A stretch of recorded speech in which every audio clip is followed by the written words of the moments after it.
Hello and welcome back to another exciting tutorial of GreatStack. In today's video, we are going to build and deploy a full stack SEO rank tracker website step by step using MERN stack. We will create a powerful real-world SEO tool where user can analyze website, track keyword rankings, monitor SEO performance, and generate SEO reports automatically. So let's take a look at the project demo. So this is the landing page of our SEO rank tracker website. Here we have this toggle button to change the appearance from dark mode to light mode or from light mode to dark mode. Here we have the button for login and get started. Let me click on this get started button.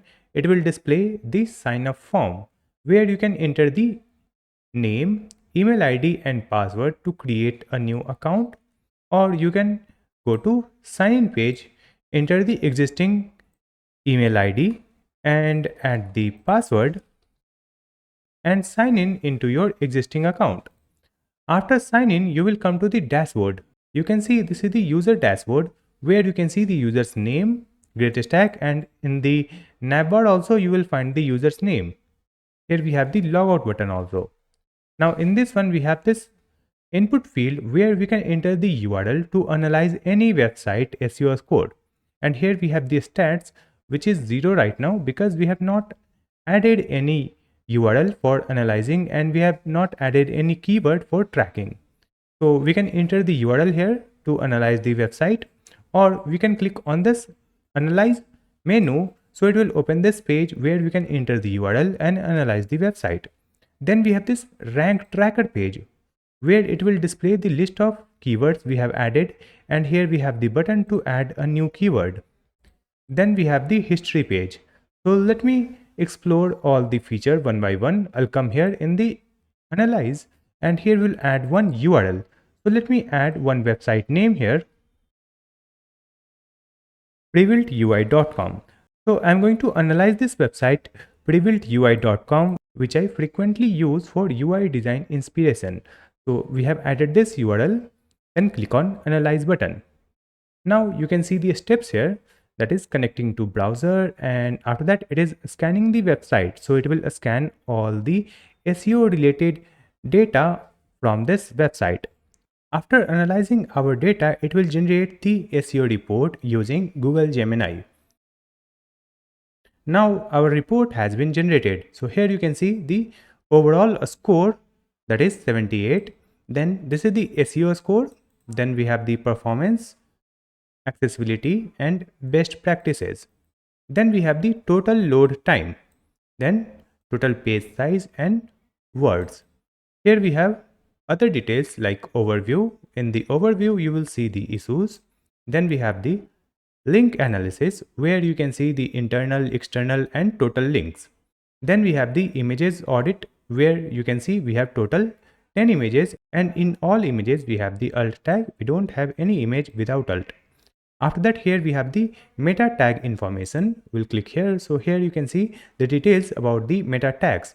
Then we have the content here. So in this content, you can see the content status where you can see the word count, page size, load time, total links, total images and total headings.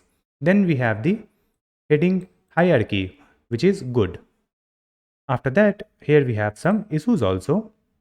So this is the complete SEO report. After that, we have the rank tracker feature. If I come here in this rank tracker, here we can add a new keyword. So let me add one keyword here, that is React portfolio template. And after that, here we'll add the same URL. Let me add prebuiltui.com. So we have added the keyword and website and click on start tracking. So this keyword will be added in our tracking list, and after that it will search for this particular keyword in Google search result and it will display the ranking. So it is tracking our keyword. We have to wait for few seconds. So now you can see the ranking for this keyword is 4. Here you can see the last checked date and time. Then we have this ranking, and here we have the list of competitors And after that, here we have a refresh button. When we click here, it will again check the ranking so that we can get the current ranking. After that, here we have the toggle icon. So right now the tracking is active. It means it will automatically track the current status every day at 6 a.m. So we have added this background feature that will automatically track the keyword every day. But if you want to disable it, you can click on this icon to stop tracking.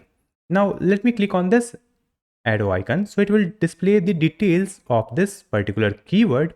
So here you can see the current position. Here we don't have the position change. You will see the position change when you track the keyword next time. After that, here you can see the complete history, right? And here we have the competitors data also. Let's click on this view all. So you can see all the competitors list.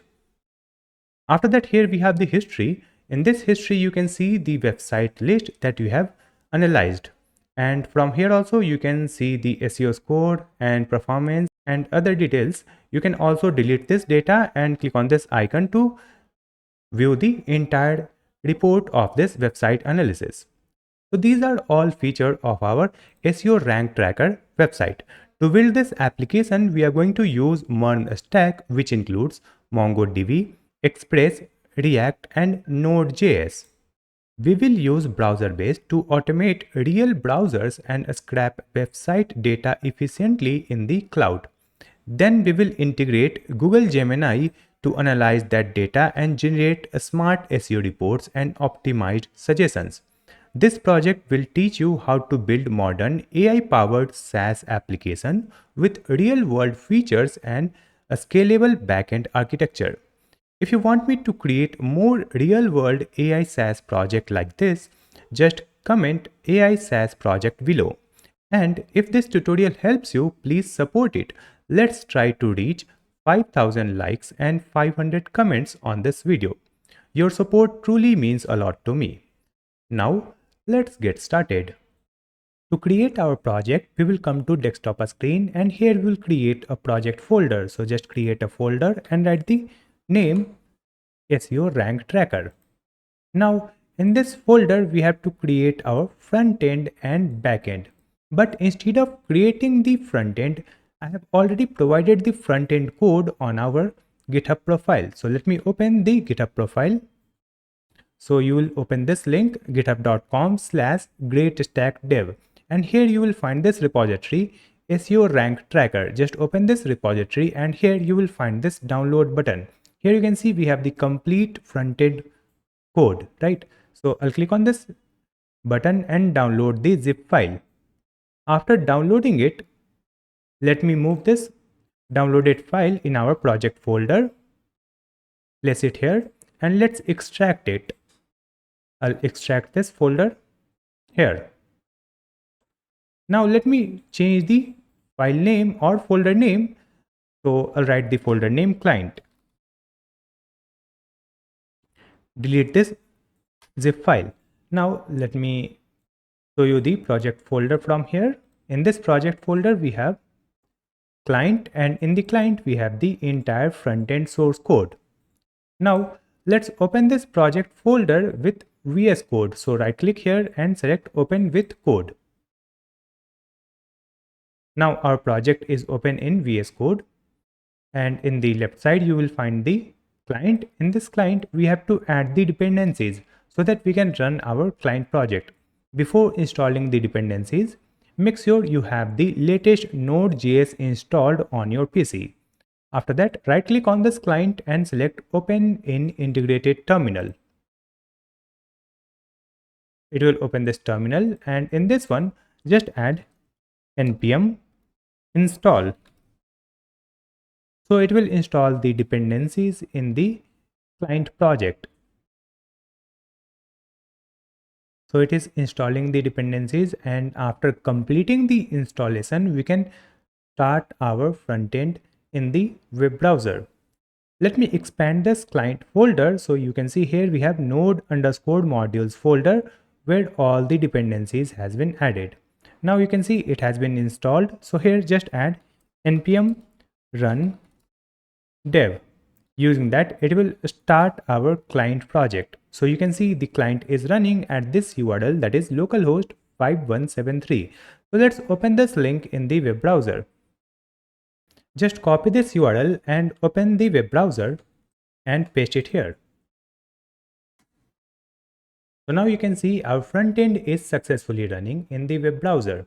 So this is the landing page of our SEO rank tracker website, where you can see we have this hero section with this search box where we can enter the URL and click on this analyze button.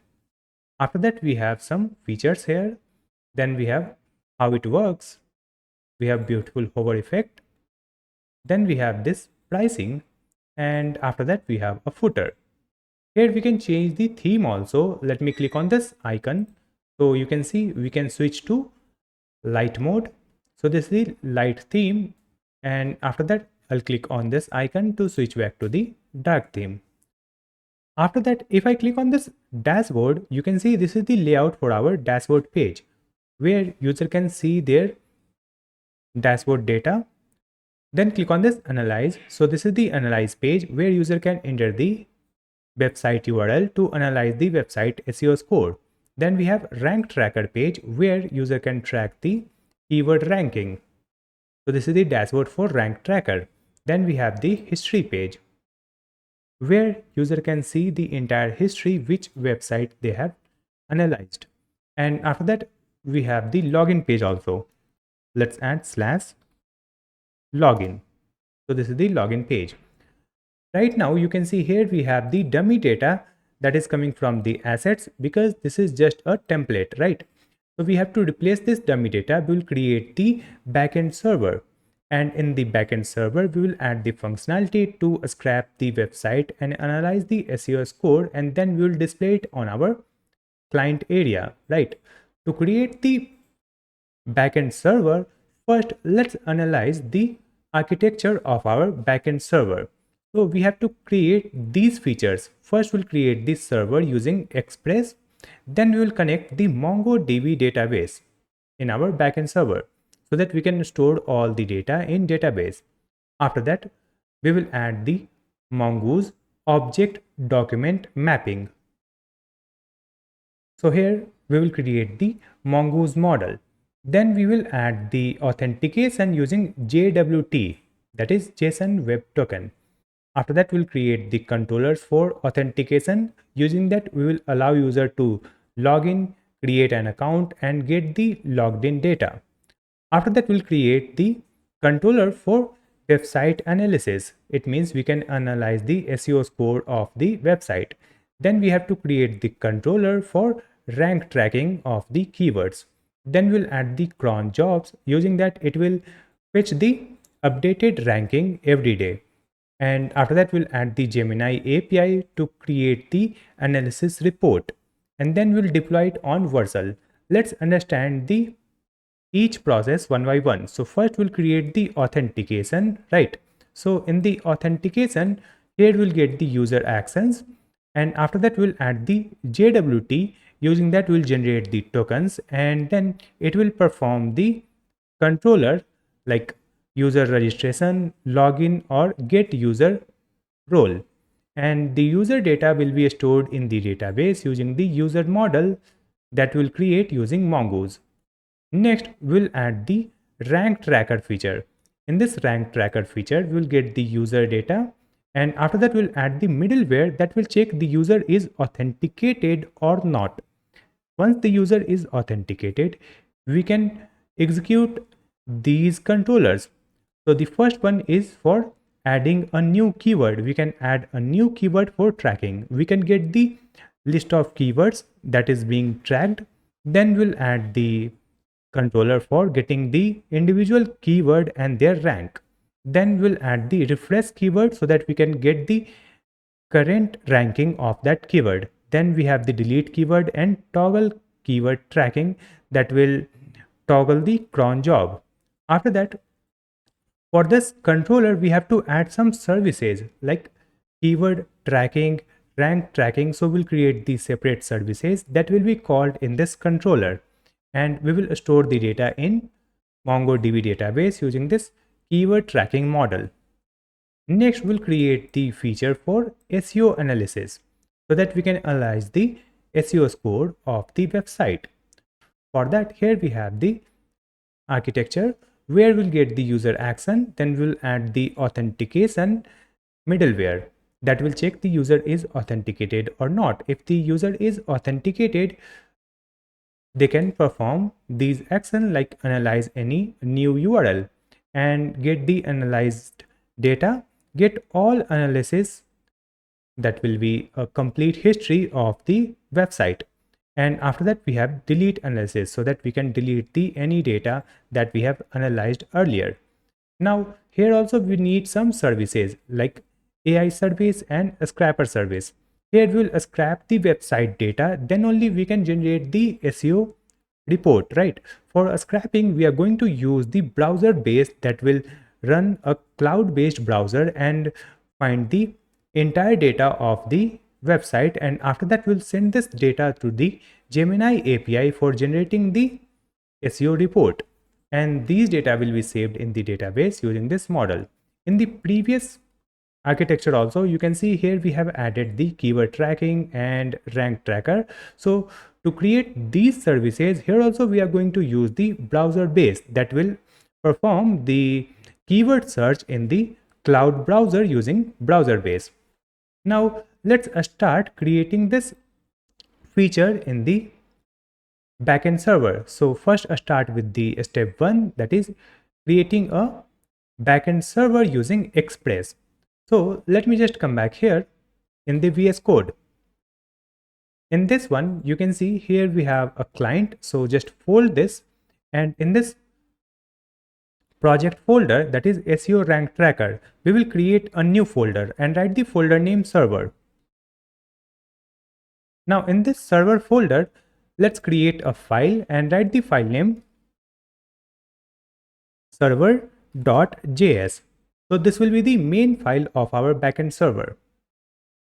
After creating this server.js file, just right click in this server folder and select open in integrated terminal. So it will open a new terminal. So here we have another terminal. Now in this one, we will simply add npm init -y.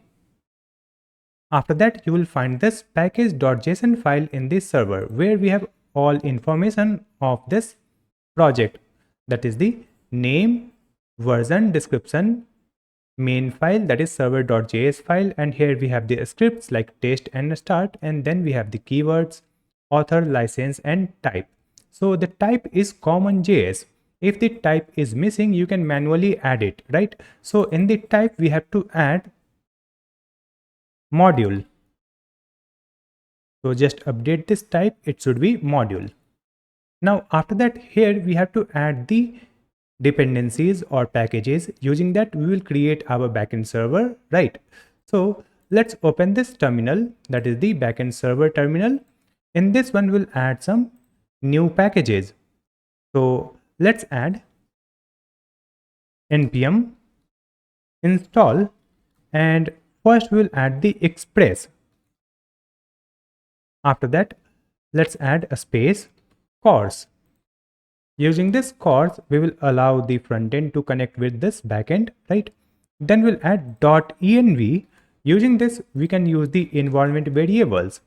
Then we'll add JSON web token. So just add a space JSON web token. Using this, we will generate the authentication tokens.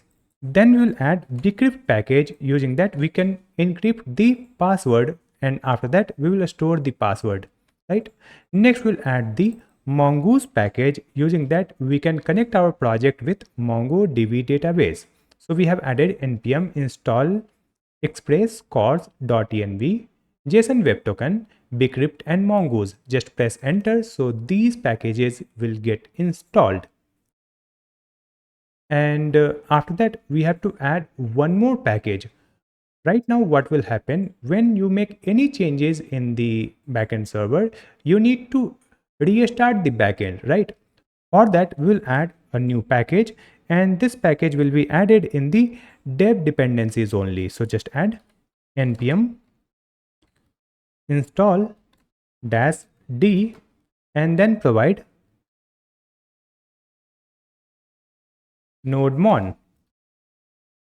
After executing it, let's open the package.json file again. And in this package.json, you can see here we have the dependencies like bcrypt, cors.env, express, JSON web token, and mongoose. And here we have dev dependencies, that is node.mon. Using this node.mon, it will automatically restart our project when we make any changes in the code, right? For that, here we have to add the script. So let me remove this test script from here. Here we have the start script and add the comma here and then duplicate it. Here we'll add the script name, that is server. So when we'll start the project using npm run server, it should execute node.mon. So let's add the node.mon space server.js and remove this comma. So it will execute the project using node.mon. So it will automatically start the backend server when we make any changes. After adding these packages, let's start creating the basic Express server.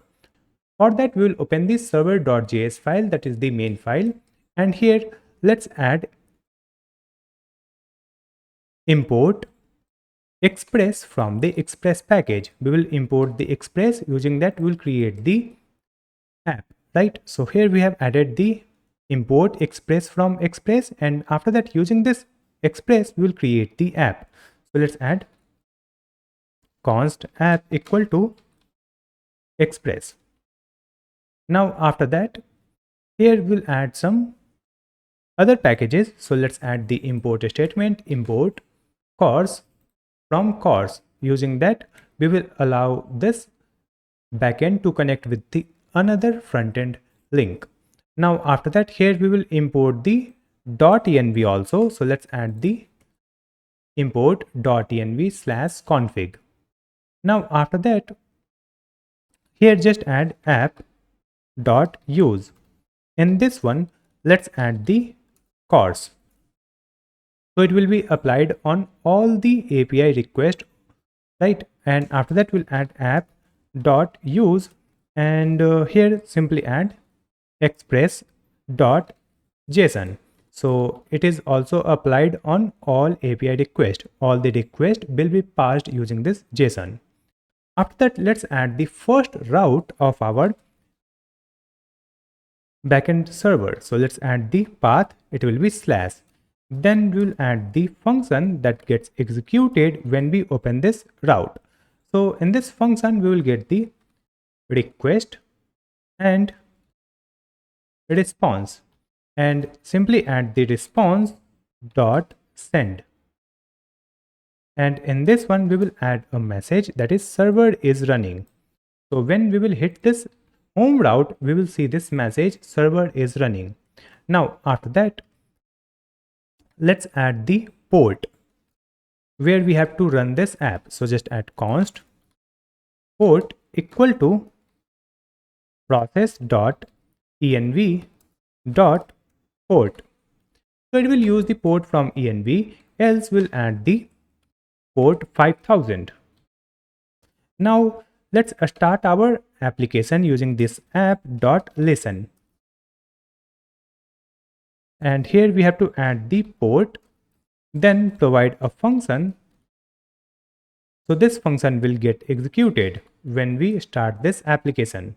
So let's add console.log. And in this one, we'll add the message. So we will add the template literal. So just add the backticks and write server running on port. And then we will insert the port number using this template literal. So just add this port variable. That's it. So we have created a basic Express server. Next, we have to start the backend server. For that, let's open the terminal again. And in this terminal, let me write npm run server. So after that, you can see server running on port 5000. It means we have successfully started the backend server. Now let me open the web browser again. And here if I type localhost colon 5000, here you will see this message server is running. That is the message coming from the home route which is created here. Now after creating the basic Express server, we have to connect the database. For that we are going to use the MongoDB database, right? So let's sign up on MongoDB website. So let's add MongoDB Atlas, search for MongoDB Atlas, open this link, and you need to create an account here. So let me continue with my Google account. After sign up, it will ask you some onboarding questions and then you need to provide the project name. So here, let me write the project name.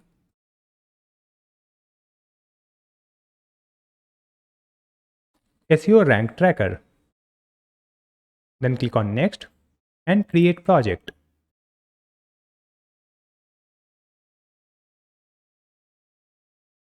After that, click on this create button that will create a new cluster. Here we will use this free option. Just select the third one that is for free and simply choose the service provider here. I'll choose this Google Cloud, and from this drop down you can choose the nearest region and then click on create deployment.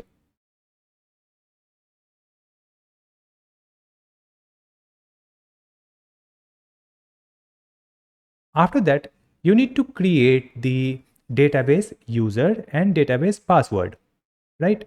It is different from the profile password. Make sure to remember this username and password, that is the database username and password. So I'll keep this password and username simple. I'll write the username GreatStack, and in the password you can use the auto generated password also, or you can type your own password. So I'll write GreatStack123. Never use the a special character like hashtag or @ in the password, else it will create the issue while connecting with the database. So you can use the auto generated password also. After adding the username and password for database, just click on this button create database user. After that, I'll click on this choose a connection method, and here we'll use this drivers, and here let's click on this drop down and choose the Mongoose. After selecting this Mongoose, you can see the steps. First, we have to add npm install Mongoose. So we have already added the Mongoose package, right? Then here we are getting the connection string. So we have to add this connection string in the environment variable. So you can see the connection string is too long. It is ending with cluster 0. So we have to copy till here, just copy from beginning and till here, that is mongodb.net. That's it. Copy this part.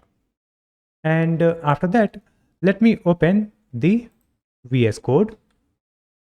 And in this server, right click on this server folder and create a new file, that is .env. So we have added .env file, and here we'll add the environment variable name. So let's add MongoDB URI. So we have added MongoDB URI, that is the environment variable name, and paste the connection string. It is starting with this MongoDB plus srv, then we have the username and password, and then cluster 0 and some unique ID and mongodb.net. It is ending with this mongodb.net, but at the end simply add slash, and after that we'll add the project name. So let's add the project name SEO. You can write anything here. So we'll add the project name SEO and save the changes. Now after that we have to create a configuration file, but before that we will come back here and click on this done, and we have to whitelist our IP address, or we will whitelist all IP address. So just come here in the left sidebar and you will find this database network access. Just click here and click on this IP access list. Under this network access, you will find IP access list. Click here and click on this delete and click on add IP address. And here you need to add 0.0.0.0 and click on confirm. So it will add this 00 IP address. It means you can connect with this database from any IP address. So just wait for this status to be updated to active. Right now it is pending. It will get active, then you can connect with the database.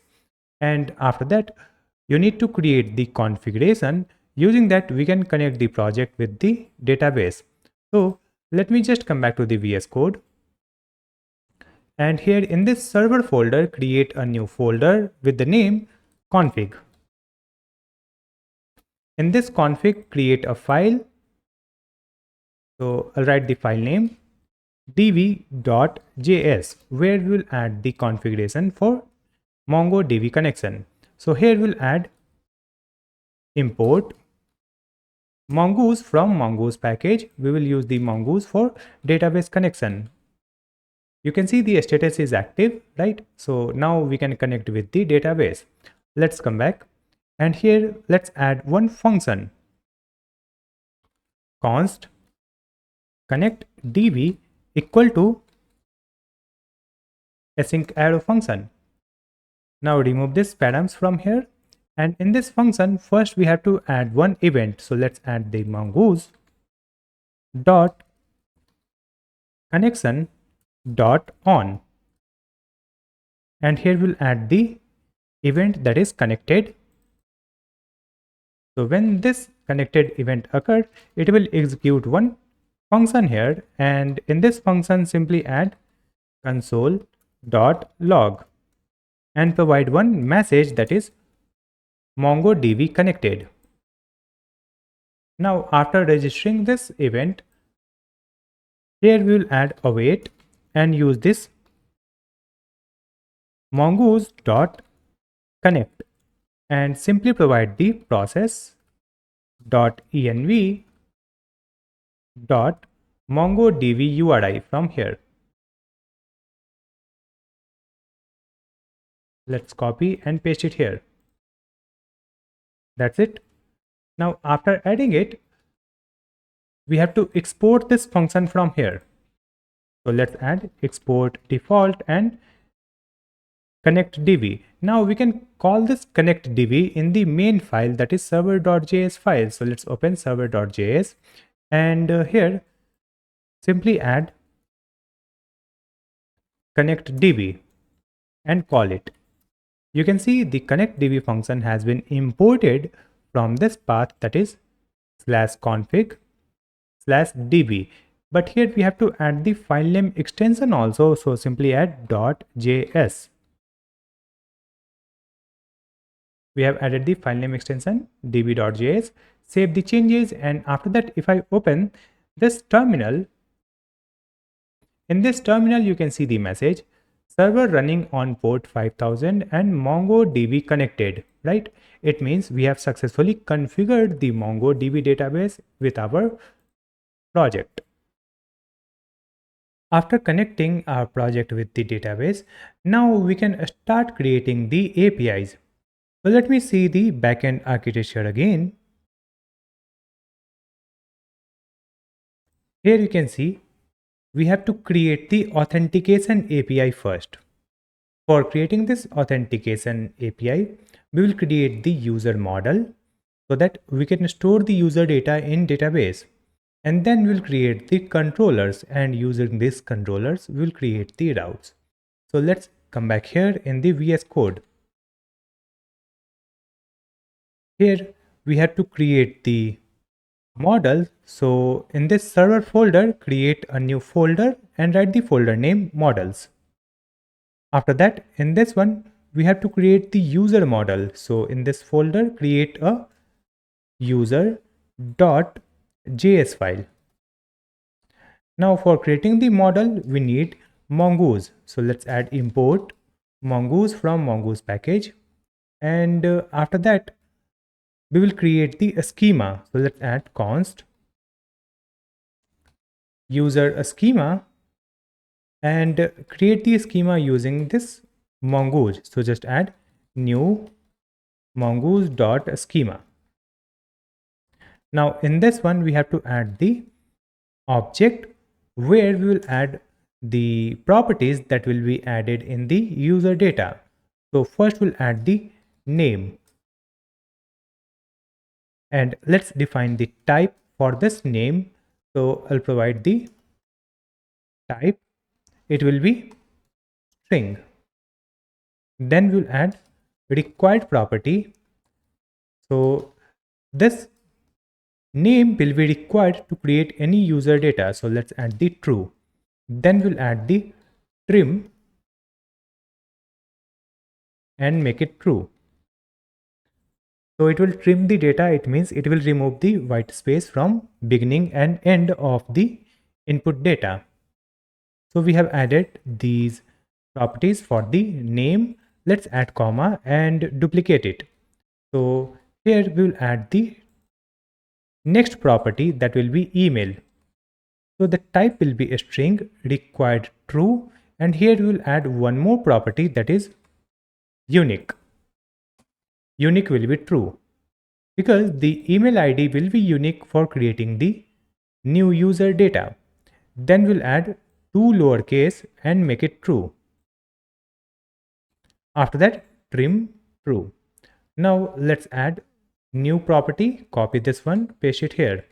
Here we'll add the password. Password type is a string, then required true. After that, let's duplicate it. Here we'll add the plan. So let's add the plan property, and here also we'll use the type a string, and then we'll add the enum. In this enum, we will add the supported values. So it could be free or pro. So the plan could be free or pro. Here we'll add the default value also. So let's add the default, and the default value will be free. It means when a new user gets created, the plan type will be free. After that, let's add the analysis count. For this analysis count, let's add the type.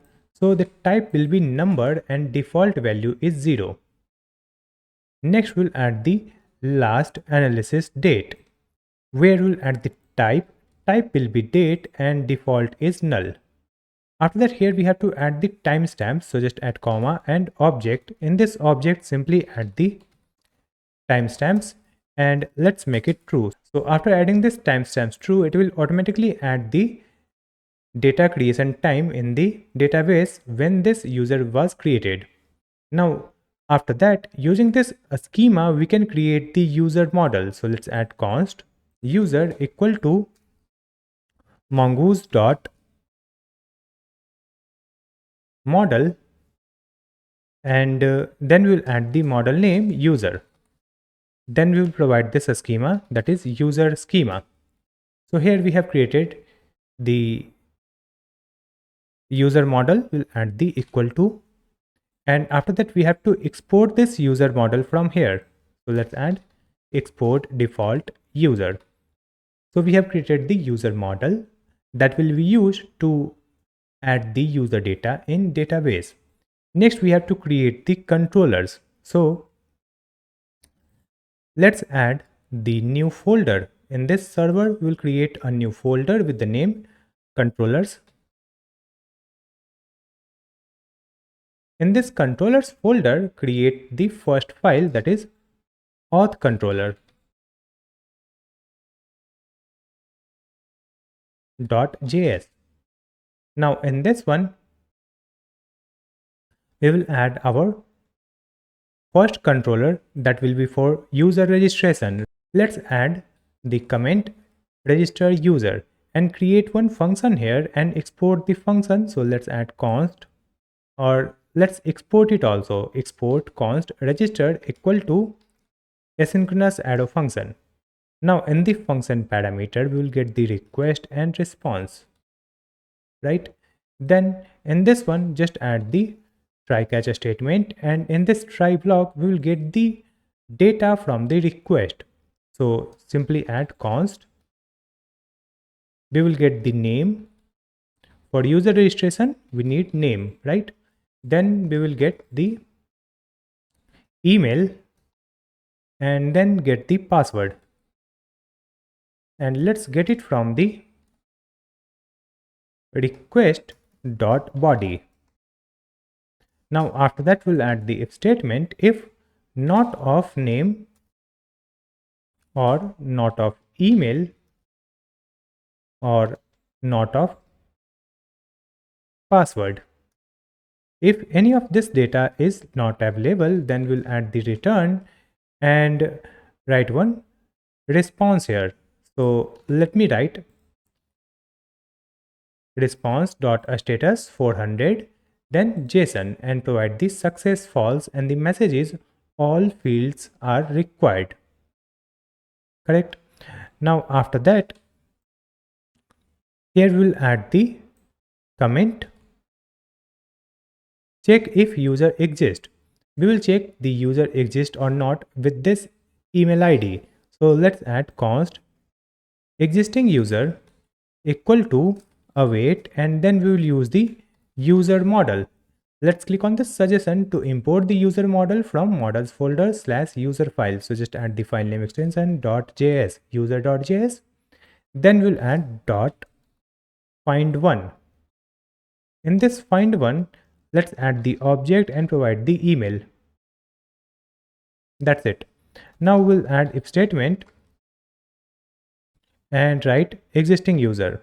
Suppose we find one user using this email ID. In this case, we cannot create a new user. So just add this return statement again. I'll copy this, paste it here. Here we'll add a status 400, success false, and write the message user already exists.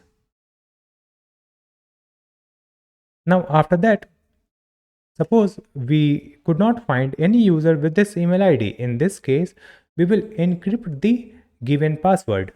So let's add the comment here as password. Then we'll add const hashed password equal to await and use the bcrypt package. So we have to import this package first. Let's add import bcrypt from bcrypt, and let's add await bcrypt dot hash, and let's provide the given password, then comma await bcrypt dot gensalt and provide 10. Now after that, here we'll get the hashed password that we can store in the database. So let's create one data or create one user in the database. So we'll add the comment here, create user, const user equal to await, and again use the user model dot create method that will create a new user. Here we'll add the object with the name, then provide email and provide the password, but in this password we will store the hashed password. That's it. After that, we have to generate the token. So this token will be sent in the response. For generating the token, let me create one separate function. Here let's add a space and provide one comment, that is generate JWT token. And for that, we need to import the JWT. So let's add import JWT from JSON web token. Correct. Now let's add const generate token equal to add a function. Now in this function, we'll get the parameter, that is the ID. We will use this ID to generate the unique token, right? Now For generating the token, we need one secret key. Let's open .env file. In this .env file, here we will add one environment variable. So let me write the environment variable name, that is JWT secret equal to, and here you can add your own secret text. So let me add one simple text here, that is any strong secret. Then we will come here in the auth controller, and here let me provide the JWT for creating the token. So we'll create and return this token. So let's add return JWT dot sign and provide the object with this ID. Then provide the process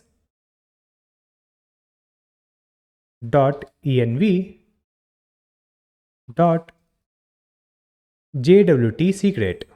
That is the environment variable name for secret key. And after that, we'll add the object where we'll add the expires in, and let's set the expiry 30 days for this token. So this function will generate and return a token when we provide the ID here.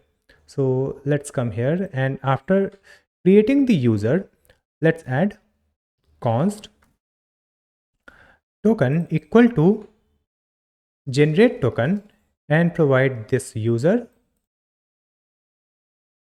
dot underscore ID. This underscore ID is auto generated in MongoDB. Correct. Now after that, let's add the return statement where we'll add the response dot status, and let's add the status to not 1. We can remove this return also because this will be the last statement here. And after that, just add dot JSON. In this JSON, we'll add the object with the success property true. And after this success true, let's provide the token also. So just add the token, and with that we'll provide the user also. So just add the user. Now let's come in the catch block. In this catch block, simply add console dot error, and here we'll add one message, that is registered error, and then insert the actual error message. So add the comma, provide the error dot message. Right now here we'll add the response also. So let's add response dot status and write the status 500, then dot JSON. In this JSON, just add the success false, and with that we'll add the message server error. So we have created one controller function. Using that, you can create a new user account. Next, we'll add the controller. Using that, user can log in with their existing account. So here we'll add the comment like this, and after that just copy this entire function, paste it here. Here let's update the function name. So the function name is login. Then we'll add the try catch. In this try block, we'll get the email and password. That's it, email and password from the request body. Here we'll add not of email and not of password. Let's add the OR operator here like this. Let's scroll up. Here also we will update it. Instead of comma, we'll add OR, and here also instead of comma, we'll add OR. Update this one. So now we are checking if this email or password is not available, then we'll return this message saying all fields are required. Now we'll find the user, right? So here let's add the comment called find user. For that, just add const user equal to await user model dot find one and provide this email. Then we'll add if not of user. Suppose we could not find this user using this email ID. In this case, just add return response status 400 JSON success false and the message is invalid credentials. Or you can also write invalid email because we could not find any user with this email ID. Now suppose the user is available, then only it will come to the next step, right? So in the next step, we have to check the password. So let's add check password, and here we'll add const is match equal to await, then use the bcrypt dot compare. In this compare, let's add the password that we are getting from the request, and then we'll add the user dot password that is stored in the database. Let's remove this from here. So here we have added is match. Now let's add if not of is match. In this case, we will add this return statement again, that is return response.status 400 success false and the message is invalid credentials. Now suppose the password is also matching, password is correct, then we'll generate the token using this token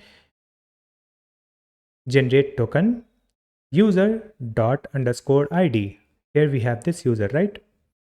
After generating this token, we have to send the response. So here again we have the response.status and JSON. In this one we have success true, then we are sending the token and we are sending the user, that is the user data, right? So we have completed the user registration and user login controller function. After that we have to create another controller, that is get current user. So let's add the comment here, get current user, and copy this function from here. Let's copy and paste it here. Now in this one, we will update the function name. So the function name will be get user. After that, here we have the try catch block. So just clear this try block. We only have the catch block. In this catch block, let's add the message, that is get user error.message, right? Now come here in the try block. Now in this try block, simply add const user equal to await and provide the user model dot find by id. Then we have to add the request dot user id. So in the request, we don't have the user id, right? But this user ID will be added using the middleware that we have to create right now. So we will create the middleware just after this controller. So here we have added request.userid, then .select. In this select, let's add minus password. That's it. Now after that, here we'll add if statement if not of user. So in this case, we will add the return statement. Suppose we don't have this user, then response dot status 400, then dot JSON, and in this JSON we'll add this success false, and with that we'll add the message, that is user not found. Now suppose the user is available. In this case, simply add the response dot JSON, and in this one add the object with success true, and after that we will provide this user also in the response. That's it. So we have created this get user controller, but in this one you can see we have to provide the user ID in the request. For that we have to create a middleware, that will be auth middleware. So let's open this sidebar. In this server we'll create a new folder called middleware, and in this one create a new file and write the file name auth.js.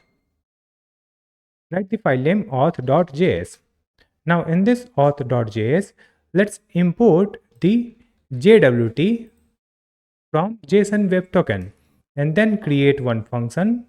So just add const auth equal to async arrow function. Now in this function parameter, we will get the request, response, and next function. Next we'll add the try catch block, and in this try block, let's add const auth header equal to the request dot headers dot authorization. Then we'll add if statement. If not of headers, it means this header is not available in the request, or not of auth header dot starts with, and in this starts with just add the bearer and space. So in this case, simply add the return and provide response.status for not one, and then provide the JSON, and in this JSON we'll add the object with success false, and with that we'll add the message also. So the message is not authorized, no token, right? Now after that, suppose the auth header is available. In this case, we will find the ID using this header, right? So just add const token equal to auth header dot split, and in this split simply add the space and use the second one using this index 1. Now after that, let's add const decoded. Here we have received the token, right? Then we have to decode the token, so just add const decoded equal to jwt dot verify, and in this one simply add the token and then provide the secret key using this process.env dot jwt secret. So here we will get the decoded data, and in this one we will get the ID, right? So just add the request dot user ID. So in the request we are adding the user ID property. It will be equal to this decoded dot ID, and after that simply call the next function. It means it will call our controller. Now come here in the catch block. Here simply add console.error and provide the auth middleware error.message. Then we'll add the return statement. So just add return response.status for not one. Then we'll add success false, and the message is not authorized, token failed, right? Next we have to export this auth function. So let's add export default and auth. Next, we can use this auth as middleware before executing the controller function. It means this middleware function will be executed before executing the actual controller function. Now using this middleware and the controller function, we can create our API endpoint. For that, we have to create the routes. So let's open the server folder, create a new folder here and write the folder name route. Now in this one, we have to create a new file. So I'll write the file name here, that is authroutes.js. Now in this authroutes, we have to create the router. So let's add the import express from express package and use the const authrouter equal to express.router. Now in this router, we will add different endpoint. So let's add the authrouter dot host method and provide the path /register. So when we will open /register API, it should execute the register controller. So just add register and import it from the controller folder. You can see register has been imported from the auth controller file. Write the file name extension .js. Now just duplicate it. Here we'll add the type post and the path will be /login. And here we'll update the controller function. So it will be login and import from the same file it has been imported. Now duplicate it. In the third one, we'll add the type get. Just add authrouter.get and the path will be /user. Then we'll add the middleware here. So just import this auth middleware from the auth.js. Then we'll add the comma here and provide get user controller. It has been imported. Next, we have to export this router from here. So let's add export default auth router. And after that, we have to add this router in our main file, that is server.js file. So after this home route, let's add the app.use, then provide /API /auth, then comma, and provide auth router. So you can see auth router has been imported from routes/authroutes.js. So now we have created the APIs for authentication. It means we have created the API for user login, registration, and get the user data. Next, we will integrate this authentication APIs with our front end so that we can enable the login registration functionality in our front end. To connect our APIs with front end, let me open this client folder. In this client folder, we have this package.json file. In this one, you can see we have these packages. So here we have to add one more package. Using that, we can make the API call, or we can make the network request, that is Axios package. So to install the Axios in this client, let's open the terminal. And you can see here we have the server terminal and this is the client terminal.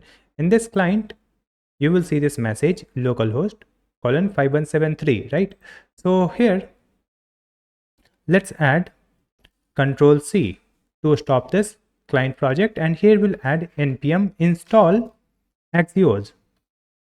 Make sure you are adding it in the client. You can see the path client. Here we have added npm install Axios.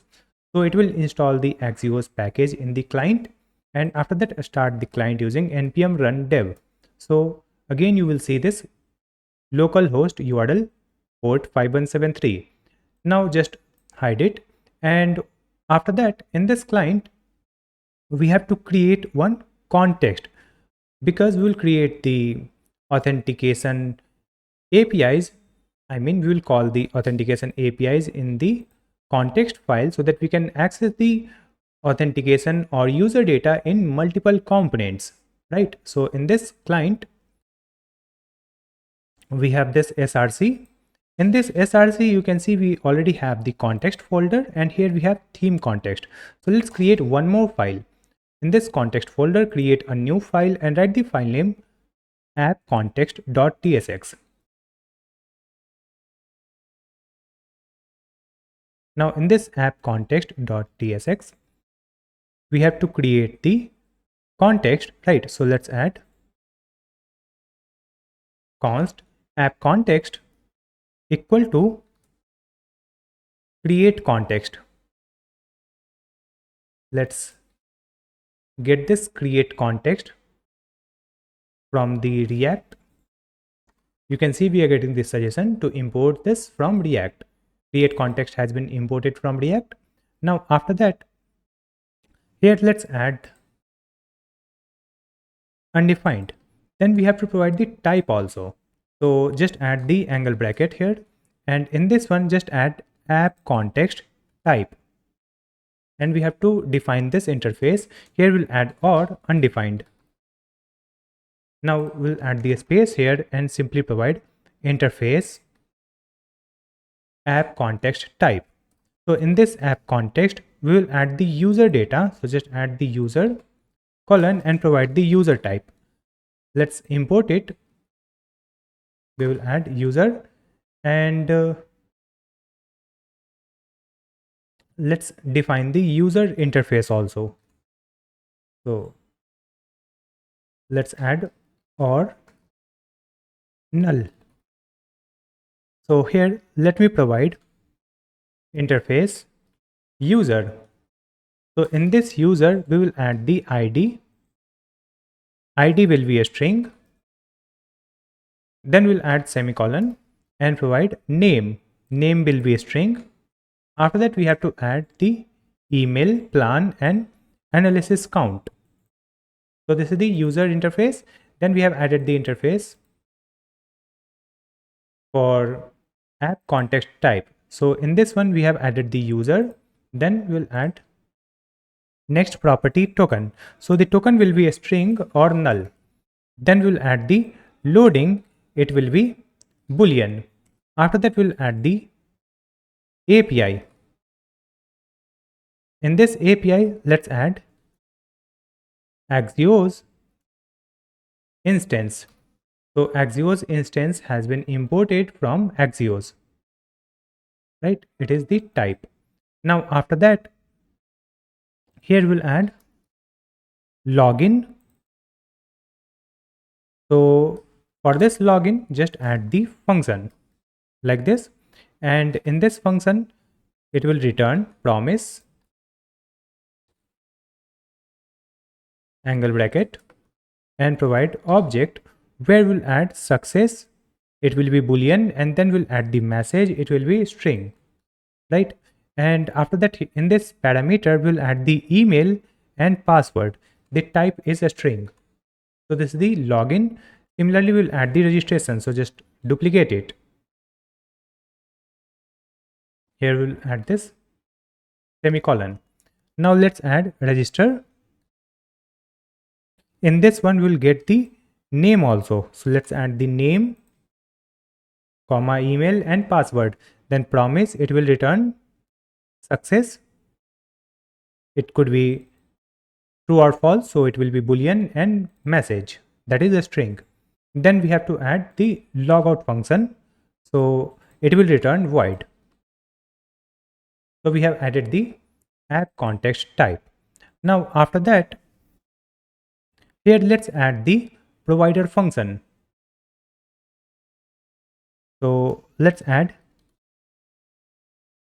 export function and write app provider. Add the function like this. Now in this app provider, we will get the children. So just add curly braces children. Then provide colon and provide the type here, that is children, and it will be React node. Correct. Now in this one, we have to add the return statement. So let's add return and provide the app context dot provider. Close this tag. Now within this, we have to add the children.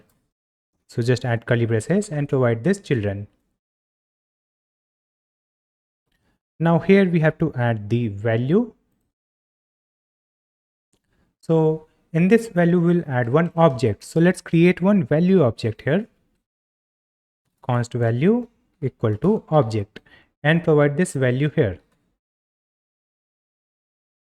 Here you can see we are getting the warning in this React node. So let's import it.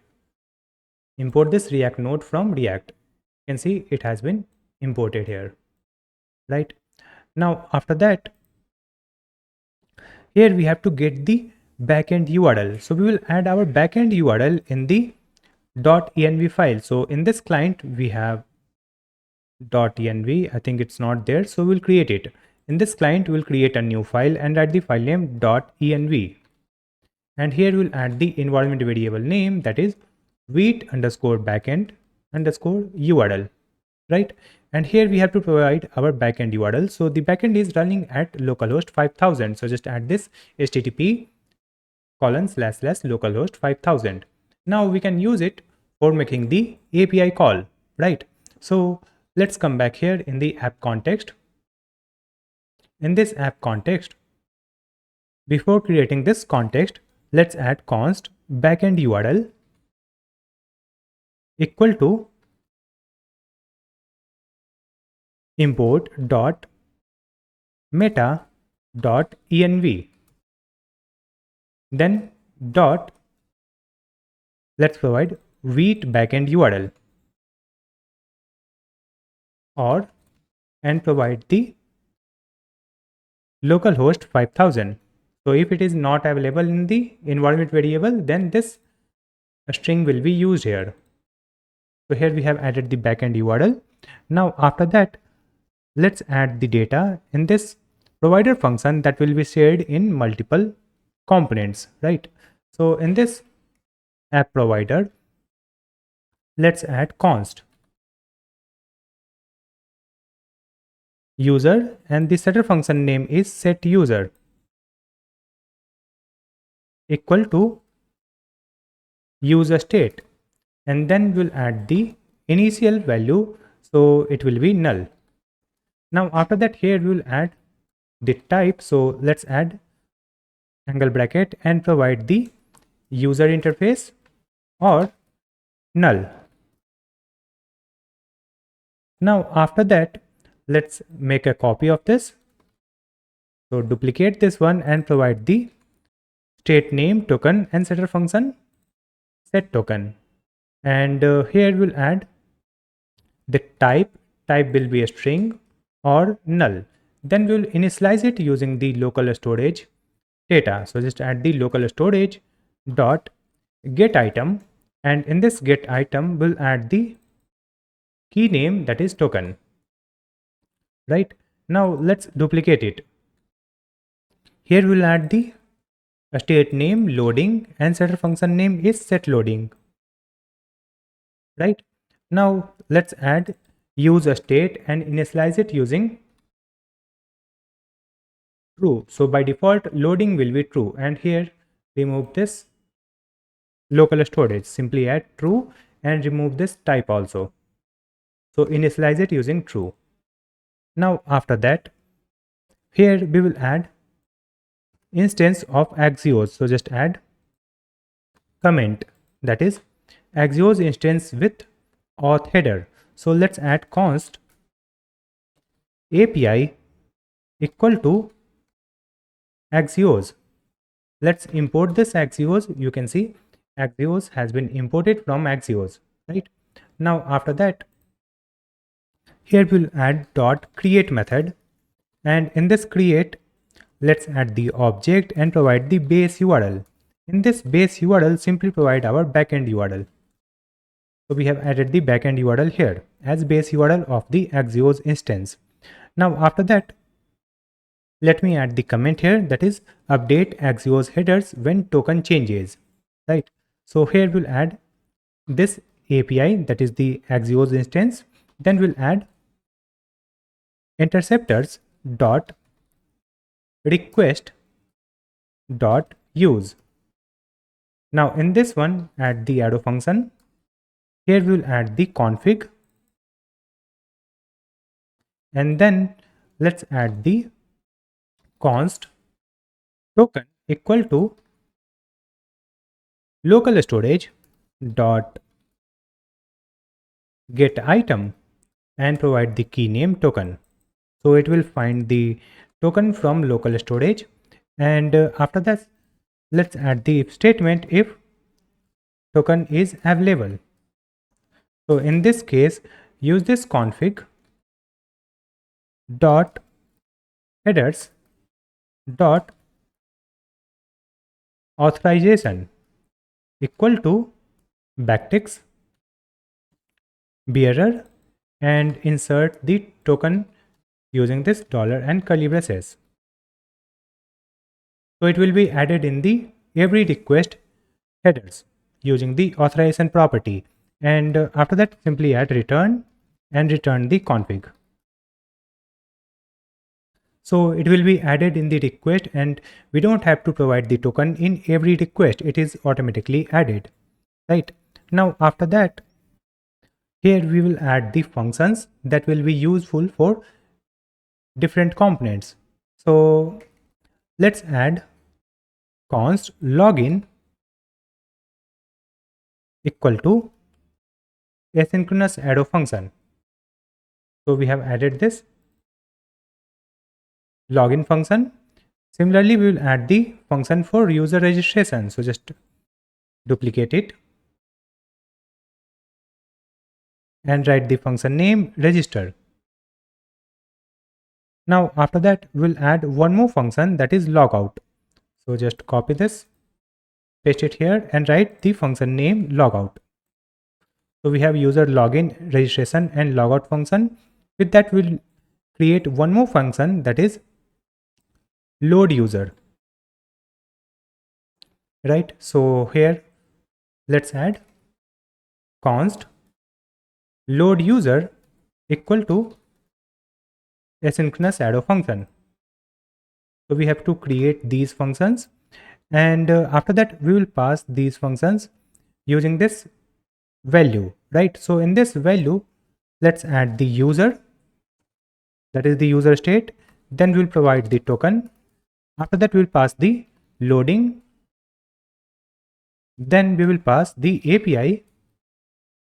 After that, we will pass login function, then register function, and then logout function. Now after that, here we'll add one more function. Using that, we can easily access this context data. So let's add export function and use app. Now in this use app, simply add const context equal to use context. In this use context, provide our app context. Now let's add if statement if not of context. In this case, just add throw new error and provide use app must be used within app provider. Then we'll add the return and provide context. So now you can see here we have added the load user function. So let's complete this function. It means when we load the web page, it will load the user data. So here in this load user, we'll add if statement if not of token. So if the token is not available, in this case, it will not load the user data, right? So simply add set loading and let's make it false. And simply add return. Now suppose the token is available. In this case, we will add the try catch statement, and in this try block we'll make the network request. So just add const data equal to await and provide the API dot get method, and in this get method provide the API endpoint, that is /API/auth/user. Right. Now after that, here we'll add if statement if the data.success property is true. It means we are getting the data in the response. So here let's add the setter function set user and provide data.user. Right.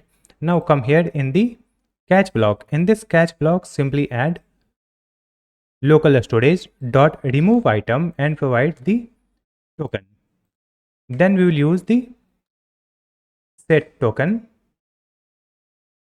and provide null. Then we will use set user and provide null. Correct. Now after that, we have to call this load user when the component gets loaded. Right.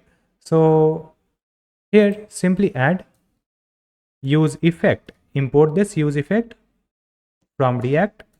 In this use effect, we have to add the dependency array, that is the empty array, and here simply call this load user function. Right. Now in this one, you can see we have added the try catch, and after this catch block, let's use set loading and make it false. That's it. Now let's scroll down, and here you will find the login function. So let's complete this login function also. So for login, we need the email and password from request. So in this one, just add the email, type is a string, password type is a string. Then we will add try catch statement. In this try block, let's add const response equal to await and use the axios then dot post. And here we'll add the backend URL. So just add the backticks $, curly braces, and provide the backend URL. It will be $. Backend URL. then slash API slash auth slash login. So this is the complete endpoint for user login API. Then we'll add comma, provide the object and provide the email and password. It will make the network request. Then we'll add the if statement if data or response.data.success is true. In this case, we will use set token and provide the response.data.token. Let's duplicate it. Here we will use set user. It will be response.data.user. After that, let's add local storage dot set item. In this set item, we'll add the key name. So the key name is token, and then we have to add the value. So the value is response.data.token. And after that, let's add the return, and we'll add the success true. And after that, here let's add return and again provide the success and provide the success false. Then we will add the message. So the message is data.message, that is response.data.message. So if this if statement is false, then success will be false and the message is response.data.message. Now come here in the catch block. In this catch block, we'll add the error colon any, right? And here let's add return and provide the object where we'll add success false and then provide the message. So the message will be this error dot response.data.message, or provide the login failed. That's it. So we have completed this login function. Similarly, we have to create the user registration function. So just copy this try catch from here and paste it in this registration function. Now in this one, we will get the parameter like name, email and password. So here let's update name, email and password in the parameter. And after that, here we will update the endpoint. So just add axios.post then slash API slash auth slash register. This is the backend endpoint or API endpoint, and here we have to add the name, comma, email and password. Then we will use the if statement if response.data.success is true, then set token, set user, then local storage.set item and return success true. Then we'll add return success false and this message, right? And then we'll add the catch block. In this catch block also we will use the same statement success false, message, error, response, data, message, and then we'll add the text called registration failed. Save the changes. Now come here in the logout function. Now in this logout function, simply use set token and provide the token null. Then we will use set user, provide the user null. Then local storage dot remove item and provide the item name, that is token. So this is the logout function. So we have added all these state and function in this value so that we can access it in any other component. But before that, we have to wrap our application using this context, right? For that, let's open the sidebar. In this clients, you will find the main.tsx file, and in this one you can see we have the theme provider, right? So just after this theme provider, add the space and add opening arrow app provider. Let's import this app provider from context slash app context.tsx file and close this app provider, and within this app provider provide this app. So you can see the code here. First we have browser router. In this browser router we have theme provider, then app provider, and then app. Save the changes. Now we have the support of our context in entire application, correct? Now let's open our app.tsx file. In this app.tsx file, we need the user data from the context, right? For getting the user data here, let's add const curly braces user comma loading, and let's get it from the app or use app. Use app has been imported here. You can see it is imported from context folder / app context file. Just call this use app. So now we have the user data and loading data, correct? Now after that, scroll down. Here you can see we have the route called login and registration, right? So in this one, we have added the element like this. So when we open the login, it will open the login component. When we open the register, it will open the login component with this state, right? But here we have to check the user status also, right? So in this element, let's add a space and provide the user.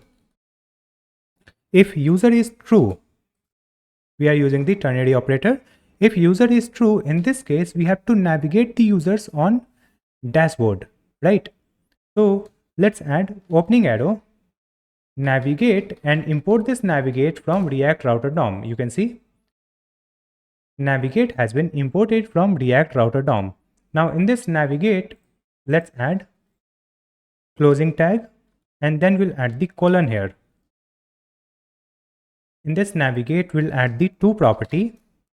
In this to property, simply add slash and provide the path dashboard. So if the user is logged in and trying to open the login page, it will open the dashboard, and here we'll add the replace.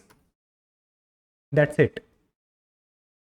Similarly, we'll add the same thing in the next route, that is register route. So here again add user question mark navigate to dashboard replace, and here we'll add the colon. Let's move it like this so that you can see clearly. I'll add the space here. So you can see this is the route for login. If the user is available, it will open dashboard. If this is the route for register, if the user is available, it will open dashboard, right? And else it will open the login page with this state login or register. After that, let's come here in the components. In this components, you will find protected route.tsx. So in this protected route, let's open protected route.tsx. Here you can see we have this return outlet, right? So before this return outlet, let me add const and provide curly braces equal to use app. Import this use app from context, and from this app we will get the token and loading like this. Now after that, here we'll add the if statement. If loading, if the loading is true, in this case just add the return statement and add this parenthesis, and here we'll add one element that will display the loading animation. So let's add one div here. It will be self-closing div like this, and here we'll add some tailwind classes. So we have provided the minimum height and flex layout, and background is dark 900. Then we'll add the classes in the second div that will add the animation effect. So here we'll add the class name property and provide these classes. So if the loading is true, it will display the loading animation using this element, right? Else it will come here and provide if statement if not of token. If the token is not available, then we'll add the return and provide navigate. Import this navigate from React Router DOM. It has been imported. Here we'll add to and provide the path that is login. Then we'll add the replace. That's it. Now save the changes and let's open the web page.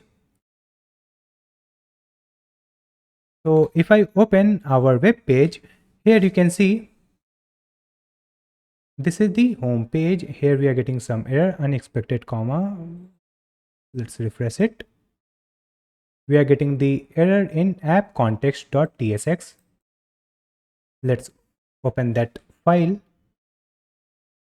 app context.tsx.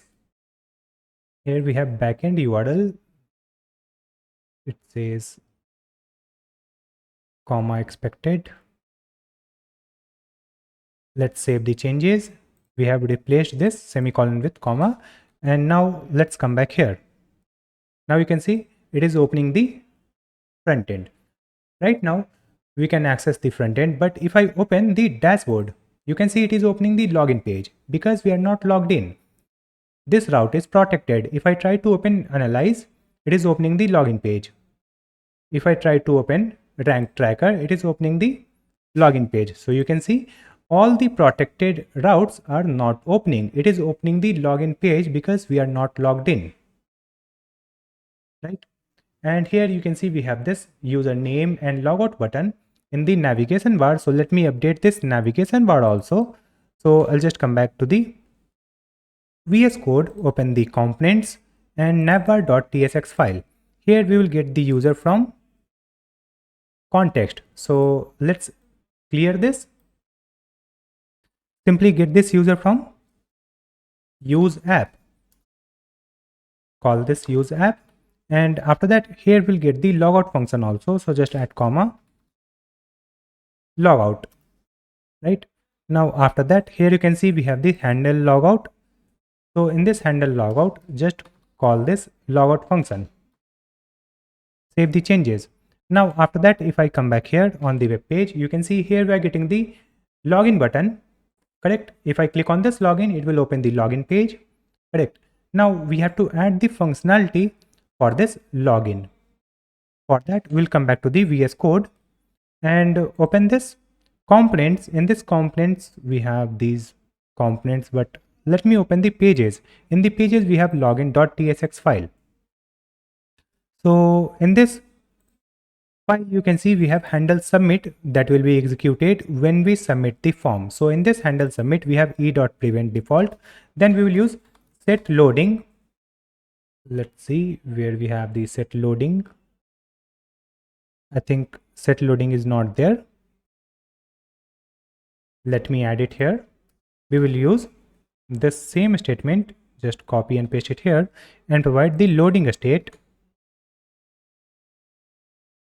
or this loading is already there. Simply add const loading and the setter function name is set loading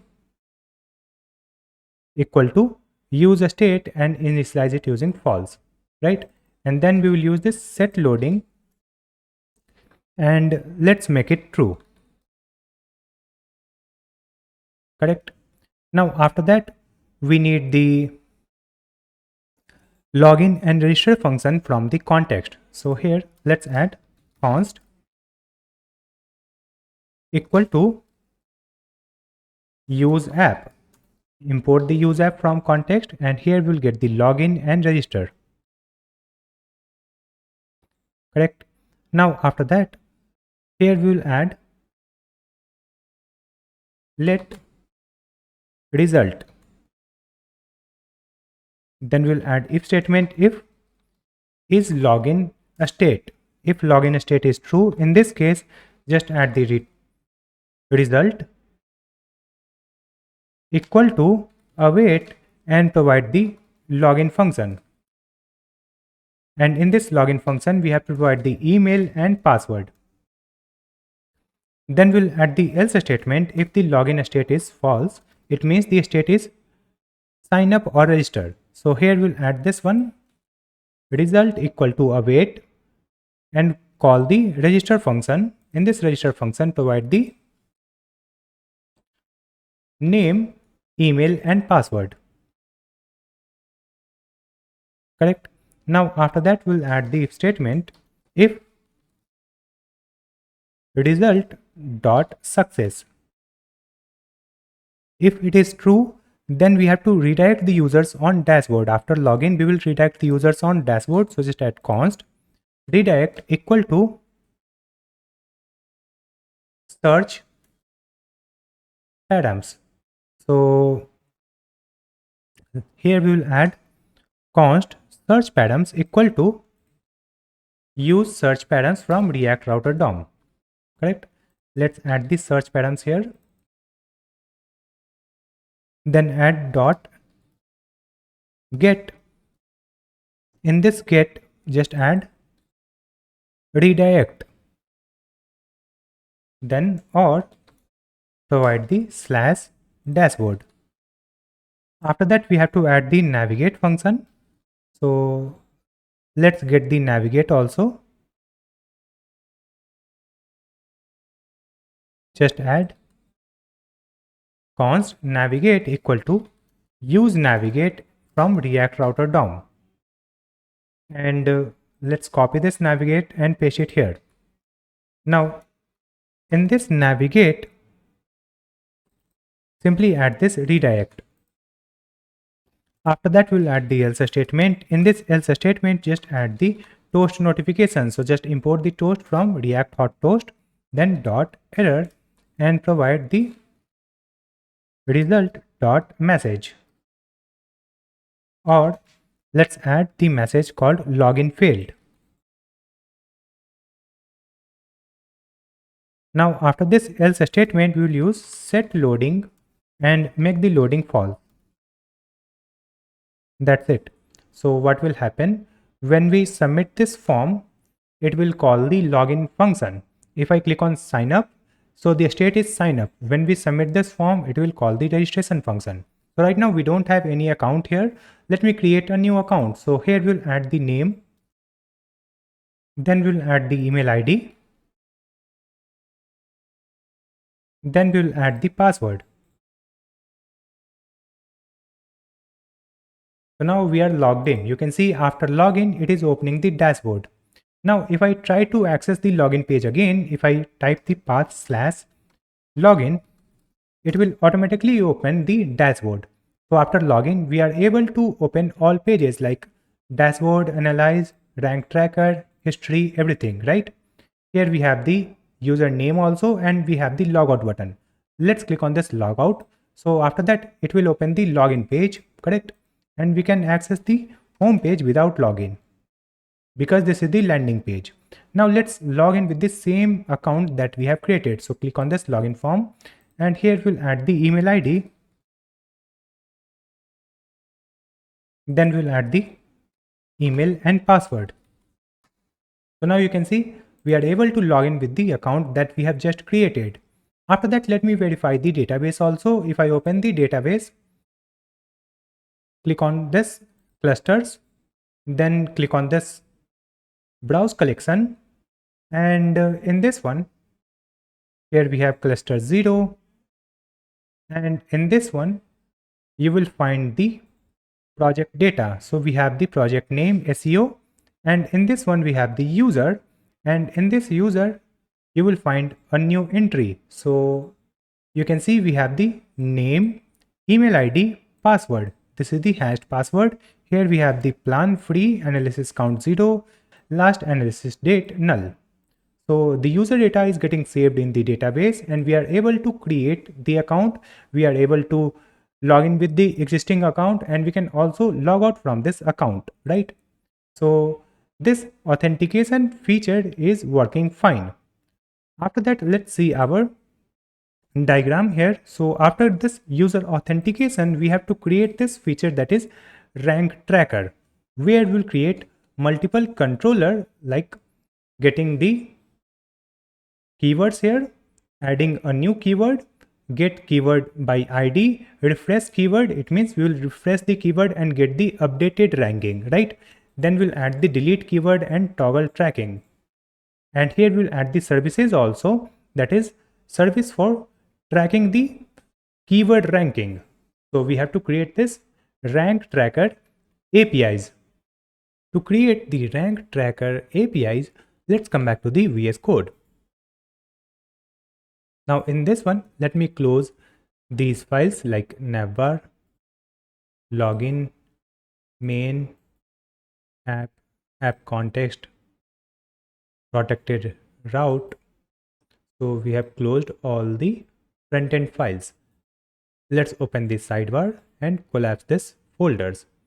Let's open this server, and in this server we have the models, right? So first we have to create new model for our keyword data or ranking data. So in this models, create a new file and write the file name keyword tracking.js.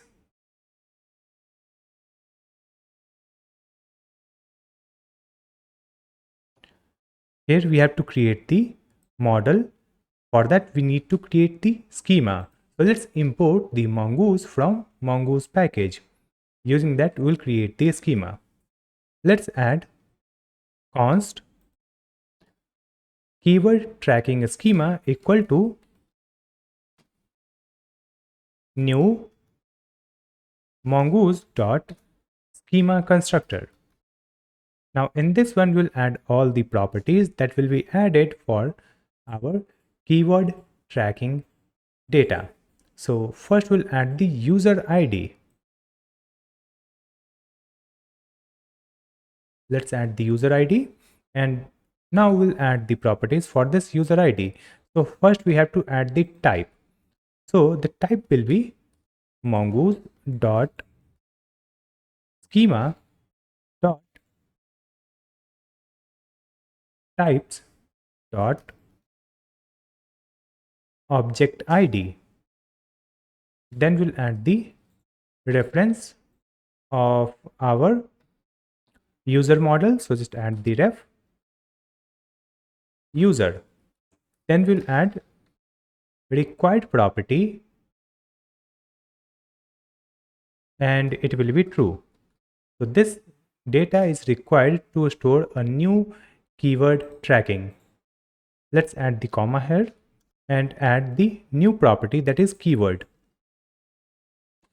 In this keyword, let me just paste the same thing and we will update the data here. So here, let's update the type. Type will be a string. Then we'll add required. Required will be true. And after that, we'll add trim, true, and lowercase. True. So we have added trim and lowercase. Next, we have to add the URL. Right? So just add the URL property. In this URL, again use the type a string, required true, trim true. Then we have to add the domain. So we'll add domain. The type will be a string and required true. Then we have to add the current position property. In this current position, we'll add the type number. Default value is null. Then we'll add current page. So it will store the page number of the search result. So the type is number, default is null. Then we'll add the best position. It will store the best position also. Here also the type is number, default value is null. Then we'll add position change. Here we'll add type number, default value is 0. Then we have to add the rank history. So in this rank history, we'll add multiple data, right? For that, we have to create a separate schema. So for now, let me add this empty array and add the next property, that is competitors. In the competitors also we'll add multiple properties. So here also we'll add the empty array and add the next property. Here we'll add the active. So the type is boolean, default value is true. Then we'll add last checked. In this last checked, the type will be date, default value is null. Then we'll add the status. In this status, the type will be a string, and then we'll add the enum that store all the valid values like pending, checked, completed, or failed. Default value will be pending. Now after that, here we'll add comma and add another object. In this one, just add the timestamps, and let's make it true. So it will automatically add the created time and date. Now you can see we have to add the rank history and competitor data. For that, we have to create the separate schema. So let's scroll up. Here we'll add some space and provide const rank entry schema equal to new mongoose.schema. Now here we'll add the date. So the date will be type date and required true. Then we'll add position. Type will be number and default value is null. Then we have to add the page, that is the page number. So the type is number, default value is null. Then we'll add the title. Type is a string, default is empty string. Then snippet. And after that, here we'll add comma and provide the object with underscore ID property, and let's make it false.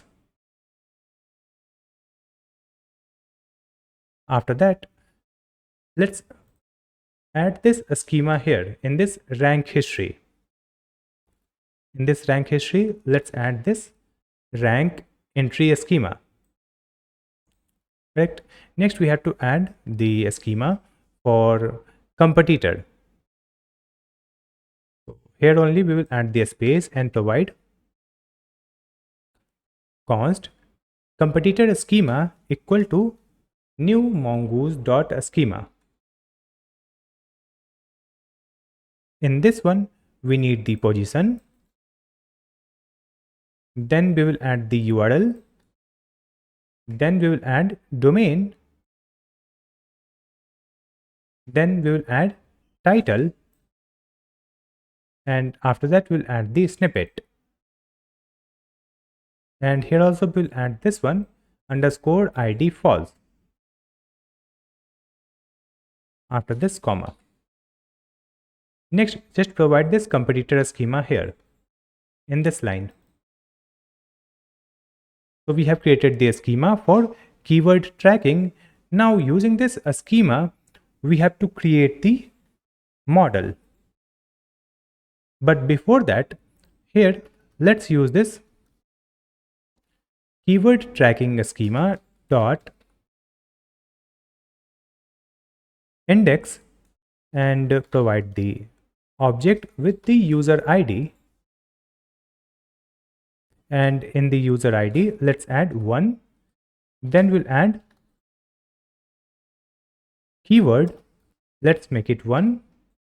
Then domain. Here also we'll provide 1. Then add comma and provide the another object and provide unique true. And after that, let's add const keyword tracking is equal to mongoose.model.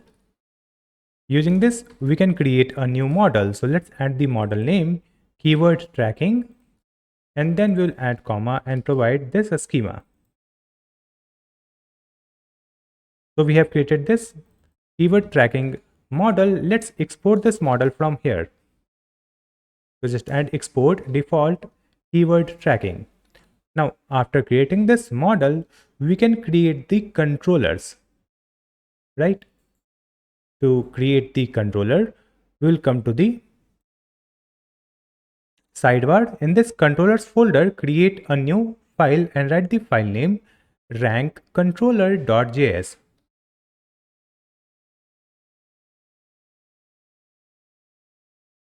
In this one, we have to add multiple controllers. So let's add the controllers one by one. We will add the comment here, that is add keyword to track. So first we have to add a function. Using that, we can add a keyword for which we have to track the ranking. So just add export const add keyword equal to async arrow function. Now in the function parameter, we will get the request and response. So this is the first function. Now let's duplicate it.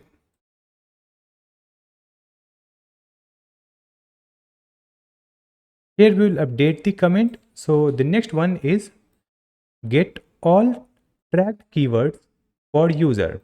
So it will return all the keywords for a single user. So just add the function name called get keywords.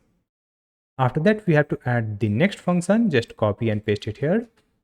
In this one, just add the comment, that is get single keyword with the full history. So here we have to get the single keyword data where we'll get the entire history of the keyword ranking. So let's update the function name. It is get keyword. You can see it is get keywords. This one is get keyword. Now let's duplicate this one, update the comment. So the next one is for manually refresh a keyword ranking. So we can refresh the keyword ranking to get the current or new ranking. So here we will update the function name, that is refresh keyword. Now let's duplicate it and update the comment first. So the comment is delete keyword. And we'll update the function name also. It is delete keyword. And after that, we have to add one more controller function. So copy and paste it here and add the comment, that is toggle tracking active inactive. And let's add the function name, that is toggle tracking. So we have added multiple controller function. Let's complete the first function. So the first function is for add keyword. So in this add keyword, we will add the try catch statement. Now in this one, we need the URL and the keyword from the request body. So let's add const request dot body. And from this body, we will get the keyword, that is we have to add, and then comma URL. So we'll get this data from the request. After that, we'll add the if statement if not of keyword or not of URL. If any of this data is missing, then we'll add the return. And in the return, just add the response.status 400. And with that, we'll add the JSON object with the success false and the messages keyword and URL are required. Now suppose the keyword is available and URL is also available. In this case, just add comment, that is extract domain from the URL. So we have to extract the domain. So just add let domain. We'll add one variable using let domain, and then we'll add the try catch here. In this try block, we'll add const URL object. We will create one URL object using this new URL. And after that, provide this URL that we have received in the request. Then dot starts with. We will check if the URL starts with HTTP. In this case, let's add question mark and provide this URL. So this is the object URL. So just add the else statement also. So just add colon and provide backticks. In this backticks, simply add https colon / and then insert the URL. Here we have added the backticks so that we can use the template literal. So if the URL already contains the HTTP, it will be simply added here in the URL object, else it will add this HTTPS. Now after that, from here we will find the domain. So let's add domain equal to URL object dot host name dot replace, and in this one let's add www dot comma this empty string. So it will remove this www and we'll get the exact host name, that will be the domain name. Now if we get any error in these statements, it will execute this catch block. So in this catch block, let's add return and provide response.status 400 and provide the JSON object with the success false and the message is invalid URL format. Now suppose we have received the URL and we have the domain also, then we will add one comment here. Let's add the comment, that is check if already tracking this keyword plus domain, right? For that, let's add const existing equal to await. Then we'll add the keyword tracking model. Let's import it from the models folder. You can see keyword tracking has been imported from models folder, keyword tracking, and add the file name extension .js like this. Now after that, here we'll add find one. In this find one, simply add the object and provide the user ID. In the user ID, let's add the request dot user ID. This user ID will be added in the request using the middleware. So before executing this controller function, we will execute our middleware function. Now here we have to add comma and provide the keyword also. So let's add the keyword property, and in this one simply add the keyword dot to lowercase, call it, then we'll add dot trim, and then we'll add comma domain. Now after that, we'll add the if statement if existing. Suppose we find one entry in the database using this URL and keyword. In this case, we will not add this keyword, right? So simply use the return with the response.status 400. Then we'll add JSON object where we'll add the success false and we will provide the message already tracking this keyword for this domain. So if we have already provided this domain and keyword, then we cannot add a new keyword, right? That is the same keyword. So we have added this message in the return. Now we could not find any existing keyword using this statement. Then we have to create a new tracking entry in the database. So let's add the comment here, that is create tracking entry, and here we will add const tracking equal to await keyword tracking model dot create model, create method. In this create method, let's provide user ID property. In the user ID, just add the request dot user ID. After this user ID, we will add the keyword property. So in this keyword, simply use the keyword that we are getting from the request body. Then we'll apply dot to lowercase. Then we'll apply dot trim. And after that, we will add the URL property. In this URL, just use the URL that we are getting from the request body. Then we'll add dot starts with HTTP. If it is true, in this case, simply use this URL.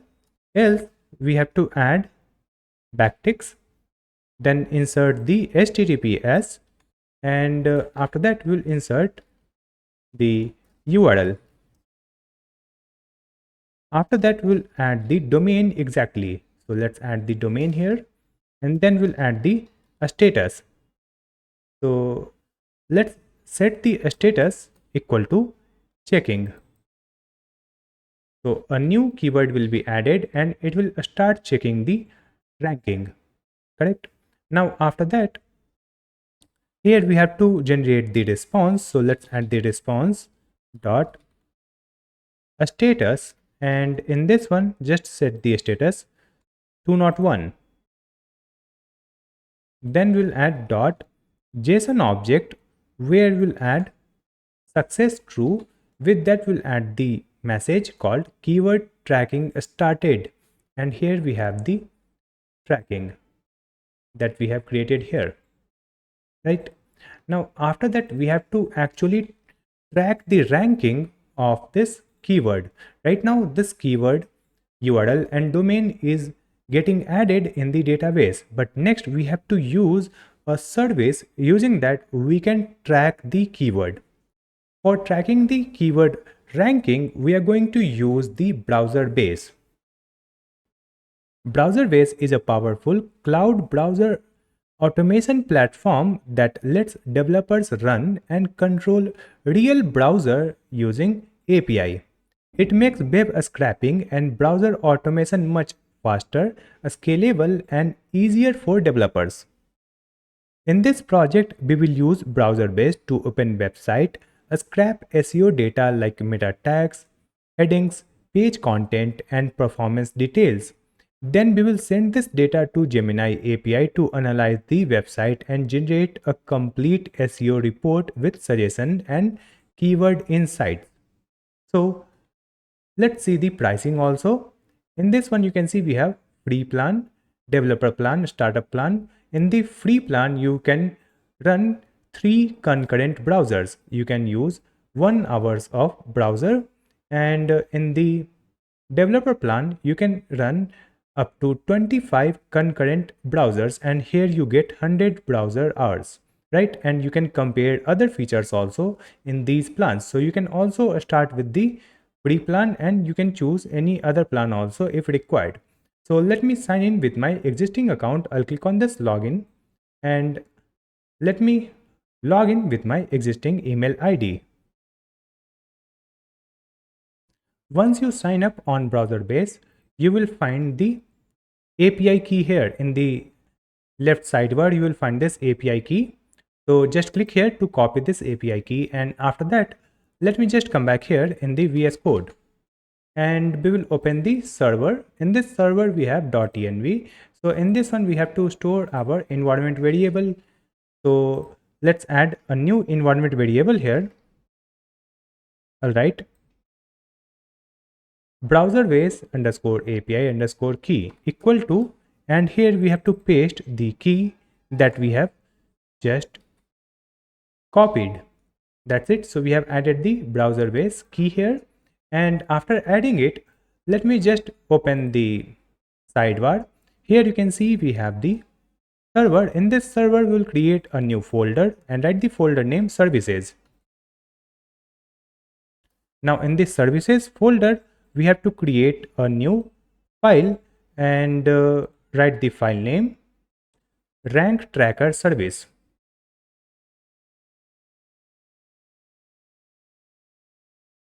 .js. Now in this one let's add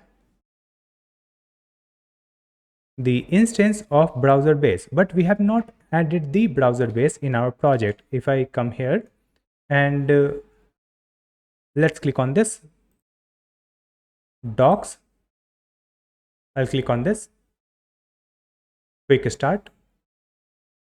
Here you can see we have to use this command. So let me just copy this command and come back to the VS Code. Let's open the terminal, and in this one you can see we are in the backend terminal where backend is running. So just add Ctrl C and paste this command and press enter. So it will install the Browserbase package, and after that we will start the project again using npm run server. So it will start the backend server again and hide this terminal. Now let's see the next step here. So we have to create the Browserbase instance like this, and we have to import it. So just copy this import statement and this instance and open our VS Code. Now in this one let's paste this code, that is import Chromium from Playwright dash core, and then import Browserbase from Browserbase HQ/SDK. Now after that we have added const bb equal to new Browserbase and provided the API key from process.env and Browserbase API key. It is the same name that we have added in .env. Let's open .env. You can see here we have added the same thing, Browserbase API key, right? Now after that, here we have to create our function. Let me add the comment also. We'll add the comment that is search Google for a keyword and extract ranking result for a target domain, right? So here I'll add export async function and the function name is rank tracker. Now in this one we will get the parameter. So in the parameter we need the keyword and then we need the target domain. So it will search this particular keyword in Google and find the ranking of the particular domain, that is the targeted domain, right? So here we'll add let browser. We will add one variable called browser, and after that we'll add the try catch statement. Now in this try block, let me add the first comment, that is initialize Browserbase session and connect playwright. So for initialization, here we have the code. Like this, we can use const session equal to await bb sessions dot create, right? So I'll just copy this one, paste it here. Now in this one, let's add some configuration also. So just add the object and provide browser settings colon curly braces and provide the block adds true. Now after that, here we will use this browser equal to await and provide chromium dot connect over CDP. As you can find it here, browser equal to chromium connect over CDP and provide the session and connect URL. Let's copy and paste it here. Now after that, let's add const page equal to browser dot contexts, then index 0 dot pages, then index 0. You can find it here also. And after that, let's use page dot set default navigation timeout, provide 45k. Now after that, let's add the comment for the next step. So just add initial Google visits and consent handling. So here let's add await page dot go to. In this one we have to provide the URL. So let's add the Google URL. Now after that, here we'll add comma, provide the wait until and network idle. Now after that, here we'll add the try catch. Now in this try catch, just add const btn equal to await and provide the page dot dollar and parenthesis. Here we'll add button ID and this is the button ID. After that, here we'll add comma and provide form. Then in this form, we'll add the action, then star equal to provide the consent.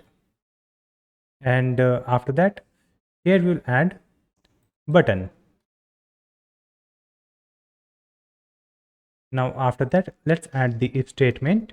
If btn, if it is available, then we will add await btn dot click. Then we'll add await page dot wait for timeout 1500.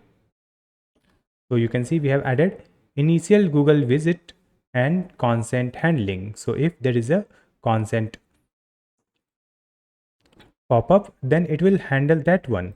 It will click on the button, right? And after that, here we have the catch block. So let's clear this.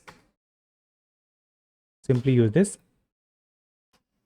curly braces. Now after that, here we will add let found equal to null. Then we'll add all results equal to array at this semicolon. Now after that, we'll add const clean target equal to, we will use the target domain dot replace, and in the replace we have to add www dot and replace it with empty string, right? Then we'll add dot to lowercase and call it. So now we have the target domain which is clear. After that, we'll add the comment for the third step, that is search loop. Iterate through up to 5 pages of Google results. So it will search up to 5 pages of the Google results. Let's add for. In this for, we'll add let G page, that is the Google page result, equal to 0.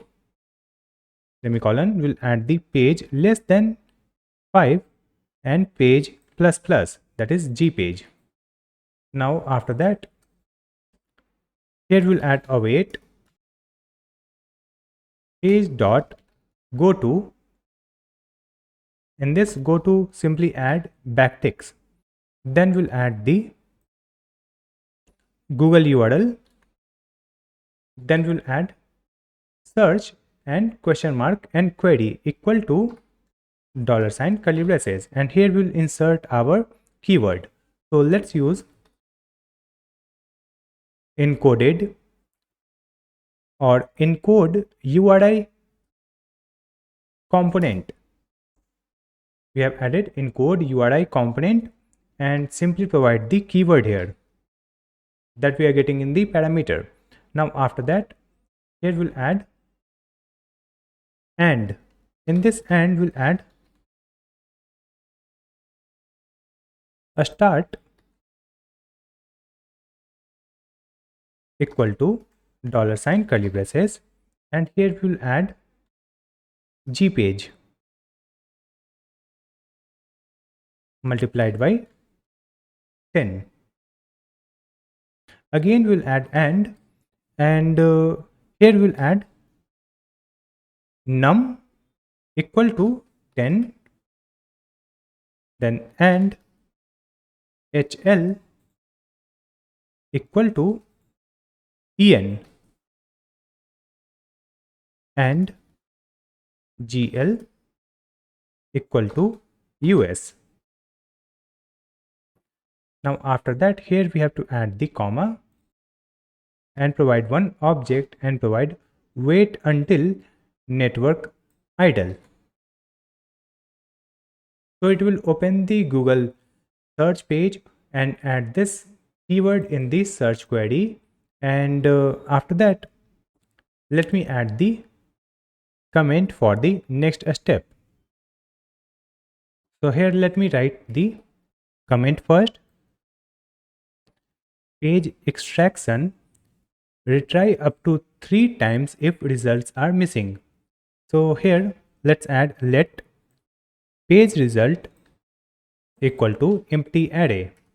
Then we'll add for and provide let retry equal to 0, retry less than 3 and retry plus plus. And after that we'll add try catch. Now in this one just add await page dot wait for selector. Here just add h3 then comma and provide timeout 8000.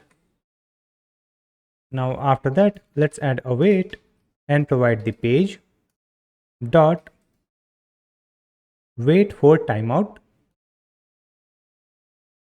and let's add 1500. Now after that we'll add the page result equal to await. Use the page dot evaluate.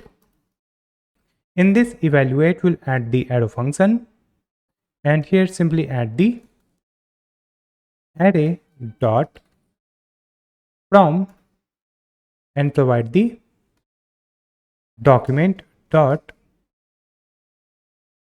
query selector all. Provide h3. Then we'll add dot map and in this map again add the arrow function and here let's add the h3 in the parameter. Now after that we'll add let a equal to h3 dot closest and a. After that we'll add the if statement if not of a. In this case just add let p equal to h3 dot parent element. Now after that we'll add for let j equal to 0, j less than 5 and j plus plus. Then we'll add the comma and provide p equal to p dot parent element.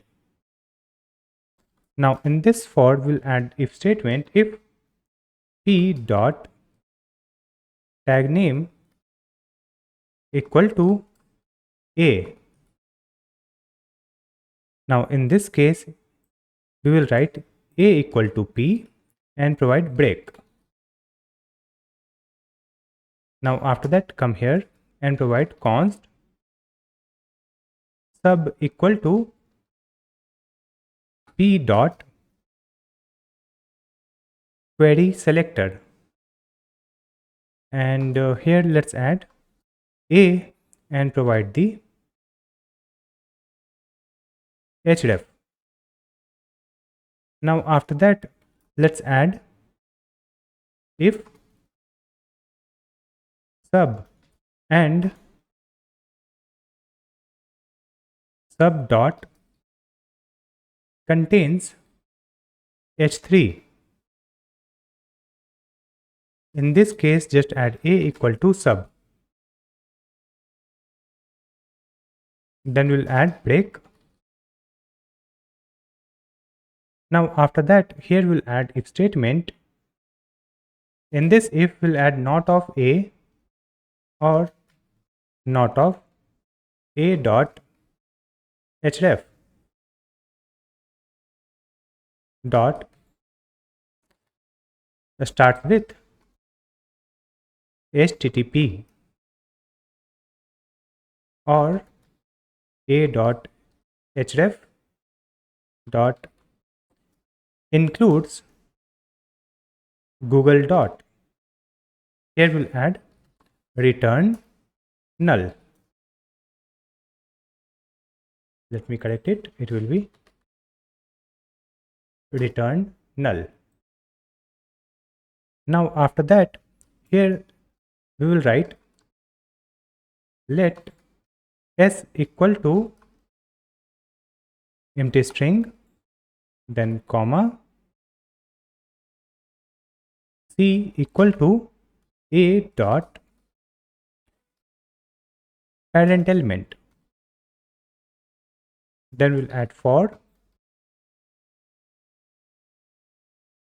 let j equal to 0, comma,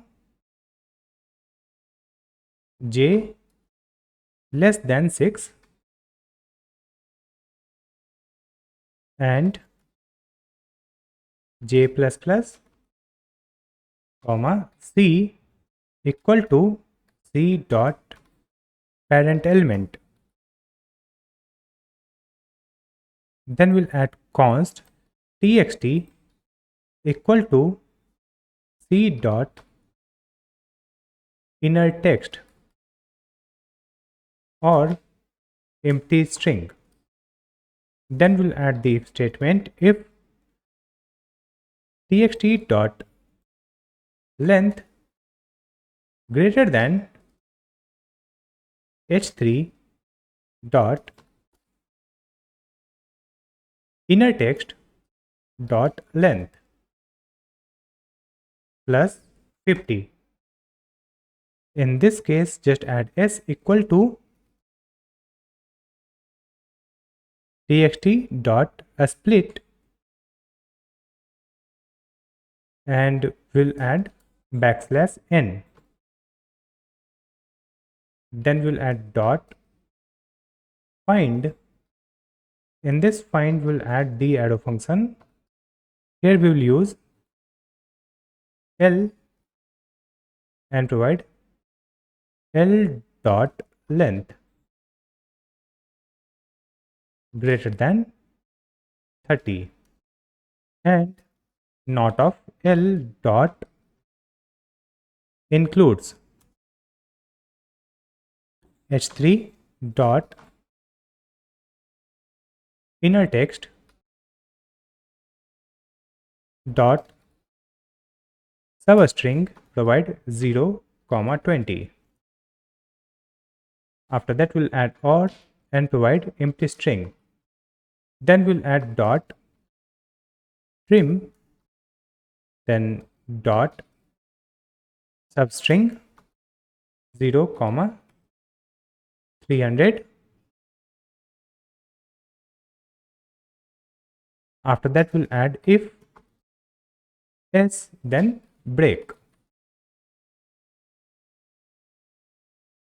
Now after that here let me write return and provide the URL colon a dot href comma domain will be new URL provide a dot href dot host name dot replace, let's replace www dot comma empty string. Then we'll add comma title. It will be h3 dot inner text dot trim. Then we'll add comma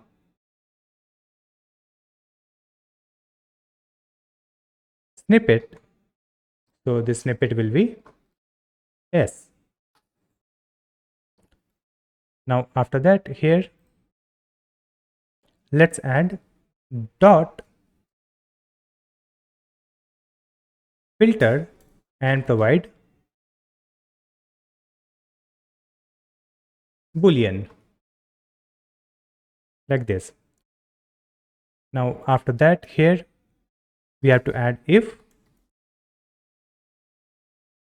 page results dot length is greater than 0, then we'll add break. Then we'll add await page dot reload. Here just add wait until network idle.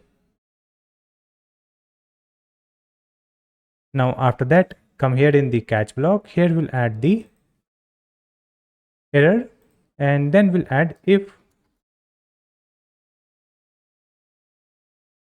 retry is equal to 2. Simply add break. Then we'll add await page dot reload and provide wait until network idle. Now after that, here we'll add the if statement if not of page results dot length. Then we'll add the break. Now let's understand this code from here. So here you can see we are opening the Google search result page, right? And here we have added the G page multiply by 10. So it will scroll or crawl the result up to 5 pages, and it will skip the pages. If we go to second page, it will skip 10 results and display the result of the second page, right? So here we will get the search result up to 5 page, and after that let's add one variable called page result. In this one we have to store all the page results, where we will store the search title, then we will store the URL, domain, and we will store the snippet. It means the description. If you search for any keyword on Google, you will see the title, URL, and description, right? So for that, here we have added one page results array. Now we have added the for loop here so that it will retry the search result if we could not find the data, right? So here we have added the for loop that will try for 3 times. Now here what is happening, first we are getting the search result, and in this one we will find the H3. We will wait for page until it finds the H3, because in the H3 we get all the search title. Then we will wait for other 1500 milliseconds, and after that here we have the page results. So in this page results we are adding the result data. So in this one we are adding the H3, right? So from this H3 closest anchor tag we can find the anchor link, that will be the page link, right?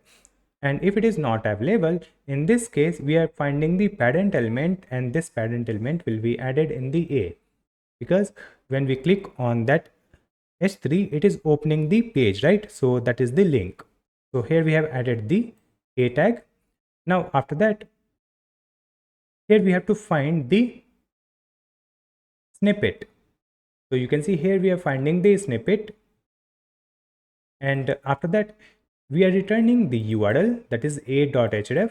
Then we are returning the domain, right? Then we are returning the title, that is in H3, and we are returning the snippet, that is the description, right? Now after that, here we are getting page result is greater than 0, then break.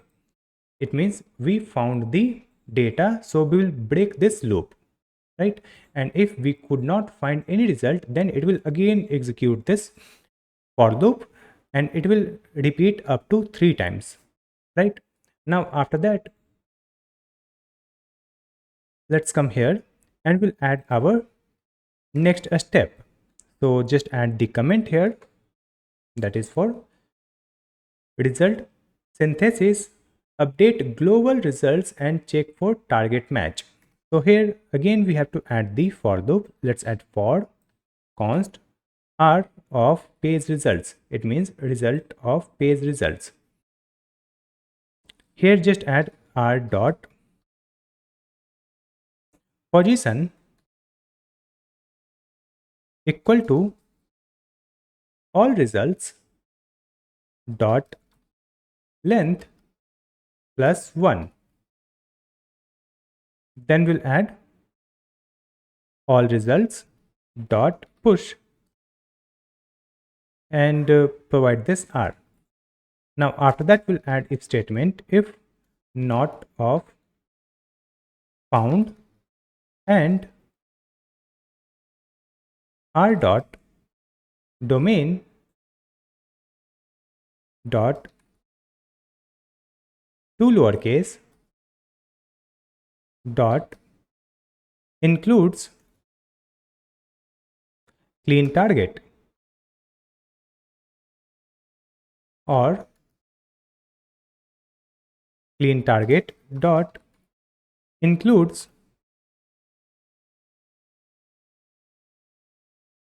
r dot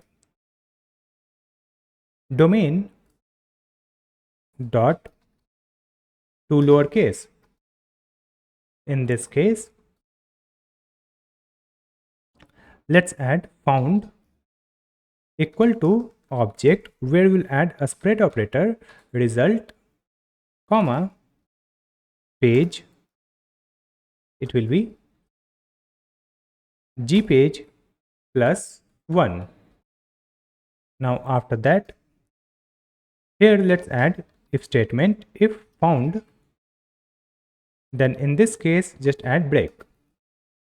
After that let's add await, then page dot wait for timeout and provide 2000 plus math dot random multiplied by 2000. Now after that, here we'll add the next step comment. So let me add the comment, that is finalization close browser and extract competitors. So here just add await browser dot close. Then we'll add const competitors equal to all results dot filter, and in this filter add the arrow function and use the result here, and after that just add not of result dot domain dot to lowercase dot includes clean target and not of clean target dot includes result dot domain dot to lowercase dot slice 0,10. So it will remove the own result and it will give the results of the competitors, right? So here we'll get the competitors data.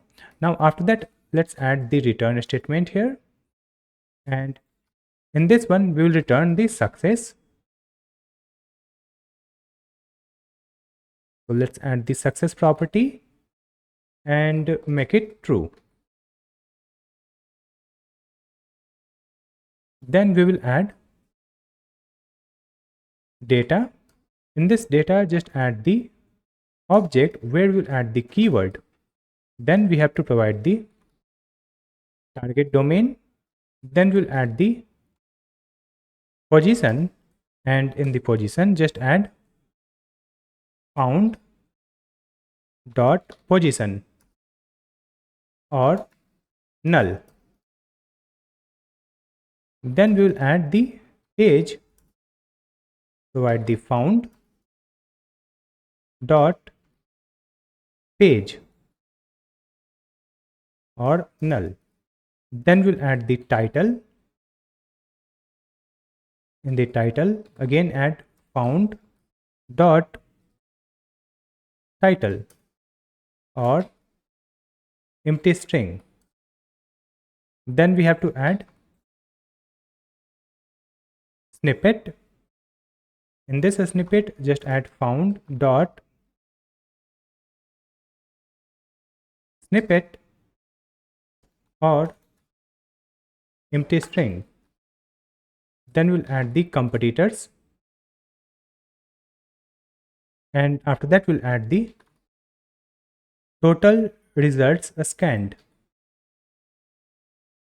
So in this total results scanned, simply add all results dot length. Right now, after that, come here in the catch block. In this catch block, simply add console dot error and provide message rank check error and error dot message.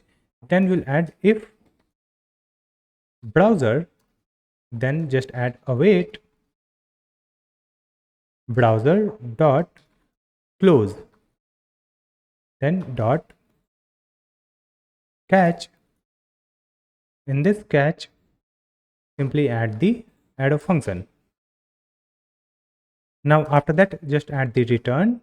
In this return, we'll add success false and we'll add the error property, that is the error dot message. Right now, after that, here we are getting some warning. If I scroll up here in this statement, that is in the line 63, you can see we are getting the warning here, right? To fix it, we'll replace this comma with semicolon. Let's save the changes. That's it. So we have created this rank tracker service where we have to provide the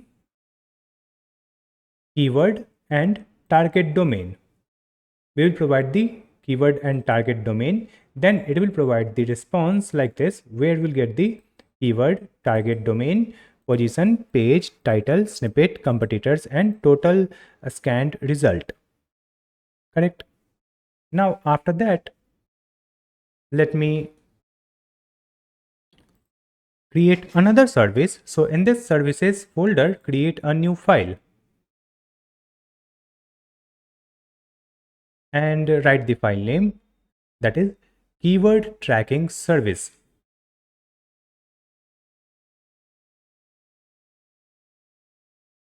.js.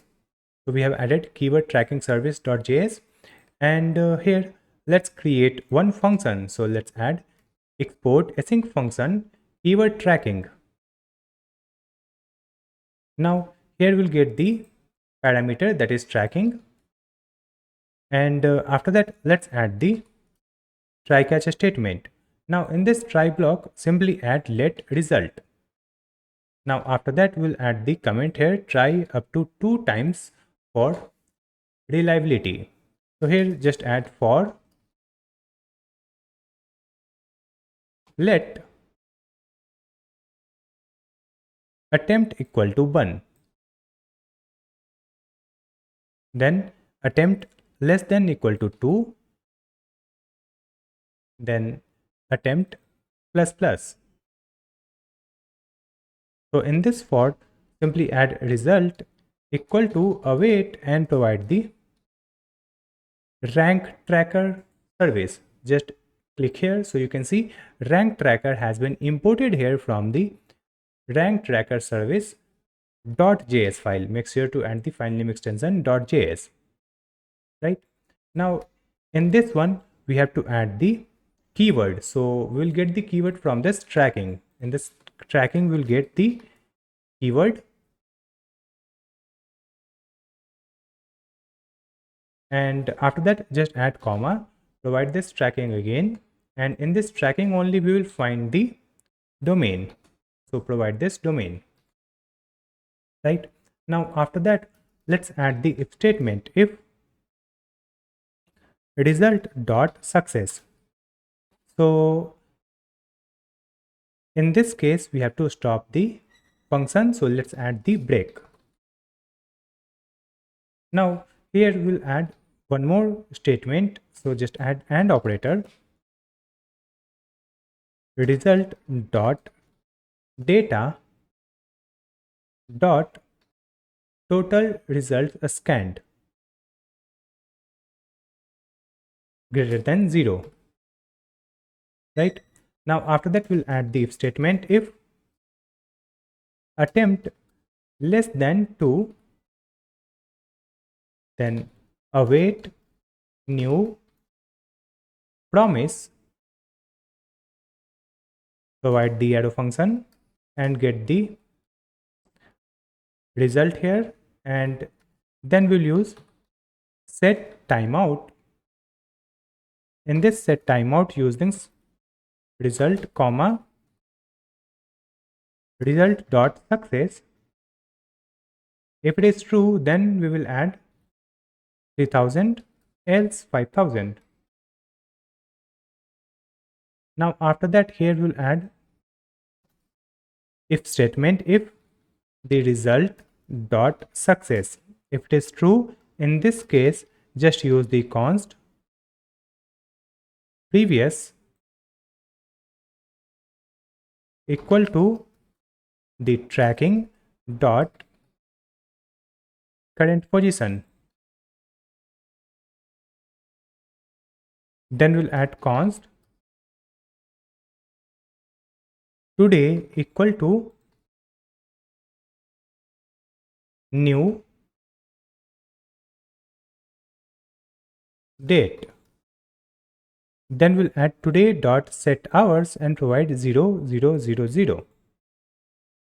Then we'll add the tracking here dot current position equal to the result dot data dot position. Then we'll add the tracking dot current page equal to the result dot data dot page. Then we'll add tracking dot competitors equal to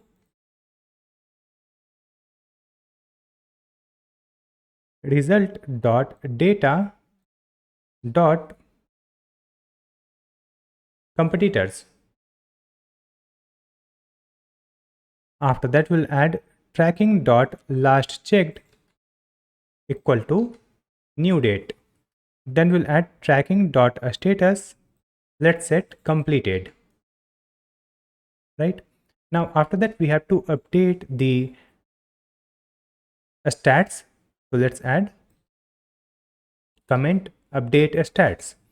Just add tracking dot current position or tracking dot position change equal to the previous and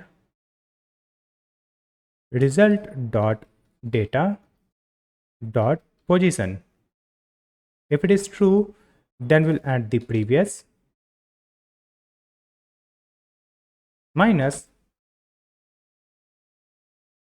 result dot data dot position, else let's add 0. So here we'll get the position change. After that, we'll add if result dot data dot position and not of tracking dot best position or result dot data dot position is less than tracking dot best position. Then we will add the tracking dot best position equal to result dot data dot position. Now after that we have to update the history also. So here let's add update history. In this update history, just add const history entry equal to object and provide the date. In this date, let's add today, then add comma position. In the position, just add the result dot data dot position. Then add the page. Let's add the comma here. Here we have added the page. It will be result dot data dot page. Then we'll add title and a snippet like this. Now after that, here let's add const idx equal to tracking dot rank history. Then we'll add dot, or let's use dot find index. Here we have to add the function, provide the history, and provide history dot date dot to date string equal to today dot to date string. Then we'll add if idx greater than 0. Then we'll add the tracking dot rank history idx equal to history entry. Then we'll add else statement. In this else, just add the tracking dot rank history dot push and provide this history entry. After that, here we'll add the else statement. In this else statement, we'll add tracking dot status and let's add failed. So here we are using if result dot success, right? And if it is false, then we'll set tracking dot status failed and provide await tracking dot save. Then we'll add the return and simply add the result. After that, come here in the catch block. In this catch block, we'll add the error in the parameter, and after that just add console.error and provide rank update error. Then we'll add tracking.status and set the status failed. Then we'll add await tracking.save dot catch, and in the catch we have added the arrow function. Then we'll add the return here, and in this return just add success false and provide the error, that is error.message. So we have created this another service. Here we are using the previous service, that is rank tracker, and in the rank tracker we are passing the keyword and domain, and in this service we are getting the tracking data that is available in our database. So we will get the tracking data here, and from here we will pass the keyword and domain, and after that we will set the data in database using the result, right? Now after that, let me come here in the controller. So here we have the rank controller .js file, and in this one here we are returning the response, that is keyword tracking started. So after this keyword tracking started, let's call our service, that is keyword tracking. Let's import it from the services. Let me scroll up. You can see keyword tracking has been imported here from the services folder, keyword tracking service.js file. Now in this one we have to provide the tracking data, correct? So in this one just add tracking data. like this. Now after that, come here in the catch block. In this catch block, simply add console.error and provide add keyword error. Then we'll add if statement. If error.code is equal to 11k, then we'll add the return statement and provide the response.status 400 JSON success false, and the message is already tracking this keyword. Then we'll add the response also. So let's add the response.status 500 JSON success false, and the message is server error. So we have created this controller to add a new keyword, and after adding the keyword, it will start tracking the keyword ranking. After this add keyword controller, let's scroll down and you will find this get keywords. So let's complete this get keywords controller function. In this one also we will add try catch statement, and in this catch block let's add console.error and provide the message that is get keywords error and provide the error.message. Then we'll send the response also. So just add response.status 500, then JSON object with the success false, and the message is server error. Now come here in the try block. In this try block, simply add const keywords. We have to find the keyword from database, right? So just add const keywords equal to await and use the keyword tracking model.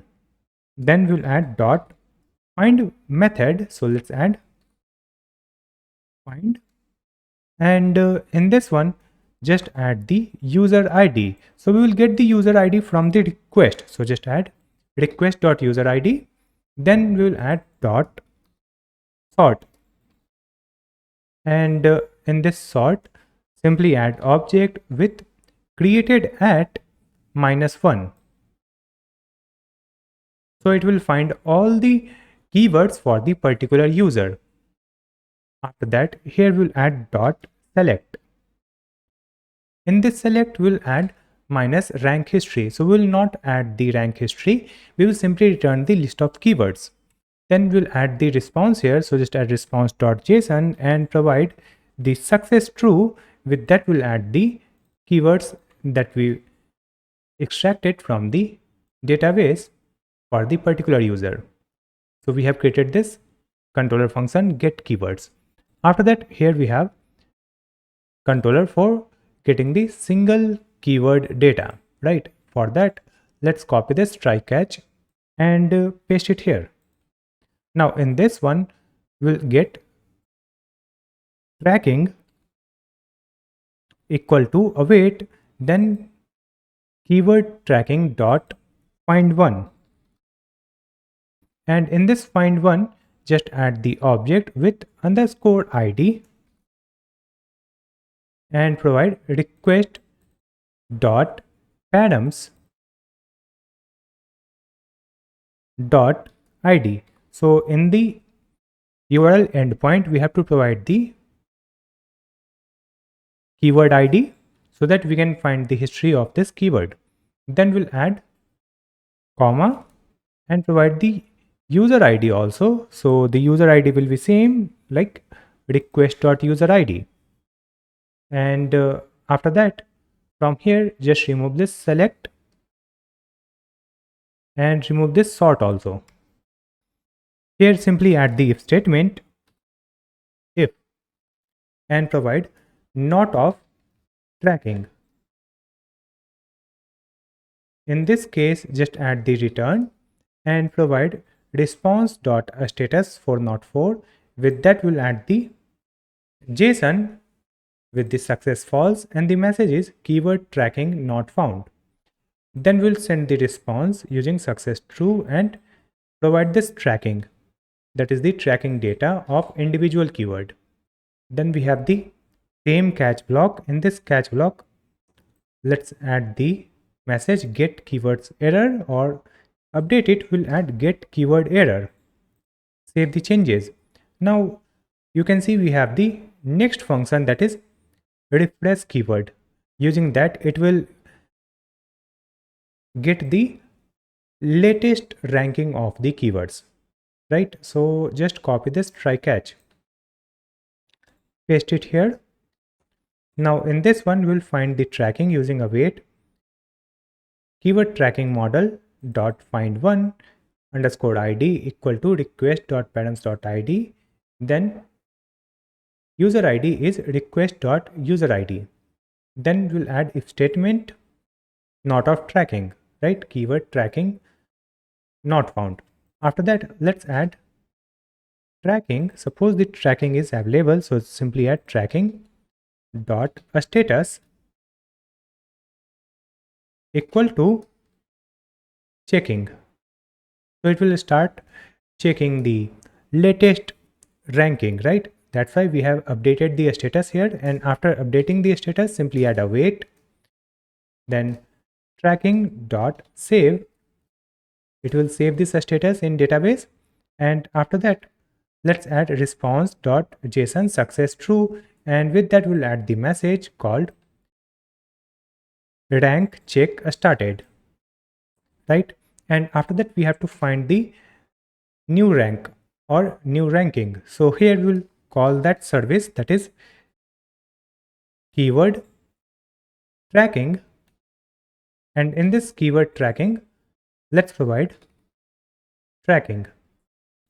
Here we may get confused because the service name is keyword tracking and the model name is also keyword tracking. So you can see the difference here. We are importing the keyword tracking model, right? And the name is starting with capital K. And this is the service. And here the name is starting with a small k. So wherever you are using the model, use the capital K. It is case sensitive. So let me see the first one. Here you can see we have added await keyword tracking dot find one. So we are using the capital K here, right? Now scroll down. Here you can see we are using this capital K for the model. Scroll down and come to the next one. Here, let me update this. It will be capital K. Instead of a small, we'll add capital K, that is keyword tracking model. Let's come to the second one. Here in this get keywords also will add capital K for the model, keyword tracking model dot find one. Let's come here. Here also we'll add capital K. This is for the model name. And after that, here we are calling this service, that is small k keyword tracking. Now it is correct. Now after that, let's see the catch block. In this catch block, we'll update the message. So the message is refresh keyword error, then error.message. Now come here in the next function, that is delete keyword. For this one, just copy this try catch and paste it here. For this delete, we will add const tracking equal to await keyword tracking dot find one and delete. And after that, we have to provide underscore id. It will be request dot params dot id and user id is request dot user id. After that, let's add if not of tracking, then return this statement, keyword tracking not found. After that, let's just remove this and this one also. Simply add response.json success true, and with that we'll add the message, that is keyword tracking deleted, because we have added the method called find by id and delete, right? Now after that, here we have the catch block. In this catch block, we will update the message, that is delete keyword error. Save the changes. Now after that, let me just copy this statement and paste it here in the last controller, that is toggle tracking. And in this one, first we'll find the tracking using await keyword tracking model dot find one. In this find one, we have to add underscore id and user id. It is same. Then we'll check if not of tracking, then we will return this response. right? Now suppose the tracking is available, then use the tracking dot active property and equal to not of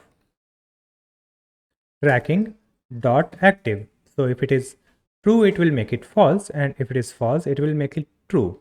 After that, we have to update the data in database. So just add await tracking dot save. That's it. Then we'll return the response using success true and provide the new tracking data. So just add tracking. Now after that, let's add the message in the catch block. So we'll update this message. This is toggle tracking error.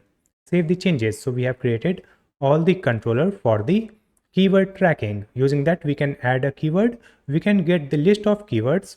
Then we can get the individual keyword and tracking history. Then refresh the keyword. It means we'll get the current ranking. Then delete keyword and toggle tracking.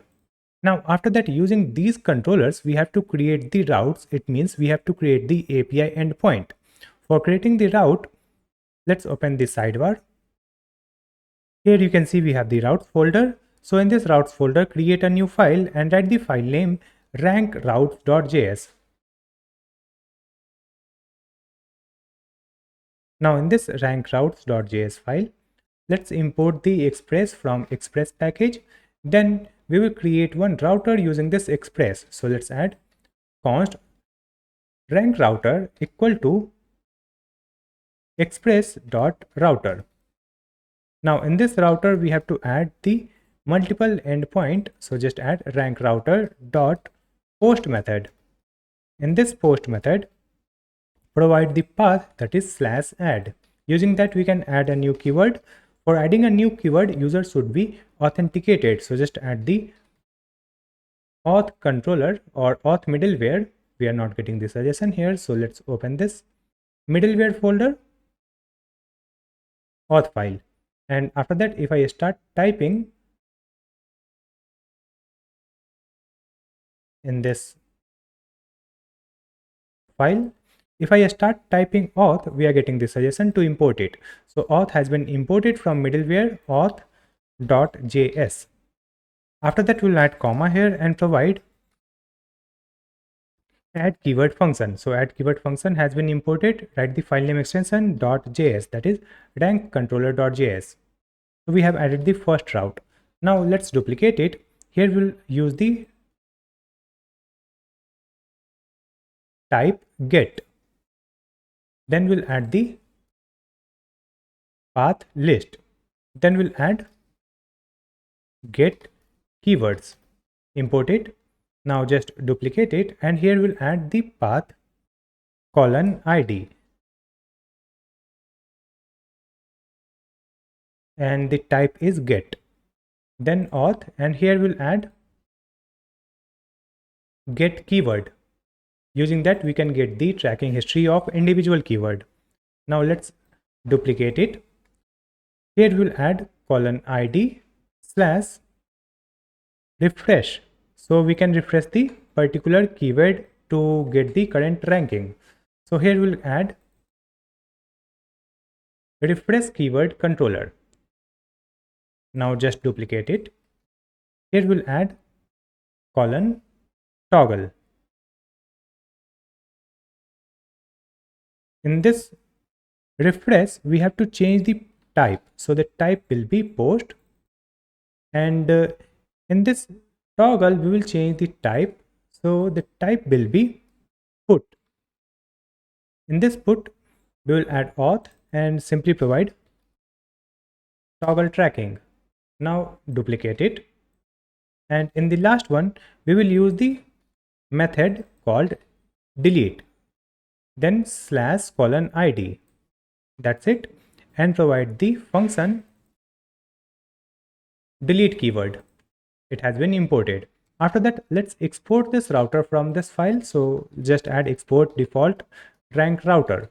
Now we have to add this rank router in our main file, that is server.js file. So let's open server.js, and here we will add app.use, provide the path here.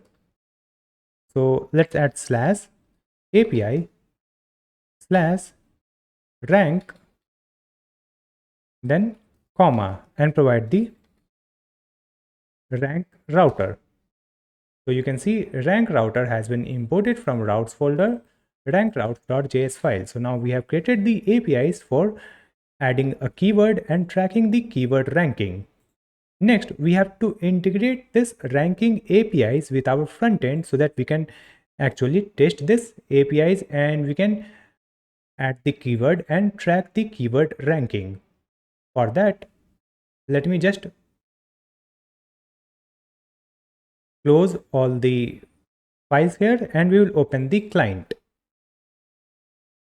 In this client, you will find src and pages. In this pages, you can see we have the rank details page and rank tracker page. If I open our client, here you can see we have the dashboard, then analyze, and this is the rank tracker page.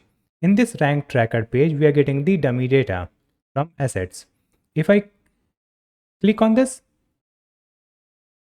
arrow icon, it will open the rank details page where we can see the details of individual keyword, right? For this individual keyword, we can get the complete rank history. And here we have the current position, position change, best position, and last position date. Now after that, let me just come back here.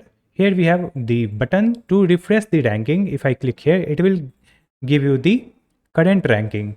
Here we have the icon to toggle the tracking status, and here we have the button to delete this keyword, and here we have the list of competitors on this keyword, right? And here we have the best rank. So after that, let's replace this data using the API that we have created. So I'll just come back here in the VS Code. We will open the pages, and in the pages we will open rank tracker.tsx. In this rank tracker.tsx, you can see here we have the function called fetch keywords that will fetch all the keywords list. So here we are fetching the dummy data, right? You can see we have the dummy ranking. So let me remove this dummy data and we will fetch the keywords data using the API. For that, we need the API instance that we have created in the context, right? So let's get that from context. Here in this rank tracker function, we'll add a space and provide const curly braces API equal to use app. Let's open the context file here. And after that, if I start typing use app, we are getting this suggestion to import it. You can see use app has been imported here from context folder app context file. Now call this use app. So here we have the API instance, that is the instance of Axios, right? Now after that, here we have the import statement, that is dummy ranking. It is not required, so remove it.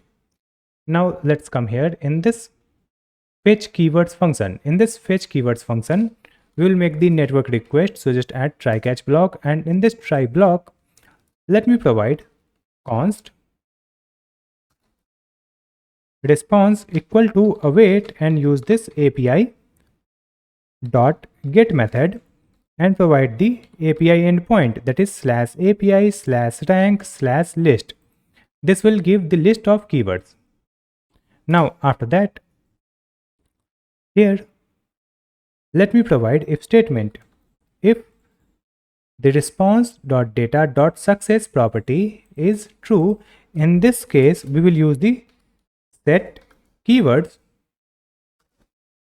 and in this set keywords simply provide the keyword that we are getting from the network request. So just add response.data.keywords. Now after that, come here in the catch block. In this catch block, we'll get the error in the parameter, and after that, let's add console.error provide failed to fetch keywords and provide this error. Then here we will use the set loading and let's make it false. save the changes, and after that if I open the web page, you can see here we don't have any keyword because the dummy data has been removed, and right now we don't have any keyword tracking in the database. So we have to add a new keyword using this button, that is track keyword. Correct?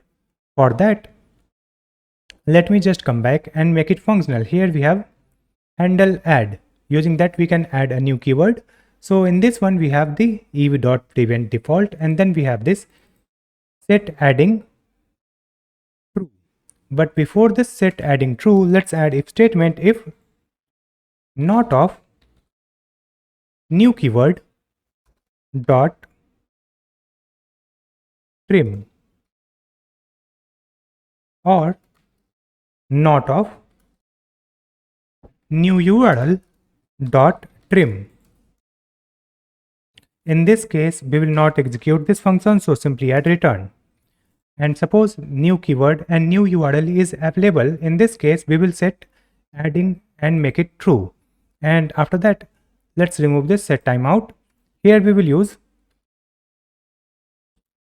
set add error and provide empty string. Then we'll add the try catch statement, and in this try block we'll make the API call. So let's just copy this statement, paste it here. That is response equal to await API dot post method. In this post method we'll add the path /API/rank/add. For adding this we need to provide the data, so just add comma and object. In this object we will add the keyword. So let's add the keyword. In this keyword, simply provide the new keyword dot trim. And after that, let's provide the URL. In this URL, let's add new URL dot trim.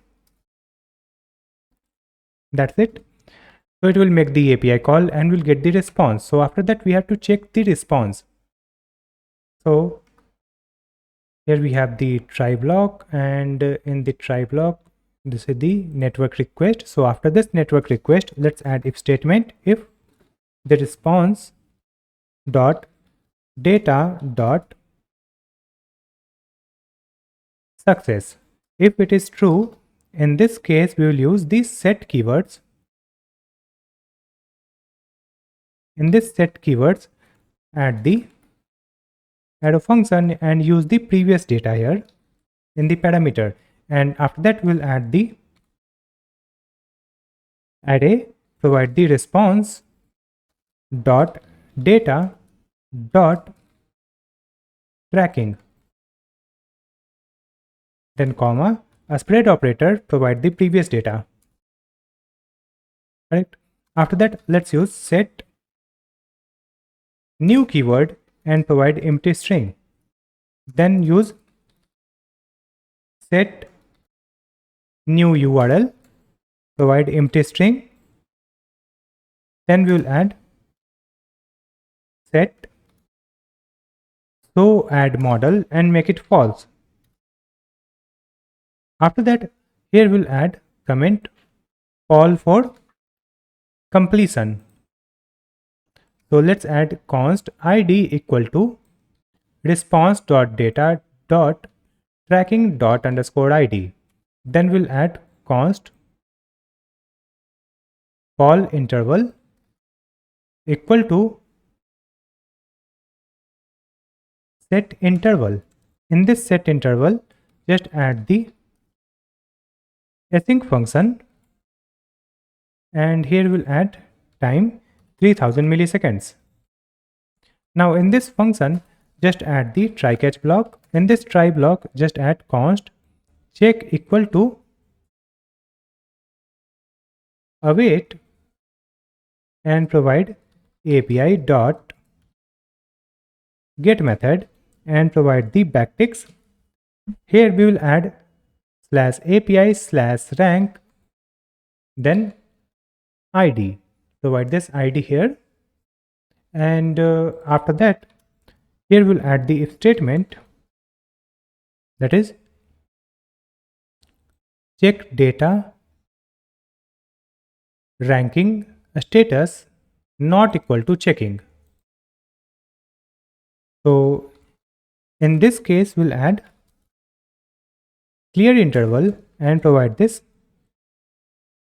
call interval. Then we'll use set keywords and provide arrow function.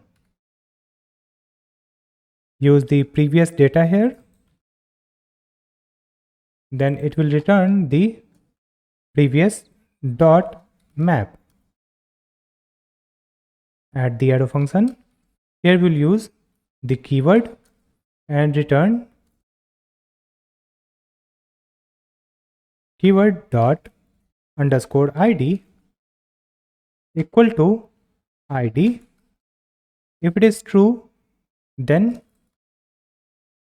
check dot data dot tracking. Else we'll add this keyword.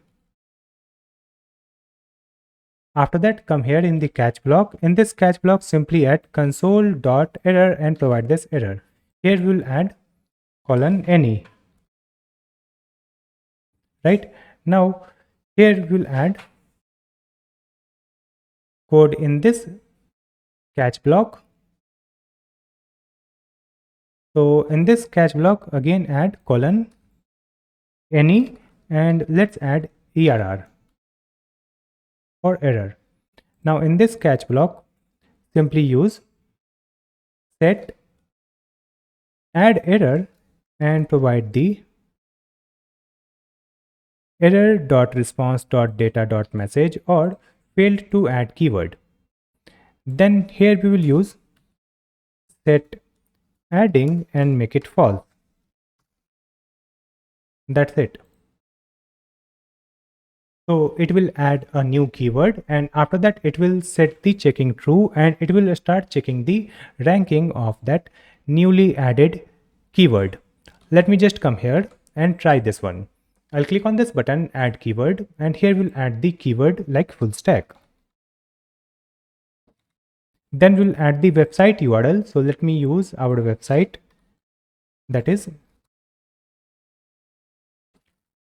GreatStack.dev. I'll add this website URL here. And after that, I'll click on this button, start tracking. Now this keyword has been added. Let me verify it. I'll come back here in the MongoDB database. Click on this, refresh. Here we have this SEO. In this one, we have the users only. Let me see the backend server. We'll come here, open the terminal. In this backend terminal, you can see the app is crashed. Let's see what happened here. Cannot find package React imported from SEO rank tracker keyword tracking.js file. Let me open keyword tracking.js file from the modules. Let's open server modules and keyword tracking.js file. And in this one, what was the error? Cannot find package React. So in this message, you can see cannot find package React. Let's hide this. So in this keyword tracking.js, where we are creating the model, we have added this user ID from React. So you can see it is used here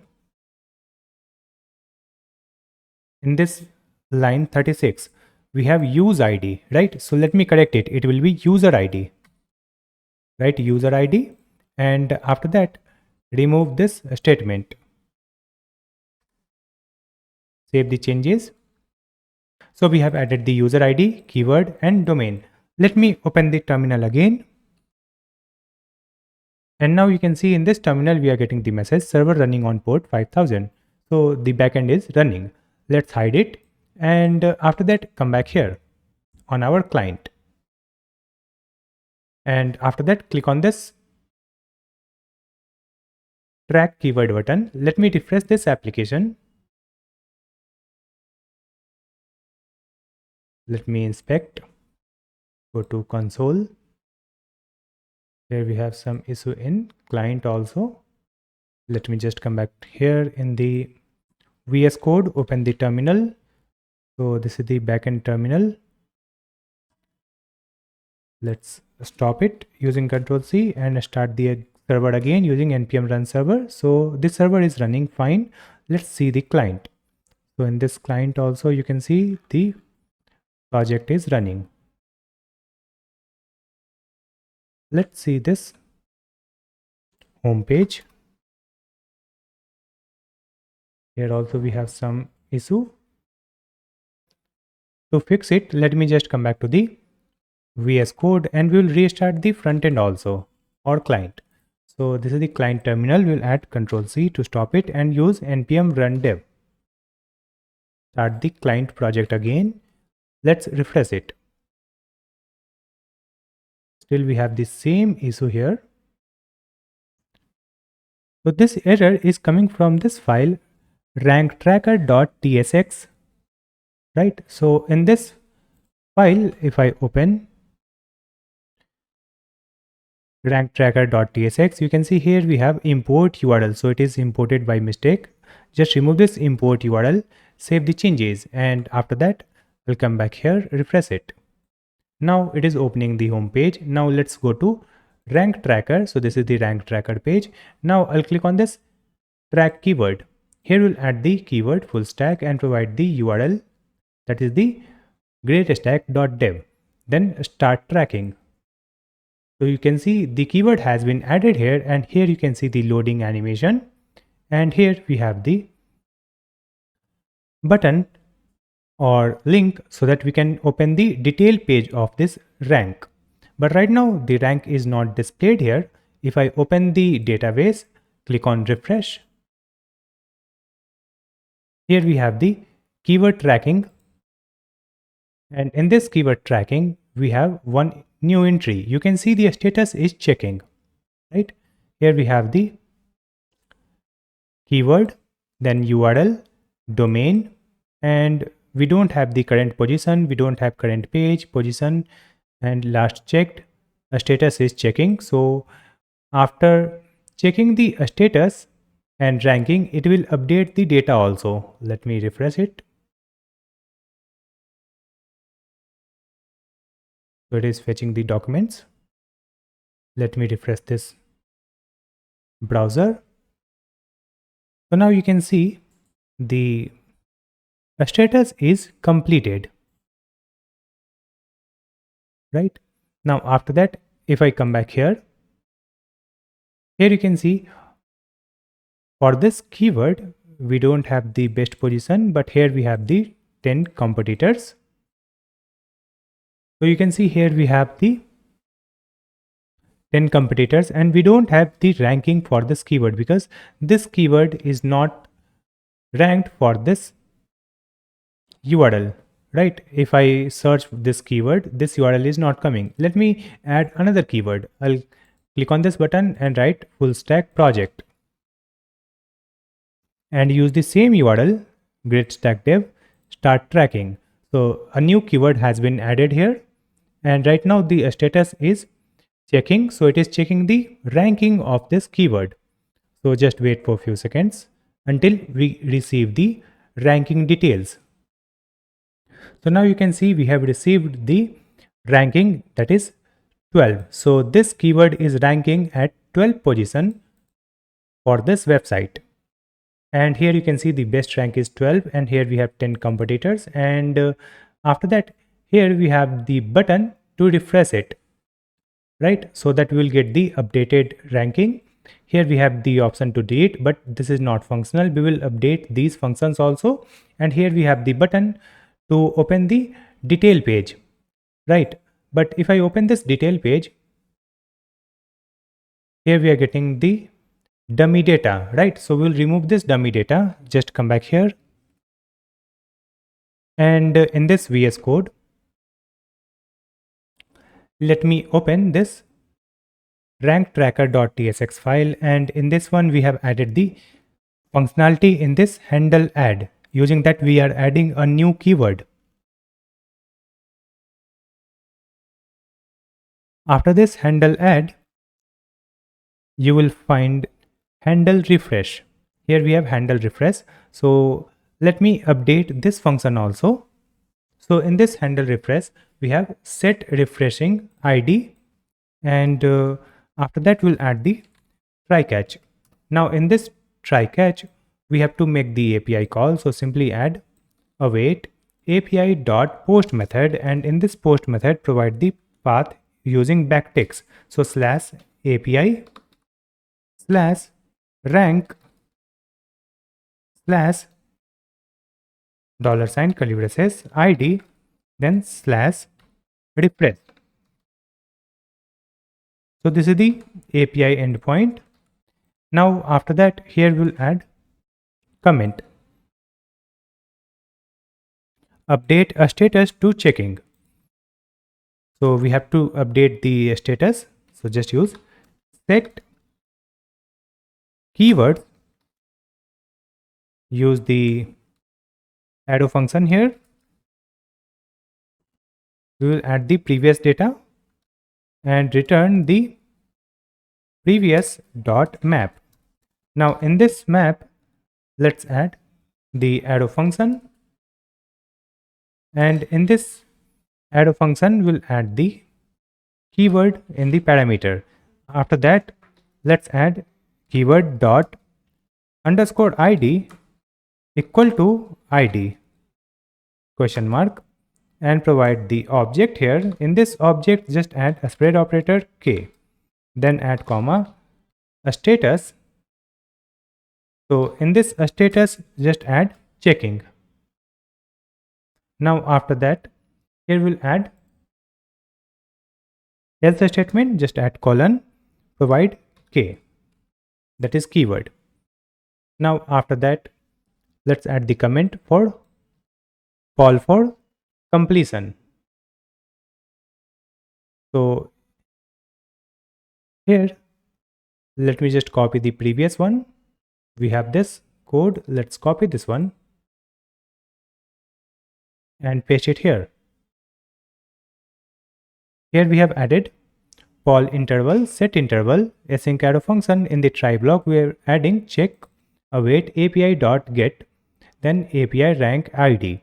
If check dot data dot tracking status not equal to checking, then clear interval, call interval, then set keyword, and after that,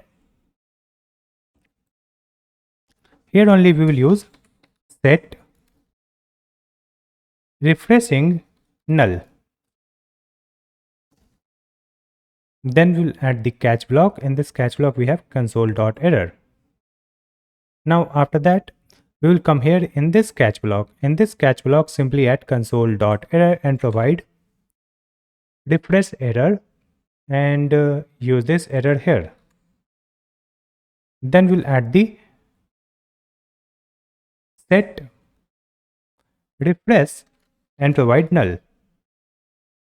So this is the catch block ending here, and this is the try block.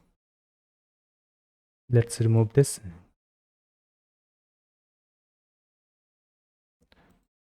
Now it is correct. Here we have the try block and catch block. Let's save the changes. So we have added the functionality for refresh. Now after that, here we have handle delete. You can see here we have handle delete. So we will make it functional. So first we have added the confirmation, and after that remove this one. Here we will add the try catch statement, and in this catch block simply add console.error and provide the error from this parameter. Then we'll add the set deleting, and let's make it null. correct? Now in the previous one, you can see we have added set refreshing and added null. In this one, we have added set deleting null. Now come here in the try block. In this try block, simply add await API dot delete. Now in this delete, we'll add the backticks slash API slash rank slash $ curly braces. Provide the ID. So it will delete the keyword. So here we will use set keywords, and in this set keywords, again add the arrow function like this, where we have added the previous data, then previous dot filter k dot underscore id not equal to id. Save the changes. So this keyword will be removed. After that, here we have handle toggle. In this handle toggle, let me again add the try catch statement. So I'll copy this one, paste it here. Here we have added const response equal to await API dot put method.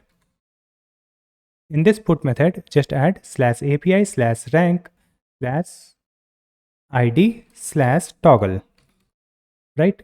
Now after that, we'll add the if statement, if response dot data dot success. If it is true, in this case, just use this set keywords. In this set keywords, use the previous data, then previous dot map. In this map, we'll add the function with k. It will return this parenthesis with k dot underscore id equal to id. If it is true, in this case, one object with a spread operator, this keyword, then comma, active property, it will be response.data.tracking.active. Else, they will add colon this keyword. Now after that, here we have the catch block. So just add toggle failed. That's it. Now after that, let me just come here. So we have added the functionality for this refresh, for this toggle, and for this delete. Let me click on this refresh. So you can see it will set the checking true. That's why we are getting the loading animation. And after that, it will again try to fetch the new ranking. Correct? So now you can see this time the ranking is 14. The changes is -2. You can see the changes also. Here we have the best ranking 12 and the current ranking is 14. Now here we have the delete option also. Let me click on this delete. Click OK. So the first one has been deleted. Let me see this in database also. I'll come back and refresh it. So here you can see we have this only one entry full stack project for this URL, this current position, then current page, best position, position change, and active true. You can see it is active. Now we can make it inactive also. So I'll come back here and click on this toggle. So now it will become inactive. If I come back here in the database, click on refresh. So now you can see the active property is false. Correct? Now let's make it active again. I'll click here. So it will become active. Let's see the database, refresh it. You can see the status active is true. Right? Now here we have the history also. In this history, you will find the object where you can see the position, page. Correct? Next, we have to display the detail page. Right? To update the detail page, we'll come back to the VS Code. Let's open the sidebar. In this pages, you will find rankdetail.tsx. Let's open rankdetail.tsx. Now in this one, we need the API instance. So here you can see we are getting the ID from params. Before that, let's add const curly braces equal to use app. Import this use app from context, and from this use app we will get the API. like this. Now we have the API here. After that, here you can see the function fetch tracking, where we are using the dummy data, right? So just clear this function. Now in this one, let's add try catch. In this try block, let me write const response equal to await and use the API dot get method. In this get method, provide the backticks, then slash API slash rank slash $ curly braces and provide the ID. So here we'll get the individual keyword data. Now we'll add the if statement if data.success or response.data.success is true. In this case, simply use set timeout. In this set timeout, we will call fetch tracking, then comma 3000. Now after that, we'll add set tracking, and in this set tracking, simply use response.data.tracking. Then we'll add the return. After that, here we will use set tracking and provide response.data.tracking. Then here we have the catch block. So just remove this parameter. Simply use catch like this. And after this catch, let's add set loading, and in this set loading provide false. Now in this catch we are getting some warning, so let me add the space here and let's add any comment like this, handle by null state. That's it. So it will fetch the tracking data of individual keyword, and after that here we have the handle refresh. So let's complete this function also. So just remove this set timeout. Here we have set refreshing, make it true, and after that we have to add the try catch block here. So just add try catch. Now in this try block, we'll make the API call. So let's add await, then API dot post. In this post, just add the backticks slash API slash rank slash $ curly braces tracking dot underscore ID, then slash refresh. After that, just use set tracking. In this set tracking, add the arrow function. Here we'll add the previous data in the parameter, and after that we'll add this parenthesis and use the previous. If it is true, then we'll add one object with the spread operator, previous data, status is checking, else simply add null. Now we'll add const call interval equal to set interval. In this set interval, we'll add the async arrow function, and then we'll add time 3000 milliseconds. Now here we'll add the try catch again. So just add the try catch in this one, and in this try block again make the API call using const check equal to await API dot get method. Provide the backticks here, then slash API slash rank slash $ curly braces. Then add the tracking dot underscore ID. Now after that, here we'll add if statement if check dot data dot tracking dot status not equal to checking. In this case, we will add clear interval and provide this fall interval.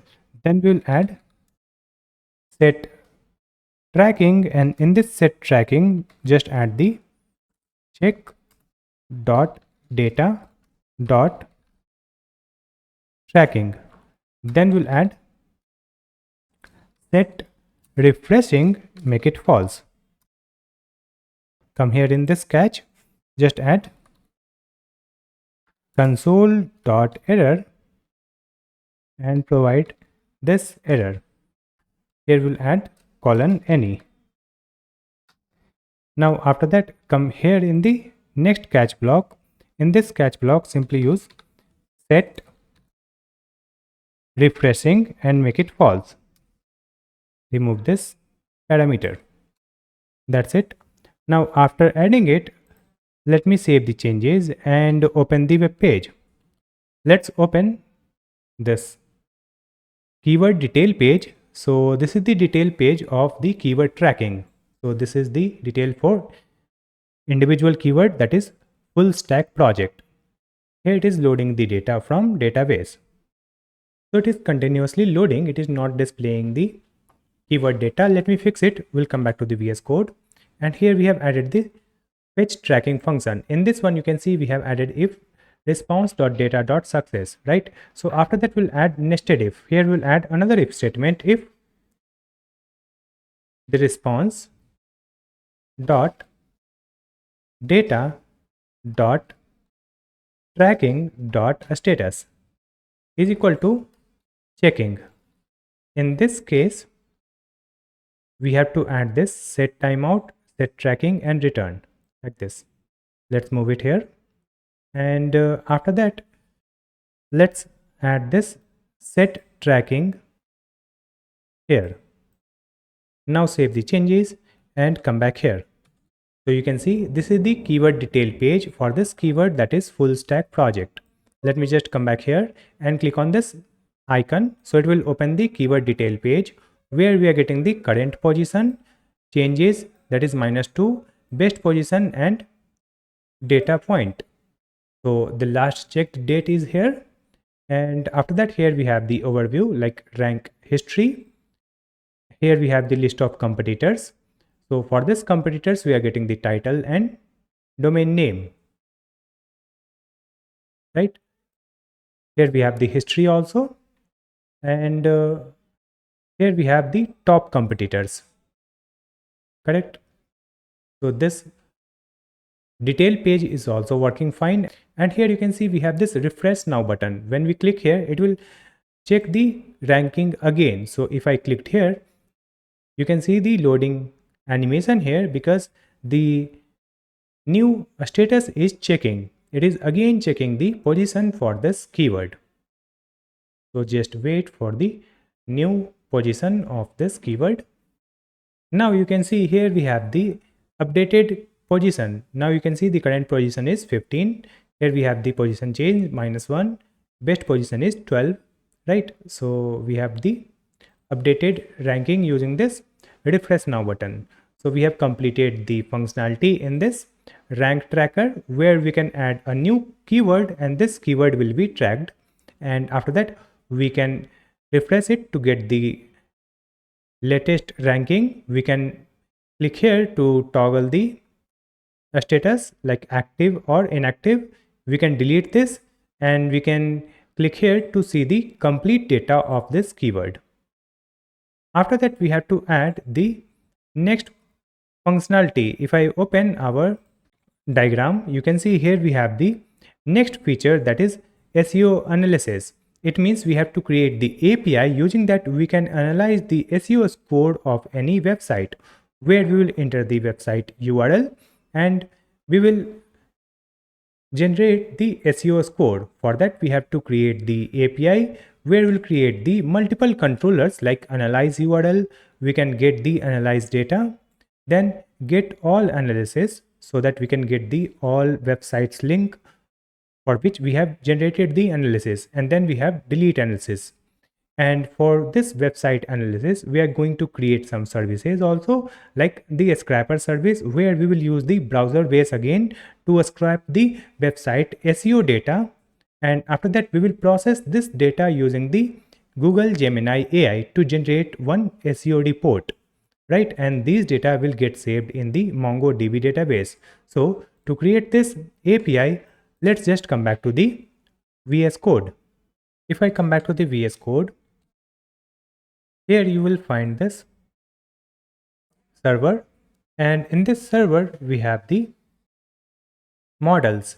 So here we have to create a new model file. We'll create a new file and write the file name analysis.js. So we have added analysis.js file. Here we'll add import mongoose from mongoose package, and using this mongoose will create the schema. So let's add const analysis schema equal to new mongoose.schema constructor. Now in this one we'll add all the properties that we have to add in the analysis. So here let's add the user ID.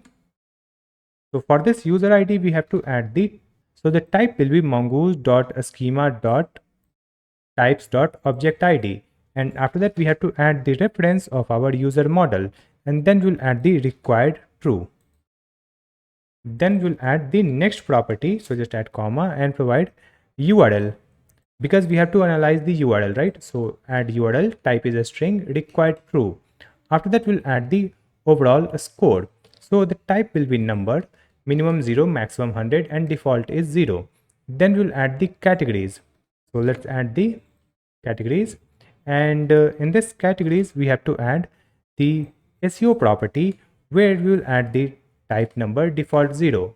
Then we'll add the performance, it is also type number, default 0. Then accessibility, type number, default 0. And then best practices, here we'll add the type number, default 0. After that here we have to add the next property, that is metadata.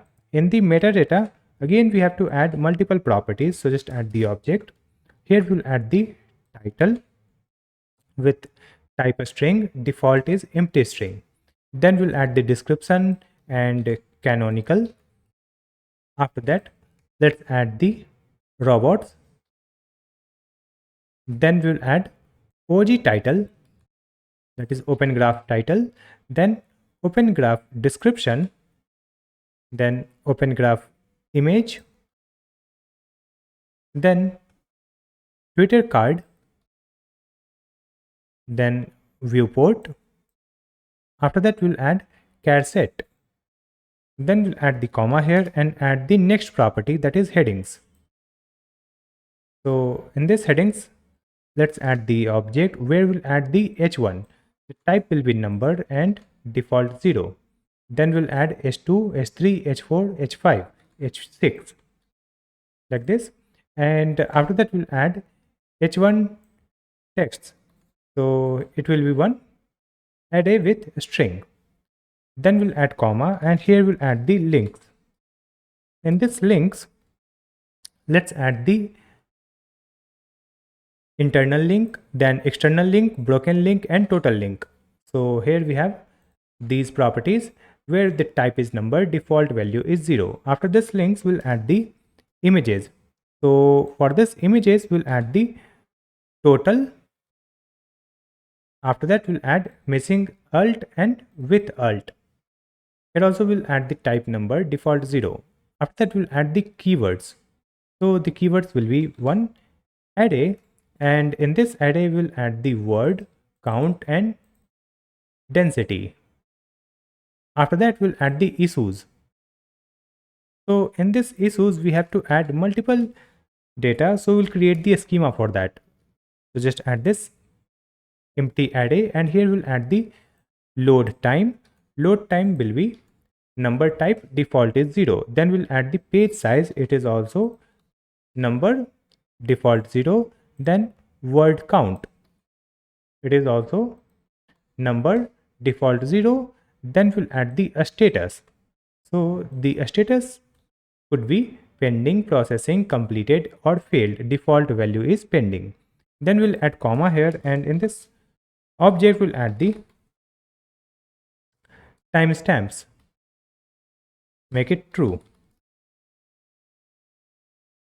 After that let's add the issues here. So for this issue we have to create the schema. So here let's create one more schema, const issue schema equal to new mongoose dot schema. Here let's add the severity, then we'll add the type a string, then let's add enum critical warning info required true. After that, let's add category. It is also a string. Then we'll add the message. Then we'll add recommendations. And for this one, we don't have to generate the underscore ID. So let's add the comma object and provide underscore ID false. After that, let's provide this issue schema here in this array. That's it. Now, after creating this schema, we can create the analysis model. So let's add const analysis equal to mongoose dot model and provide the model name called analysis. Then provide the schema here. So let's add analysis schema, and after that let's export this analysis model using the export default analysis. That's it. Now after creating it, we can create the controllers, right? For creating the controller, let's open this sidebar, and in this sidebar you will find the controllers folder where we have to create a new file and write the file name analysiscontroller.js.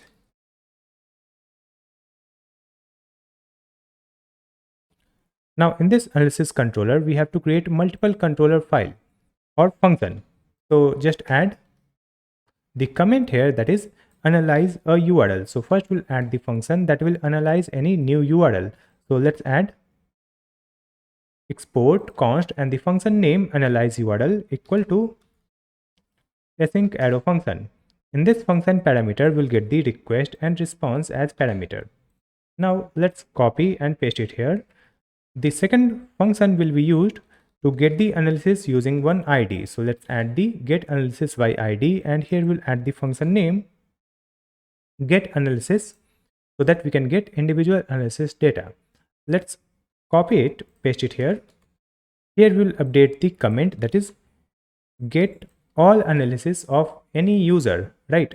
So here let's update the function name that get analysis, and after that just copy and paste it here. Here we'll add the comment that is delete analysis. Let's update the function name also, that is delete analysis. So we will create multiple functions here, and using these controller function we have to create the API endpoint. So let's create or complete these functions first. So first we have analyze URL. So in this one, let's add try catch, and in this try block, first we will get the URL from request body. So let's add const curly braces URL equal to the request dot body. Now after that, let's add if not of URL. If URL is not available, then we'll add the return statement with the response status 400 and the success false. Message is URL is required, right? Now after that, let's add the comment valid URL format. So we have to change the URL format to valid URL. So let's add let valid URL.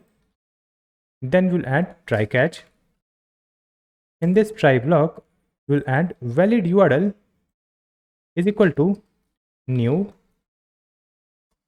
URL and provide the URL dot starts with. Provide HTTP. If it is starting with this HTTP, it means it is a valid URL, right? So just add ternary operator, provide the URL. And if it is not starting with this HTTP, then we have to add it. So just add the backticks, provide HTTPS : / and insert the URL here. So just add $ curly braces URL. So now we will get the valid URL. And if any error occurs in this try block, Let's execute the code in catch block. So in this catch block, we'll add return response.status 400 JSON success false, and the message is invalid URL format. After this try catch, here let me add one comment, that is create analysis record with pending status. So we have to create a new record here. So let's add const analysis equal to await and provide the analysis model. So let's import it from the models folder. You can see it has been imported from models analysis.js file. Write the file name also, and after that here we can use dot create, that will create a new record, and in this one we have to add object with user ID. In this user ID we will store the user ID from the request dot user ID. After that let's add comma URL. In this URL just add the valid URL, then dot href. After that just add a status, and in the status let's add processing. So a new record will be created here in the database. After that we can send the response immediately, right? So let's add send immediate response with analysis ID. So just add response.json, and in this one we'll add the success true. With that we'll add the message also, that is analysis started. After that we'll add the analysis ID also. In this analysis ID just add this analysis dot underscore ID, right? So it will store the data, and after that we have to start scraping the website data. So we have provided the URL, right? So we have to scrap that URL, then only we can generate the SEO report, right? So here we have to run one scrapper service. For that we have to create a new file. So you can see here we have the services folder. In this one just create a new file and write the file name, that is scrapperservice.js.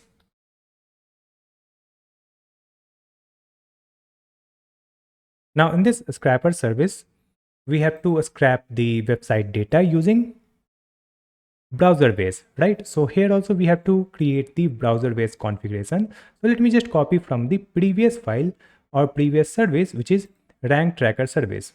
In this rank tracker you will find this import statement and this one. So let me just copy this and paste it here in the scrapper file. So here we have added import Chromium and import Browserbase, and after that we have added Browserbase equal to new Browserbase and provided the API key and the API key from the environment variable, right? Now after that let's add the function export async function and write the function name, that is a scrap URL, and here we have to add the URL in the parameter. So we have to call this function and provide the URL only, that's it. Now we'll add let browser, and after that we'll add try catch. Now in this try block we have to create the session as we have created in the rank controller, I mean keyword tracking. In this keyword tracking let's open this rank tracker service. So in this rank tracker service you can see we have added this session, then browser. Let me just copy this to statement and paste it in this scrapper service in the try block. So we have added const session equal to await bb.session.create browser settings block adds true. Then we have added browser equal to await Chromium connect over CDP session connect URL. Now after that let's add const default context. equal to the browser dot context and index 0. Then we have to add page. So let's add const page equal to default context dot pages index 0. After that, here we'll add page dot set default navigation timeout, and here we'll add 30k. So we have added the same thing in the previous file. After that, here we'll add const start time equal to date dot now. Then we'll add let response. Then add try catch here, and here we'll add response equal to await, and then use the page dot goto. In this goto, we will provide our URL, then comma object. In this object, just add wait until and provide document loaded. Right now, after that, come here in the catch block. In this catch block, we'll add nav error. Now in this catch block, we have added nav error, and after that, here simply add await and provide the browser dot close. Then we'll add dot catch, and in this one simply call the arrow function like this. Now after that, we will add the browser equal to null. Then we'll add the return statement. In this return, we'll add the object with success false, and with that we'll add the error, that is nav error dot message. Now after that, here we'll add const load time. So the load time will be date dot now minus a start time. After that, just add await page dot wait for timeout, and here we'll add 2000. After that, we have to scrap all the SEO related data from this website after loading. So here we'll add the comment extract all SEO relevant data from the rendered page. So just add const scrapped data equal to await, and we will use the page dot evaluate. In this evaluate, add the arrow function. Now here just add const get meta equal to arrow function.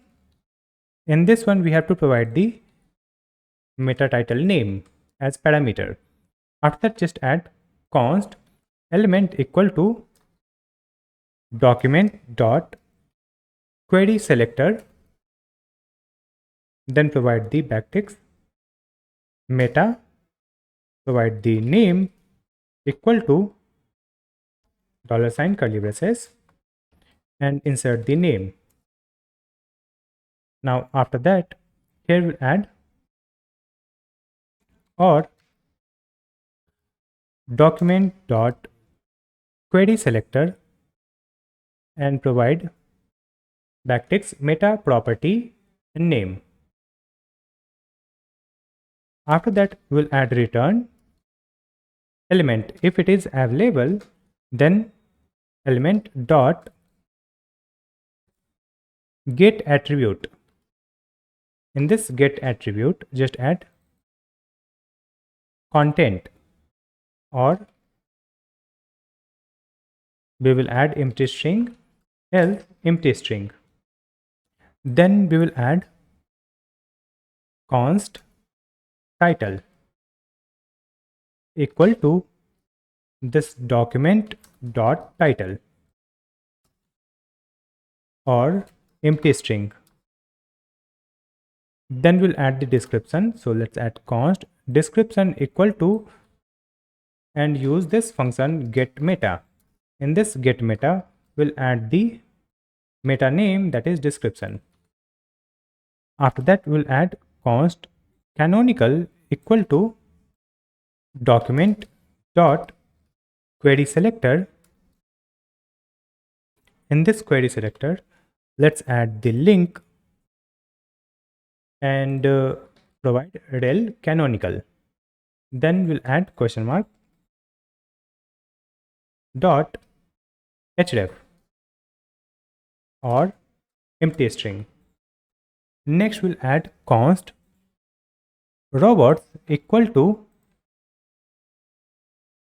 getMeta and provide the meta name robots. Now let's duplicate it. Here we'll add OG title, getMeta OG title. Then duplicate it. Here we'll add OG description and provide OG description. Let me correct it. Here we'll add OG colon and title from small t. Here we'll add OG colon small description. Like this. Let's duplicate it. Here we'll add OG image. Then provide OG colon image. Let's duplicate it. We will add Twitter card and it will be getMeta, then Twitter colon card. Let's duplicate it. We will add viewport and provide viewport. Now duplicate it. Here we'll add charset meta and charset meta. Or here we have to update this line. It will be document dot query selector provide the meta charset. Then we have to add const charset equal to charset meta question mark, then charset meta dot attribute and provide the attribute name charset or empty string, else empty string. Next we have to find the h1 element. So let's add const h1 elements equal to document dot query selector all and provide h1. Then we'll add h1 text. So it will be array. So let's add array dot from use h1 elements dot map. In this one we have to add the function with individual h1 element in the parameter. Then we'll add element dot text content question mark dot trim or empty string. Then we'll add const headings. In this headings we'll add the object and provide h1. For this h1 just add the document dot query selector all, then provide h1 then dot length. Now duplicate it.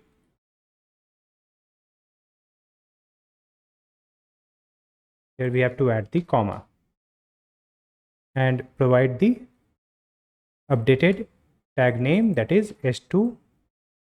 Then we'll add h3. So we have added h1, h2, h3, h4, h5 and h6. Now after that, here we'll add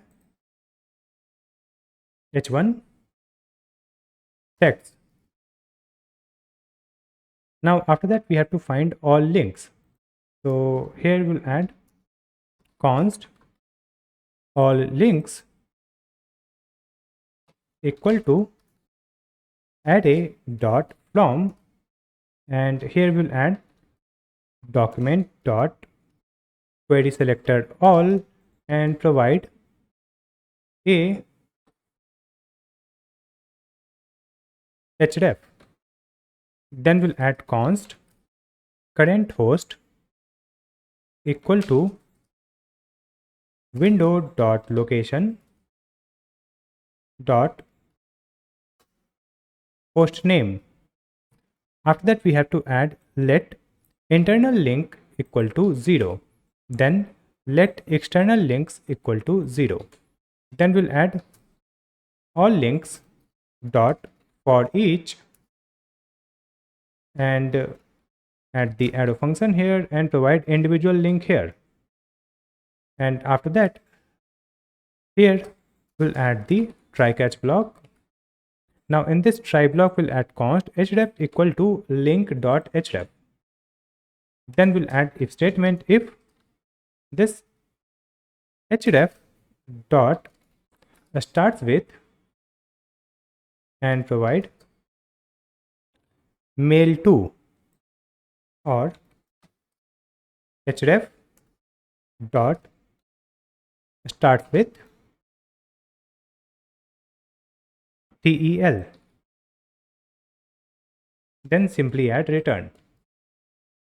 After that just add const link URL equal to new URL and provide this href. Then we'll add the if statement if link URL dot host name is equal to current host, then provide internal links plus plus. Then we'll add else statement. So just add else external links plus plus. After that here we have the catch, so just remove this. Right now after that, after this parenthesis here we'll add const all images equal to array dot from. Here we'll use document dot query selector all and provide the img. Now we'll add const missing alt equal to all images dot filter, add the arrow function, and here we'll get individual image.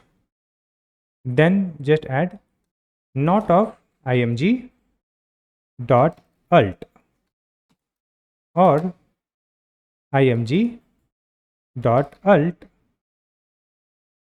dot trim equal to empty string dot length. So we'll get missing alt image. After that just add const body text equal to document dot body question mark dot inner text or empty string. Then we'll add const word count. So the word count will be the body text dot split. In this split let's add slash backslash s plus forward slash, then dot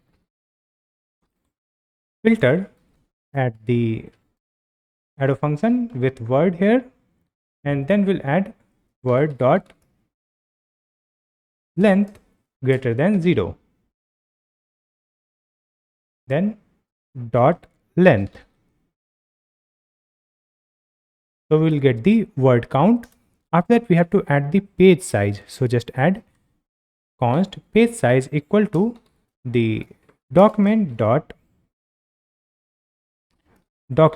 element dot outer HTML dot length. Next, we have to return this data. So just add return and provide the object where we'll add the metadata. In this metadata, we'll add the object with title, description, canonical, then robots, then OG title, OG description. We are not getting the suggestion for OG description. Let's see. We have added OG title here, but the OG description is missing from here. So let me add it. OG description equal to this one. Provide OG colon description. Let me check this. This is OG title. This is description. Let's remove it from here and add this one. So first we have robots, OG title, description, image, Twitter card. Now it is correct. It's already there, but we have renamed the title. So here now we'll pass the OG description, and after this OG description, we will provide OG image, then provide Twitter card, then provide viewport, and then cat set. Then add comma here and provide the headings. After this headings, we have to provide the links. In this links, again add object where we'll add the internal links, or let's set internal. So in this internal, we'll add the internal links, then comma, provide external. In this external, simply add external links, then comma, total. In this total, let's add all links dot length. Right? After that, just come here, provide images. So in this images, again we have to add the object with total, that will be all images dot length, then comma, missing alt, then comma, with alt. In this with alt, let's add all images dot length minus missing alt. Then we'll add the word count and then page size.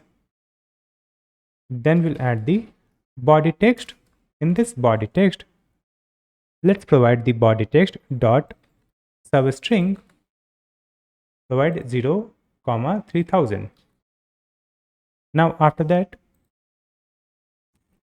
here just use const a status code equal to the response question mark dot a status or 0. Then we'll add a wait and use the page dot close. Then we will use await browser dot close. Right?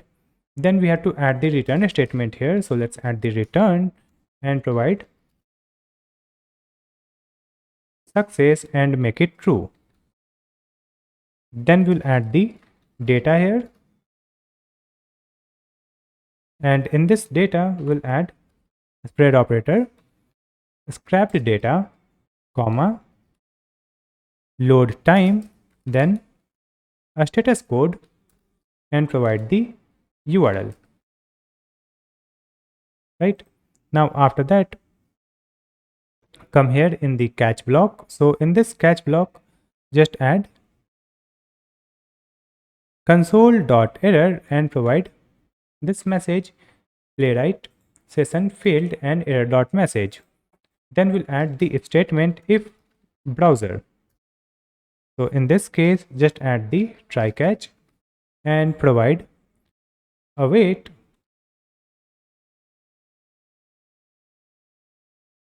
browser.close.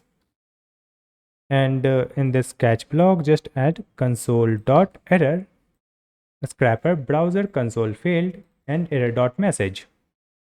So we have created this function. Using that, we'll scrap the website by passing a URL. Right now, let me use this one in our controller. So I'll open the analysis controller file. In this analysis controller, you can see here we have added response, right? Just after that, we'll add the comment, that is run a scraping and analysis in background. For that, let's add try catch, and in this try block, we'll add the step 1, that is scrap the URL with Browserbase. For that, let's add const scrap result equal to await and provide the function that we have created in services. So just add a scrap URL imported from the services folder. Let's scroll up. You can see a scrap URL has been imported from services folder, a scrapper service.js file. Now in this one, we have to simply provide the valid URL. Let's add the valid URL dot href. That's it. Now after that, let's add the if statement if not of scrap result dot success. So in this case, we'll add analysis.status and we'll set the status failed. Then we'll add await. We will use analysis.save. So it will save this status in database, and then we'll add the return. Now suppose we have the success true. In this case, we have to analyze this data using AI, right? So let's add the step 2 here, that is analyze with Gemini AI. We will pass this a scrap result to Google Gemini, and using that we will generate the SEO report, right? So we will complete this step after creating the Gemini service, and then we will come here in the catch block. So in this catch block, let's add console.error and let's provide analyze URL error. Then we'll add if statement if not of the response dot error sent. In this case, just add response dot status 500, then dot JSON, and in this one we'll add success false with the message server error, correct? And before that, here we have to add the step 2 to analyze this result using Google Gemini. And just after that, here we have the catch block. So in this one, we'll get the background process error. You can see it is analyzing the data in background, right? So here, let's add BG error in this catch, and after that let's add console.error provide background analysis error bgerror.message. Here also we'll add the try catch and provide analysis.status equal to failed, then await analysis dot save. Then here in this catch we'll add the save error and then provide console.error and provide the message failed to save failed status save error dot message, right? And now we have to add the step here that will analyze the scrapped result using AI. For that we have to generate the Google Gemini key so that we can analyze the data using Google Gemini. For adding Google Gemini service, let's search for Google AI Studio on Google. Open this link aistudio.google.com and you need to sign up here, and after sign up in the bottom left side you will find Get API key. Let's click here. After that you will find this button Create API key, so I'll click here. Here you need to choose the project from this drop down. After that provide the name for your API key. So here let me write the name, that is SEO rank tracker. Then create key. Now you will get the API key here that you need to copy and add in our environment variable. So let me just come back to the VS Code. Open server folder, and in the server you will find .env, and in this one let's add a new environment variable. So here let me write Google API key, or you can write Gemini API key. So we have added Gemini API key, and in this one simply paste this API key, copy and paste it here. Now after that we will create a new file in this services. In this services we'll create a new file and write the file name Gemini service.js.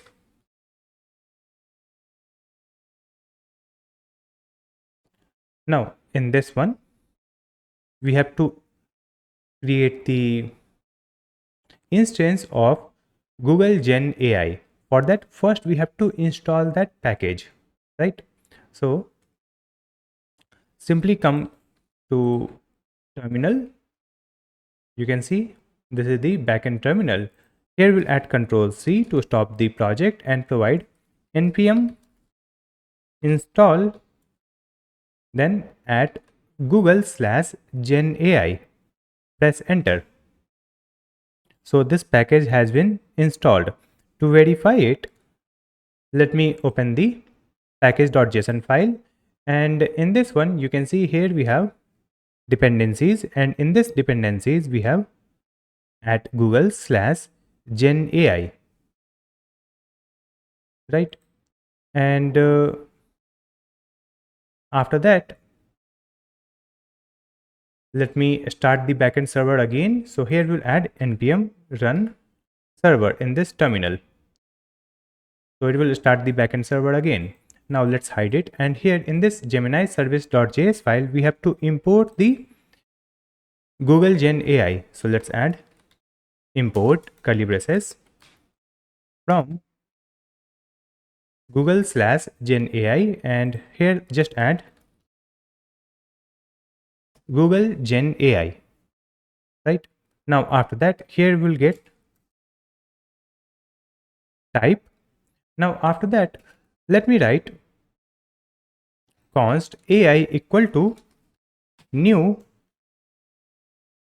Google Gen AI, and in this one we have to provide the API key property and provide the API key that is available in the environment variable. So let's add process.env, and then we will add the environment variable name. So the environment variable name is Gemini API key. Copy and paste it here, right? Now after that we have to add the function here. So let's add export async function and write the function name, that is analyze SEO data. And here in this params, we will provide the scrapped data, right? So let's add a scrapped data in this parameter. So we will provide the scrapped data here, and after that it will analyze our scrapped data using Google Gemini, correct? Now for analysis, we have to create the schema and we have to add the prompt, right? So for a schema, we have already provided the asset. If I open the project folder, in this project folder,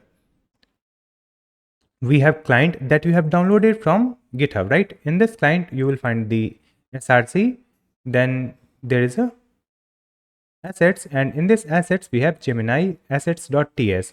You can also explore this one in the VS Code. Let's open this client, then src assets, and you will find Gemini assets.ts. So here you can see we have SEO analysis schema. So we have to copy this schema. Let's scroll down and copy this entire schema. You can see we have selected this SEO analysis schema, and let's paste it here in the Gemini service.js file. So we will paste it just before this function. So you can see here we have provided this schema, that is SEO analysis schema. Here we have added the type properties. This properties will include overall score, category, then keywords, then issues, and here we have the details, like in the keyword we'll add the type, items, then word count, density, then we have the categories. In this categories we have properties like SEO, performance, accessibility, and best practices. Then we have overall score. So this is the SEO analysis schema. So we want the output in this schema, right? Next we'll add the prompt for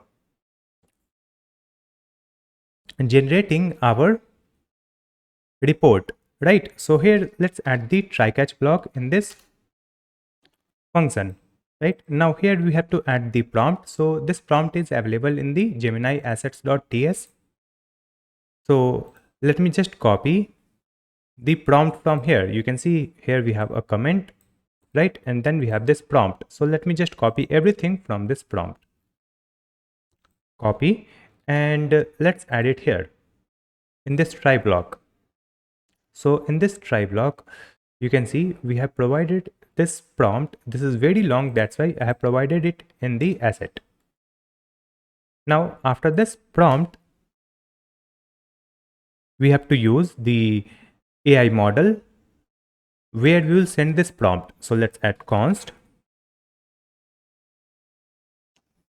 response equal to await and use the AI, then dot models. Let me scroll up. You can see here we have created this AI, that is the Google Gen AI instance. Now in this one we are using dot models dot generate content. In this generate content, we'll add the object, and first we have to add the model. So let's provide the model name. So we are going to use Gemma model. Let's add Gemma 4-31B-IT. So we have added this model, and after that we have to add the contents. So in this contents property, let's add the array and object where we'll add the role.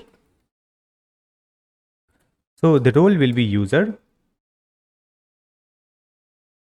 and after that we'll add the parts.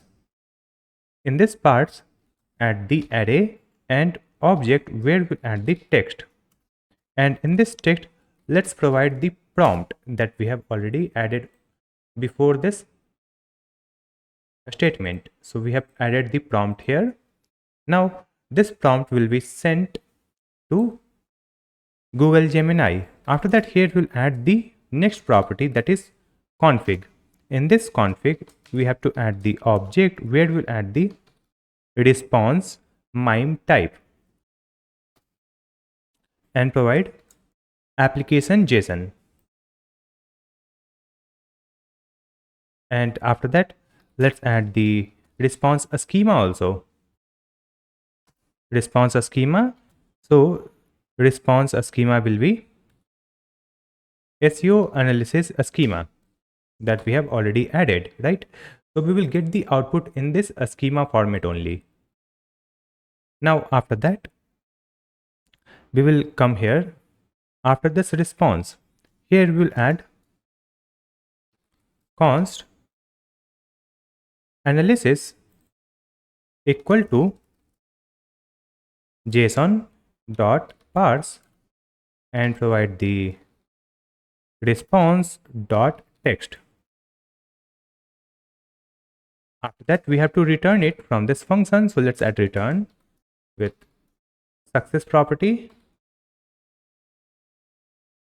Let's set the success true, and after that we'll add the data, and in this data we'll add this analysis. Then come to the catch block. In this one, simply add console.error and provide Gemini analysis error and error.message. Then we'll add the return statement that will return the object with success false and error will be error.message, right? So we have created the Gemini service that will take the scrapped website data as parameter, and after that it will return the response in this schema format where we'll get the type properties. This property will include overall score, categories, SEO, then performance, accessibility, best practices, then keywords. We'll get the keyword type, items. In the items we'll get the word count and density, right? Then we'll get the issues also, and after that we will send this response using this return.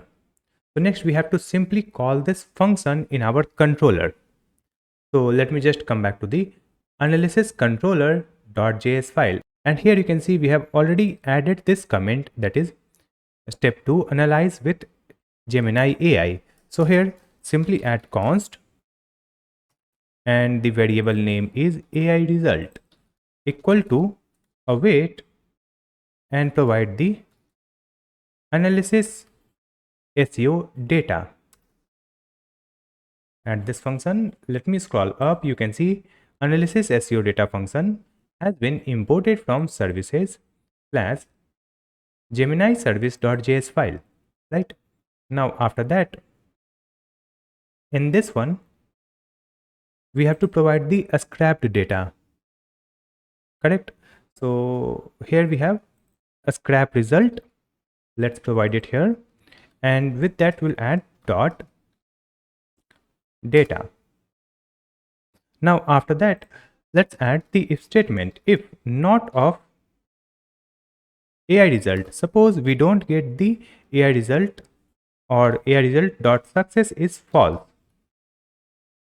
So in this case we'll add the analysis dot status and equal to failed, and then we have to save this in the database also. So let's add await analysis dot save. After that, let's add return, and if we will get the AI result, then we will proceed further. So here let's add the step 3, that is save result. So we have to save result in the database. So here we will use this analysis, then dot overall score equal to our AI result dot data dot overall score or 0. Similarly, we will add all the details one by one. So next, let's add analysis.categories equal to AI result data categories or empty object. Then we'll add analysis.metadata. Then we'll add analysis.headings. Then we'll add analysis.links. Then we'll add analysis.images. Then analysis.keywords. Then we'll add analysis.issues. And after that, let's provide analysis.load time, page size, and word count. So these data will get saved, and after that we'll add analysis.status and we'll set the status completed, and then we have to save the data. So let's use the await analysis.save. That's it.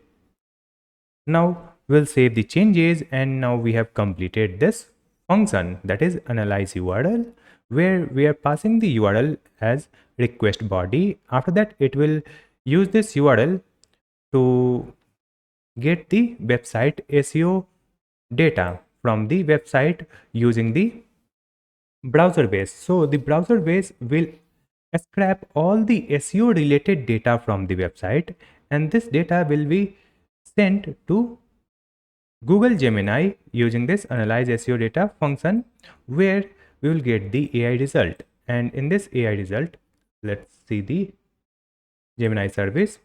We are getting the output in this schema. In this schema, you can see we are getting the overall score. Then we have the categories. Then we have the keyword. In the keyword, we have word count, density. Then we have the issues. After adding it, let me come back here in the analysis controller. Now we'll create the other controllers. Like here you can see we have get analysis, right? This is the second controller function. So let's complete this one also.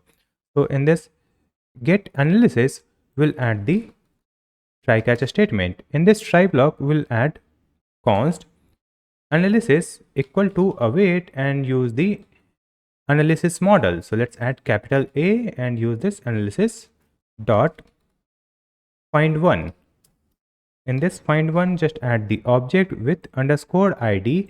So it will be request.parents.id. Then we'll add the user ID. So the user ID will be our request.user ID. Now it will find the analysis data, but here we'll add the if statement, right? Not of analysis. Suppose we could not find the analysis data using this ID, then simply add the return. And in this return, let's add response.status for not for, then JSON success false, and the message is analysis not found. Now suppose the analysis is available, then simply add the response here. So just add response.json success true and provide this analysis, right? Now come here in the catch block. In this catch block, simply add console.error and provide this message get analysis error. And after that, we'll add the response.status 500, and with that we'll add the success false message is server error. So we have completed get analysis controller function. After that, we'll create another function. So just copy this try catch and paste it here in the next one. Here we are getting all analysis of any individual user, right? For that, here we will add the try catch. In this try block, we'll add const page equal to parse int and provide the request dot query dot page or 1. Then we'll add the const limit equal to parse int request dot query dot limit or 10. Then we'll add const a skip equal to page -1 into limit. Now after that, let's add const analysis is await analysis model dot find method. In this find method, just add user ID equal to request dot user ID. Then we have to sort the data, right? So just add dot sort, and in this sort simply add created at -1. Then we'll add dot a skip. In this a skip, simply provide this a skip. Now after that, we'll add dot limit also and provide limit. Then we will provide dot select. In this select, let's add minus issues and minus keywords. That's it. Now after that, just add const total equal to await this analysis model dot count documents. Then provide user ID and the value will be request dot user ID. After that, we have to send the response. So remove this if statement, simply use response dot JSON with success true. Then we will add the analysis data, right? Then we will add the pagination property. In this pagination property, we will add page limit total. Then provide the pages. In this pages property, let's add math.seal and total slash limit. Now after that, here we have the catch block. So the catch block will be same, just update the message here. So let's update the message, get analysis error. After that, here we have one more controller, delete analysis. Now in this one, let's copy the code from here, copy this try catch, paste it here. In this one, remove this one, simply add await analysis model dot find one and delete, correct?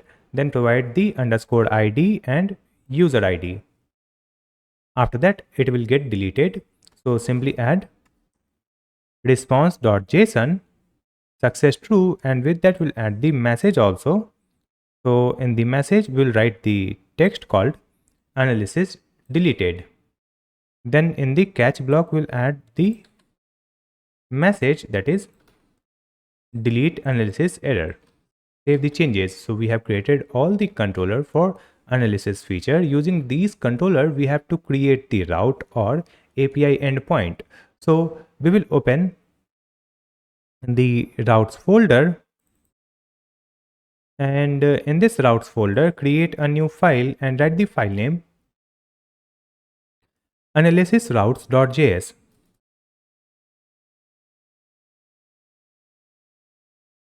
Now in this one, we will import the express from express, and using this express, we have to create the router. So let's add const analysis router equal to express dot router. Now after that, in this analysis router, we have to add different endpoint. So just add dot post method, provide the path, it will be slash analyze. Then we'll add comma auth, import it from the middleware. So let's open the auth from middleware. After that, we will start typing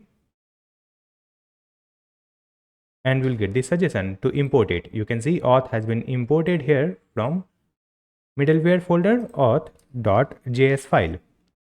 Then add comma here, and here let's add analyze URL controller. So this analyze URL control function has been imported from analysis controller. Provide the file name extension .js. Similarly, we'll add the next route. So just copy and paste it here. We will add the API method get method. Then the path will be /list. Then auth, and here we'll add the controller get analysis. After that, copy and paste it here. Here we'll use the get method again. Then we'll add :id to get the individual analysis. So here we'll add the controller get analysis. Just copy and paste it again. Here we'll add the method delete. Then :id auth and provide the controller delete analysis. Save the changes. Next, export this router from here. So let's add export default analysis router, and now we will add it in our main file, that is server.js file. So let's open server.js, and in this one here simply add app.use and provide the path, that is /API/analysis.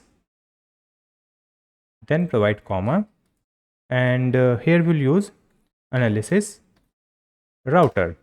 So you can see analysis router has been imported from routes analysis routes.js file.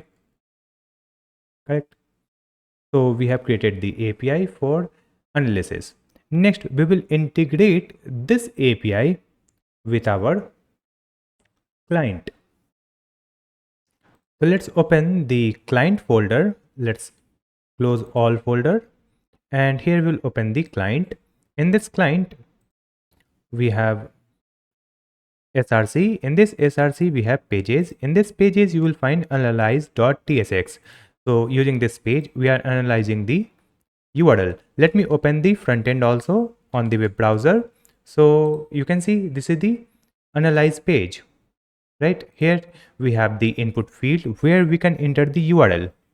So to make it work, we'll add the API integration. So just come back to the VS Code, and here in this analyze.tsx, first we need the Axios instance that we have created with the name API and in our app context. So here let's add a space and provide const curly braces API equal to use app, and the use app has been imported. You can see use app has been imported from app context. Now after that, here you can see we have the function called handle analyze. Right, in this handle analyze we have added the set error, set analyzing, and set current step 0. Then we have this set timeout. So just clear everything from here, and here we'll add the try catch. Now in this try block we'll add a step 0, that is connecting. Then we'll add set current step and provide 0. Then we'll add const response equal to await, and then we will use our API instance, then dot post method. In this post method we have to add the endpoint. So the endpoint is /API/analysis/analyze. Now we'll add the data here that will be sent on this API. So we have to send the URL, right? So let's add the URL property, and here let's add the target URL dot start with, and then provide HTTP. If it is starting with the HTTP, then we will simply provide this target URL. Else we have to insert the HTTP. So just add the backticks here, provide HTTPS : then $ curly braces and insert the URL, or we will insert this target URL. Now it is correct. So it will be sent on the API request in the request body. Now we'll check the response. So we will add if statement if not of response dot data dot success. In this case, just add throw new error and the error will be response.data.message. Correct? Now suppose we get the success true. So in this case, simply add const id equal to response dot data dot analysis id. Right? After that, let's add the step. So the step is one, that is scanning. Right? Now let's use the set a current step. So in this one we'll add 1. Here we'll add comment call for completion. Here we'll add let attempt equal to 0. Then we'll add const max attempt 60. That is 2 minutes maximum. After that we'll add call ref dot current equal to set interval. In this set interval we'll add the async arrow function, and for this interval we will add the time 2000 milliseconds. Now within this function let's add attempts plus plus, then if statement provide the attempts greater than max attempts. So in this case we'll add if call ref dot current, then clear interval and provide call ref dot current. Then we'll use set error. In this set error we'll add the message that is analysis is taking longer than expected. Check your history later. Now after that, here we'll add set analysis or set analyzing. Let's make it false. Then we'll add return. Right? Now after that, here we'll add the try catch. It means attempts is not greater than maximum attempt. So here we will make a new attempt to analyze the data or analyze the URL. So let's add const check equal to await, provide the API dot get method and provide backticks. So here we'll add slash API slash analysis slash $ curly braces, provide the ID. Now after that just add const analysis equal to check dot data dot analysis. Now we'll add if statement if analysis dot status is completed. So in this case just add if statement if call ref dot current equal to, or simply add call ref dot current. In this case just add clear interval, provide call ref dot current. Then we'll use set current a step and we'll provide 3. Then use set timeout. In this set timeout add the arrow function and simply call the navigate function. In this navigate function provide the path, that is /report, and then we have to provide the ID. So we have added the backticks, $ curly braces, and provided the ID here. So when the analysis data is available, then it will navigate the users on report page, right? And here we'll add timing function 1000 milliseconds. Now we'll add the else if statement, else if, and here we'll add analysis.status is equal to failed. So in this case, let me provide if statement if callref dot current, then clear interval, provide callref dot current. Then we'll use set error. In this set error, just add analysis failed, the AI model might be down. Now after that, we'll add set analyzing and make it false.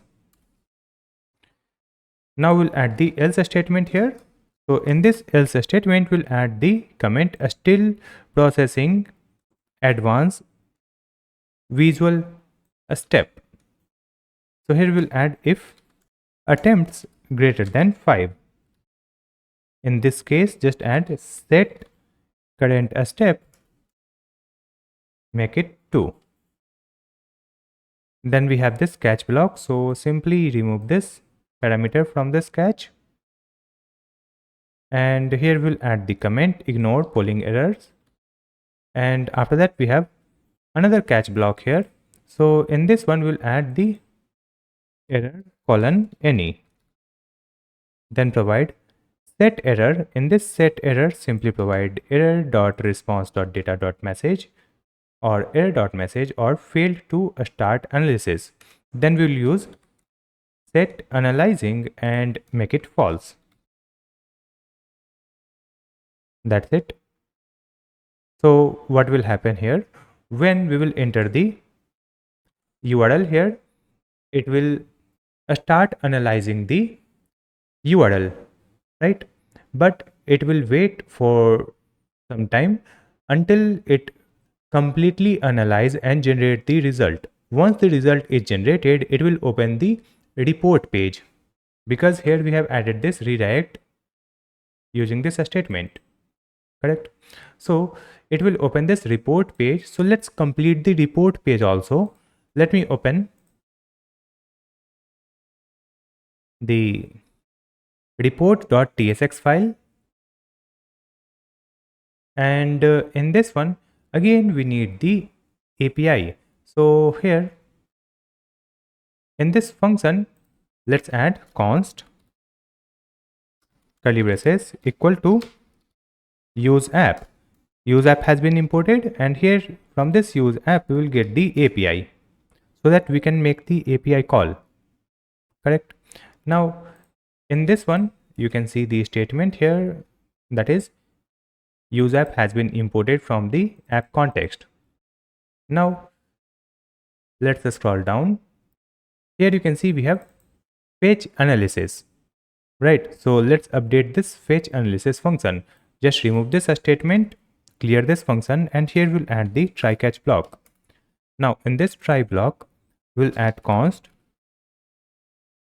response equal to await, then add the API dot get method, then provide the path using backticks, that is /API/analysis, and provide the analysis ID using $curly braces ID, right?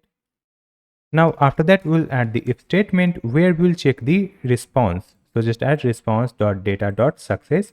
If it is true, in this case, we'll add the another if statement. We'll add response.data.analysis.status is equal to processing. If the status is still processing, so in this case, we'll add the comment, that is call for completion, and here we'll add set timeout. In this set timeout, we'll add the fetch analysis function and provide 2000 milliseconds. Then we'll add return. Now here we'll add set analysis, and in this one just provide this response.data.analysis. It means when the status is not processing, in this case we'll simply use setter function and provide the response here, right? After that, here we'll add the else statement also. So let's add the else statement and use set error. We don't have the error state here. Let's add it here. We'll add const error set error, or we already have this state but the setter function is not there, so just use set error. So we have error set error, initialize it using empty string. Now we will use this set error here. In this set error, let me provide analysis not found. Correct. Then come here in the catch block. Here also we'll add the set error. So just add failed to load analysis. And from here we will remove this parameter. And after this catch block, just use set loading, make it false. That's it. Next, it will execute this function whenever the component gets loaded and when the ID changes. Now in this page, you can see we are importing the dummy data that is not in use now. So just remove it, save the changes. And after that, let's come back here. Now let me refresh this web page, and here we will add one URL. So let me add the URL. We'll add our own URL, GreatStack dev. Let me open it and provide it here in this analyze page. Add this URL and click on analyze button. After that, you can see connecting to browser. This is the first step. Then the second step, scanning website, and you can see the loading animation here. So it is scanning our website. Right now this URL is added. Now after scanning, scraping the data, it is analyzing the data using AI to generate the report. So you can see right now it is in the third step, right?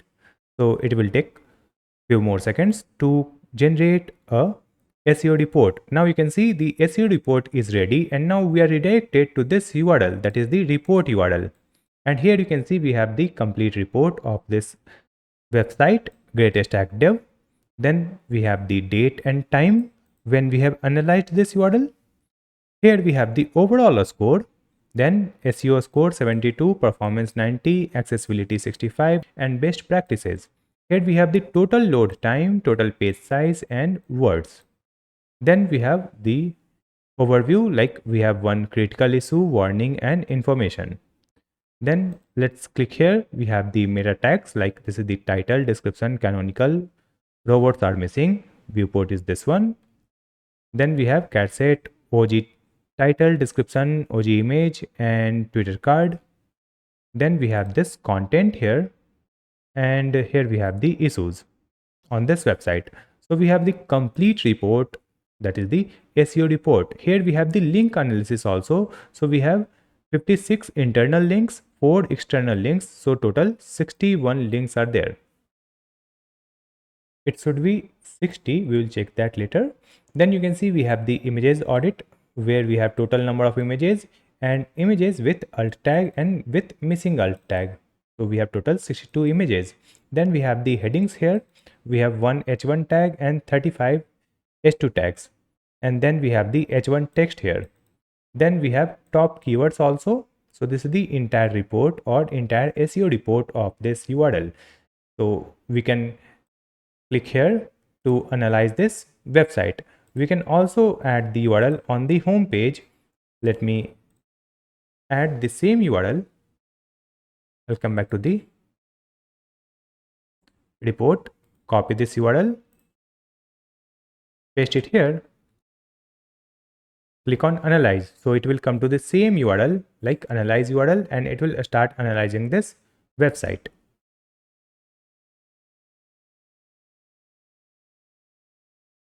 So now you can see we are redirected to the report page, right? Now let me show you our data in database also. Here we are getting the total links 61 because we have 56 internal and 4 external links and one other link also. If I open the website, here we have the link that is mail to, that is the other link. So we have total 61 links. Now after that, let's come here on the home page. So we have added the functionality in this analyze, then this rank tracker. After that, we have to add the functionality in this history. So in this history, we have to add our analyzed website list. Right now we are getting the dummy data list here, correct? So to add this list, let me just come back to the VS Code. Let's open the pages. Here we have history.tsx file, correct? Now in this history.tsx, we need the API, right? So we will import the API from context. So simply add a space here and provide const curly braces API equal to use app, and the use app has been imported. So from this use app, we are getting the API, and after that, scroll down. Here you can see we have fetch analysis, right? It will fetch the list. So here we have the set loading true, then remove this set timeout and provide the try catch. Now in this try block, let's add const response equal to await, and then we'll add the API dot get, and then add the backticks slash API slash analysis slash list. This is the endpoint. Then we'll add question mark and provide the page number. So just add page equal to $ curly braces and provide the page. Then we'll add and here we'll add the limit. Right, in this limit, just add 12. So we will get 12 items at one time, right? After that, just add if statement if response.data.success is true.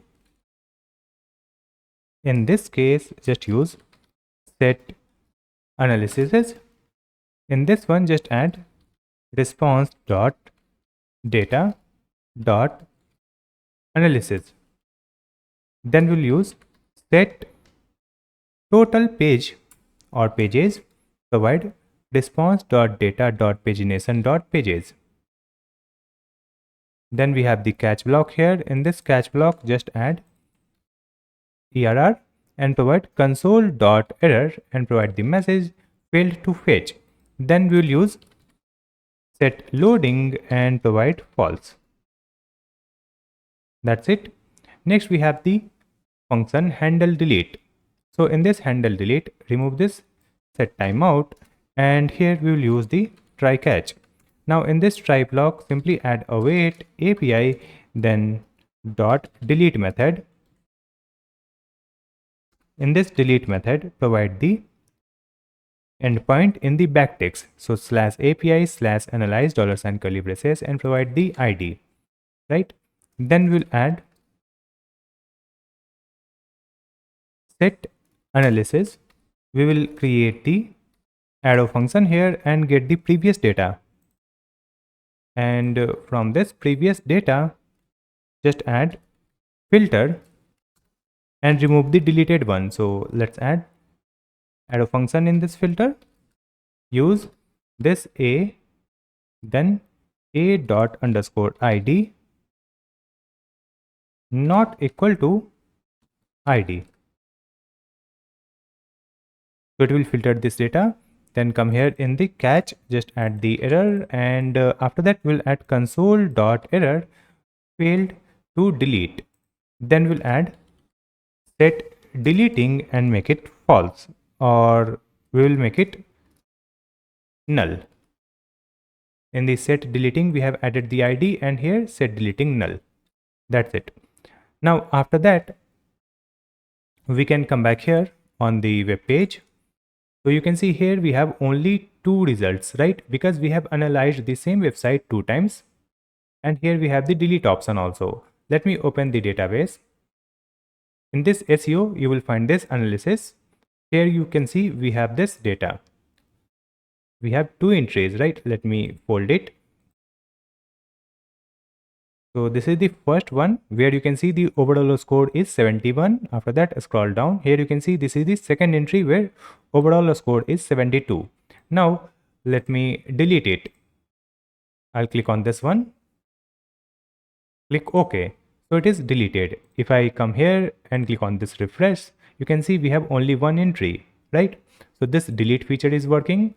Now here we have the total SEO score, then performance, and this other data, and here we have the link icon so that we can see the complete report. Let me click here, so it will open the report page, right? So this feature is also working. We have added the functionality to get the list of analysis or get the list of website analysis, right? Next we have to add the functionality in this dashboard only. Right now in this dashboard also we have the dummy data, so remove this dummy data and get the actual data from database. For that we'll come back to the VS Code, and in this one you can see here we have dummy data imported. Remove this, save the changes, and after that let's open the pages and dashboard.tsx file. In this dashboard.tsx, again we need to make the API call. So here you can see we are getting the user, and here we have the dummy user, right? So we'll get the user and API also. So just remove this. Here we'll add curly braces equal to use app, import the use app, and from this use app, that is the context file, we'll get the user comma API. We'll get the user and API from here. After that, here we have function called fetch recent. So clear this function and simply add try catch. Now in this try catch, just add const response equal to await and API dot get method. In this get method, provide the endpoint, that is /API /analyze or analysis /list, and here we will add question mark limit 6, right? Then we'll add if statement. If the response data dot success is true, we are getting the response successfully, then we will use setter function set analysis provide response dot data dot analysis, and after that come here in the catch block. In this catch block, just add parameter error, and then we'll add console.error, that is failed to fetch analysis, and provide the error, and here we'll use the set loading and make it false. That's it. Now after adding it, let's save the changes and open our web page. So you can see now in this dashboard also we are getting the actual data. Here we have the username also, and here we have the total scan 1, average score, and scan left today 5. Here we have the recent analysis. So we have analyzed only one website, we are getting it here. We can get maximum 10 analysis here because we have added the limit 6 in the dashboard. So we have added the all functionality. Now in this one we have to add one more functionality that will continuously check the keyword ranking every day. You can see here we have the history, in this history we have the analysis history, right? Here we have the rank tracker. So you can see in this rank tracker we have this keyword, right? So when we track this keyword, it will give the ranking, right? Or we can get the updated ranking when we click on this refresh icon, that is refresh the ranking. Now we have to add a new functionality. Using that, it will automatically check the updated ranking every day. So this code will run in the background. So this will be a cron job or background job that will run in the background and fetch the updated ranking of the added keyword. For adding the cron job, let me just come back to the VS Code, and after that we will open the terminal. So you can see this is the backend terminal, right? Now in this one we'll add Ctrl C to stop the project, and here we'll add a new package. For that we'll add npm install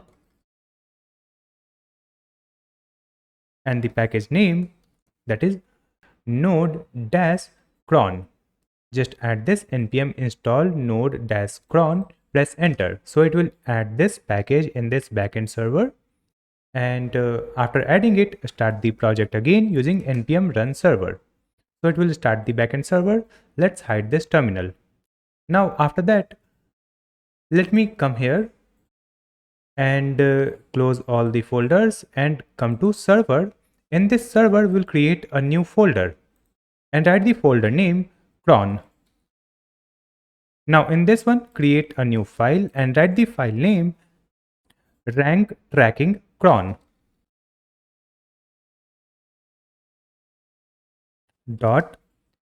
.js. So we have added this new file, and in this one, let me import the node cron that we have just added. So just add import cron from node cron. Now after that, let me create one function here. So I'll write export function and simply add the function name, that is a start rank tracking cron. Now in this function we will use this cron, then dot schedule, and in this one we have to provide the time when it will execute this background job. So let's add the 0 minutes 6 hours, it means 6 o'clock. Then we'll add star, star and star. So it will execute our function. Let me add the function also. We'll add async arrow function. So it will execute this function every day at 6 a.m. If I write 1 here, what will happen? It will execute our function every Monday at 6 a.m. If I add star and here if I provide 1, so it will execute our function at 1st of every month, right? So let me add star. So this is the structure. Here we have to add the minutes and hours. Then this is for the day, this is for the month, and this is for the week. So we'll keep star here. So this will execute our function at 6 o'clock every day. Now here let's add one message. We'll add console.log, and in this console log add the message, that is a starting daily rank tracking. Let me remove this params from here. After that, we will add the try catch. Now in this try catch, let me find all the active tracking. So we'll add const active tracking equal to await and provide keyword tracking model. Import it. You can see keyword tracking model has been imported from models folder / keyword tracking, and provide the file name extension .js. Now after that, here let's add .find method. We'll add the find method, and after that in this find method, let's provide curly braces active property and set the active true. So after finding all the active trackings, we'll add the for, because we will set the status checking for all the keywords. So here we'll add const tracking of active trackings, and here let's use this tracking dot a status property, and we'll set the status equal to checking, because we have to find the new ranking. So we'll set the status checking, then await the tracking dot save. Now after that, let's use const result equal to await and use the keyword tracking service. So just use the keyword tracking and import it from the services folder. You can see it has been imported from services keyword tracking service .js file. Here also you need to remember this model is starting with capital K. The name is keyword tracking, and here we have the keyword tracking again, but it is starting with a small k, which is the service. So in this one we have to provide this tracking. That's it. So it will find the updated ranking of this keyword. After that, let me add one comment here, that is delay between check to avoid rate limits. So here we'll add await new promise, and here just add r, then add set timeout, then provide r comma 10,000 plus math dot random multiplied with 5,000. So what will happen here? It will start tracking the keywords one by one, and it will add the delay also between each tracking. Now after that, we will come here in the catch block. In this catch block, simply add console.error and provide the cron rank tracking cron error, then error.message. After that, here at the end, simply add console.log and provide the message, that is rank tracking cron job scheduled. Right now, after that, we have to call our function in the main file. So we will open the main file, that is server.js file, and here let's call the function that we have just created. So we'll add the comment here, that is a start cron jobs, and here we'll add a start rank tracking cron. Call this function. You can see it has been imported from cron folder rank tracking cron.js file. After that, let's open the terminal. You can see here we have the message rank tracking cron job scheduled. So what will happen? It will automatically start tracking all the keywords that is added here. If I come back to browser, you can see here we have only one keyword, right? Now what will happen? It will again find the latest ranking of this keyword every day at 6 o'clock. Now we have completed our project. So let's review this project again. So first we have the landing page. Here we have the input field where we can enter the URL and click on analyze. Then it will analyze the SEO score. Then we have the logout and login functionality also. We can log out from here and we can log in with the existing account, or we can create a new account. Then after login, you will come to dashboard where you can see the total scans, average score, and scan left for today. And here you will find the recent scans or recent analysis of the website. Then we have the analyze page where you can enter the URL and click on analyze button. So you will see all the steps like analyzing started, then fetching the data, then it will display like report generated, and you will come to the report page. Then we have the rank tracker where you can click on this button to add a new keyword and URL. So for this keyword, it will search the Google search page, and after that it will give you the report like this keyword is coming at which position. So you can see the result here. This keyword is coming at 15th position for this website, and it will also list out all the competitors on home page, right? And if I just click here, you can see the detailed report of this particular keyword. So for this keyword we'll get the current position, rank change, best position and date. Then we'll see the list of competitors and their title. Then we'll see the history also, right? So it will display the history when this was crawled or fetched.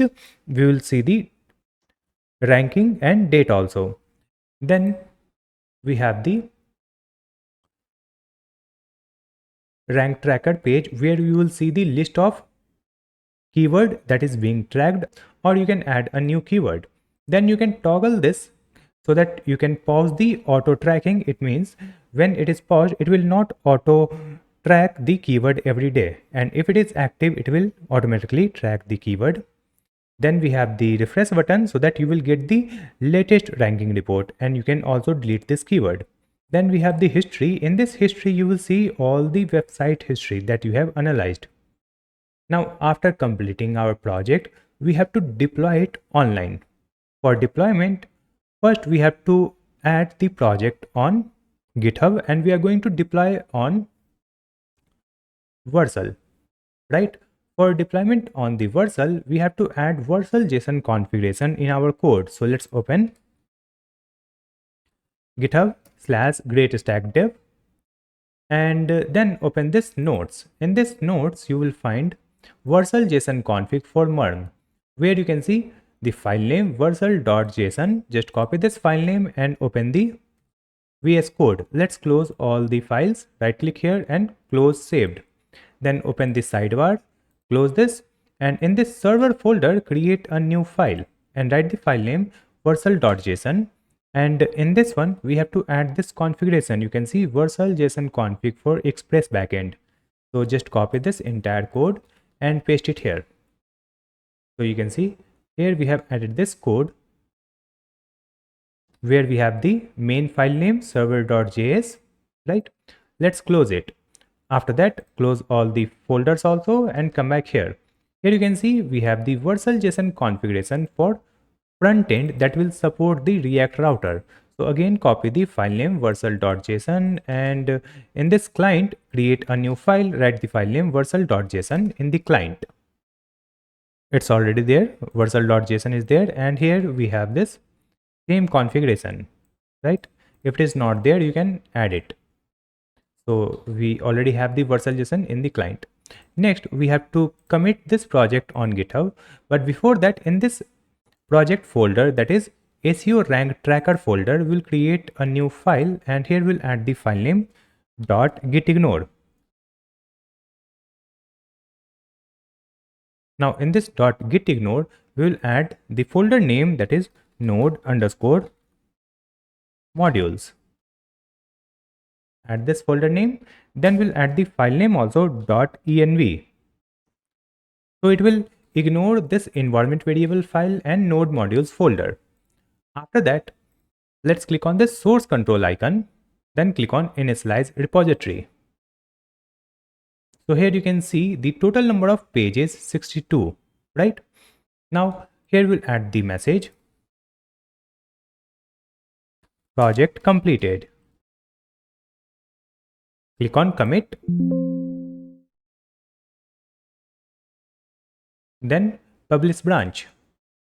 After that, here you can see the suggestion, that is the repository name, that is SEO rank tracker. You can also change this repository name, and you can choose the GitHub private or public repository. So let me choose this GitHub private repository with the name SEO rank tracker. Click here. So now it is uploading the project on GitHub. It's done. After that, let me open my GitHub profile.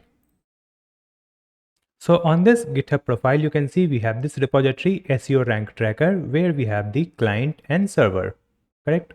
Now after that, let's open vercel.com, and here you need to create an account, and after that come to the Vercel dashboard.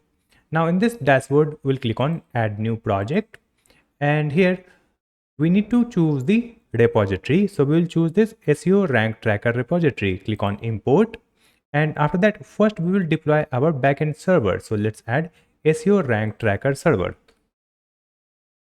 Write the project name, it could be anything. So we have added SEO rank tracker server, and then we will come here in the root directory. Just click on edit and choose the server. We will select this server folder, click on continue, and after that here we have to add the environment variables. So we will come back to the VS Code, open the client. In this client, let's see what we have in this history. So let me zoom out.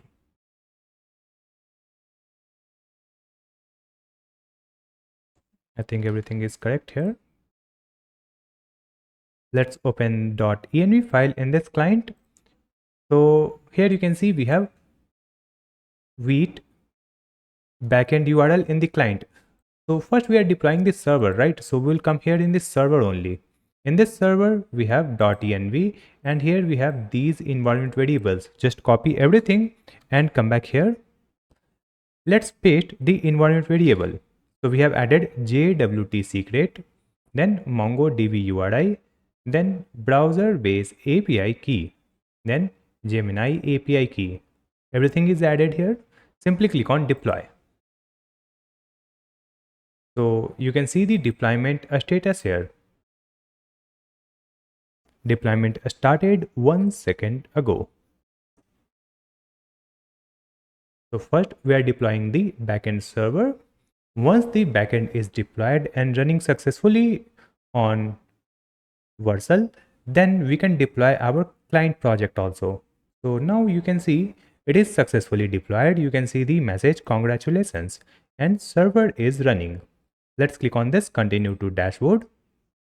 And here we have the live link. If I click on this domains, you can see this is the live link of our backend server, SEO rank tracker server Vercel.app. Server is running. Now we can deploy the front end or client. So I'll come back here in the dashboard. Again, click on new project, choose the same repository, then we'll add the project name SEO rank tracker.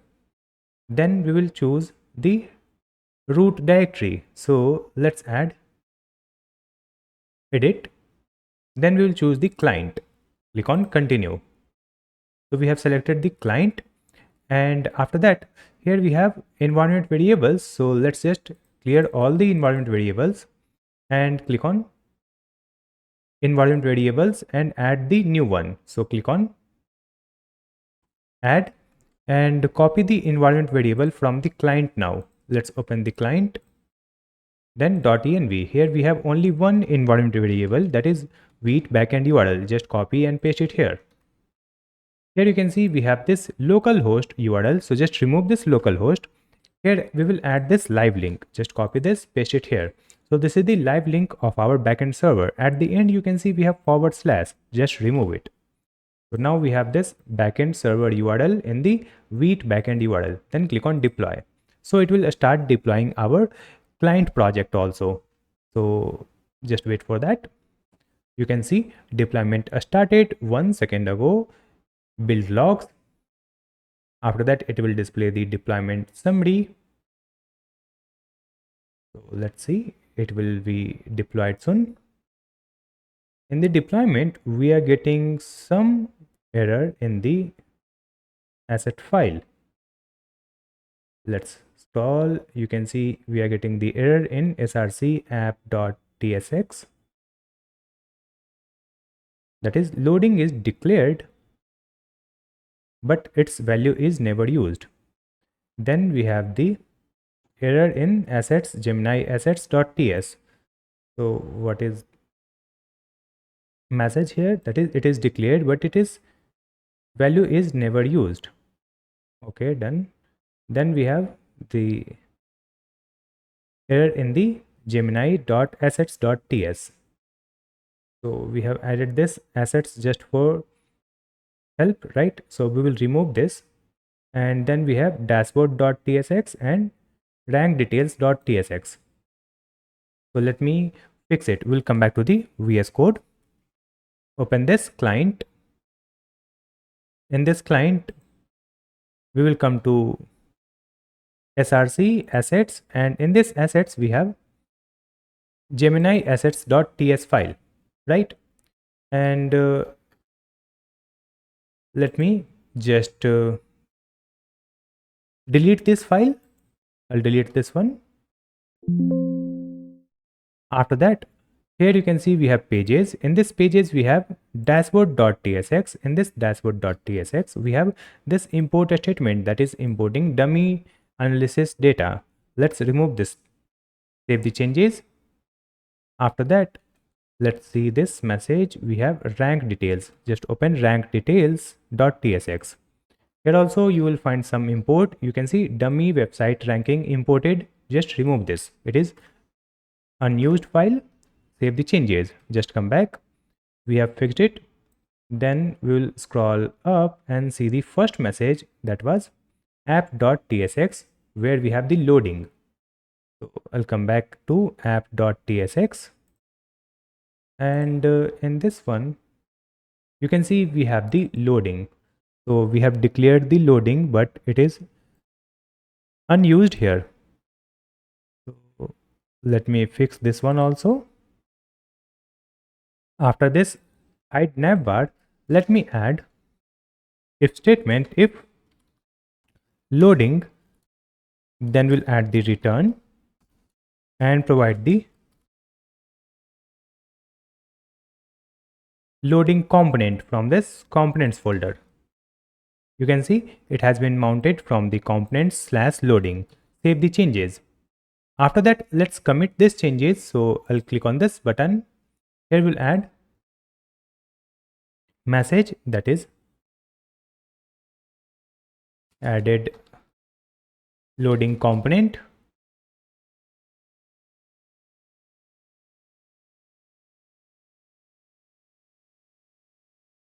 Click on commit. Sync changes. So once you commit the changes on GitHub, it will automatically try to redeploy our project. If I just come back to the Vercel, click on go to project. So this is the SEO server rank tracker, right? Now we will come here in the deployments. So you can see this was the first deployment where we got the error, and here we have another deployment which is running. So it will automatically start deploying the project when we make any changes on GitHub. So it is trying to deploy the client project again. So just wait for a few seconds. Now you can see the status ready. If I go to overview, here you can see the status is ready, but here we are getting some error message. Let me click here, see the web page. Yeah, it works fine. We don't have any issue here. So we can simply open this URL. This is the home page or landing page. Let me try all the features. So we'll click on this get started. So it will open the sign up page. Here let me create a new account. I'll write the username GreatStack. Then we'll add the email user.greatstack. Then we'll add one password. Click on create account. So now we have created the account and we are logged in, and after that we'll come to the dashboard. It is working fine. You can see here we have the name GreatStack in the navbar, and here also we have the name GreatStack. Then we don't have any data in dashboard because this is the fresh new account. So let me analyze any website. So let me analyze this one, Vercel.com. I'll add this here. Click on analyze. So connecting to browser and scanning the website. So scanning has started.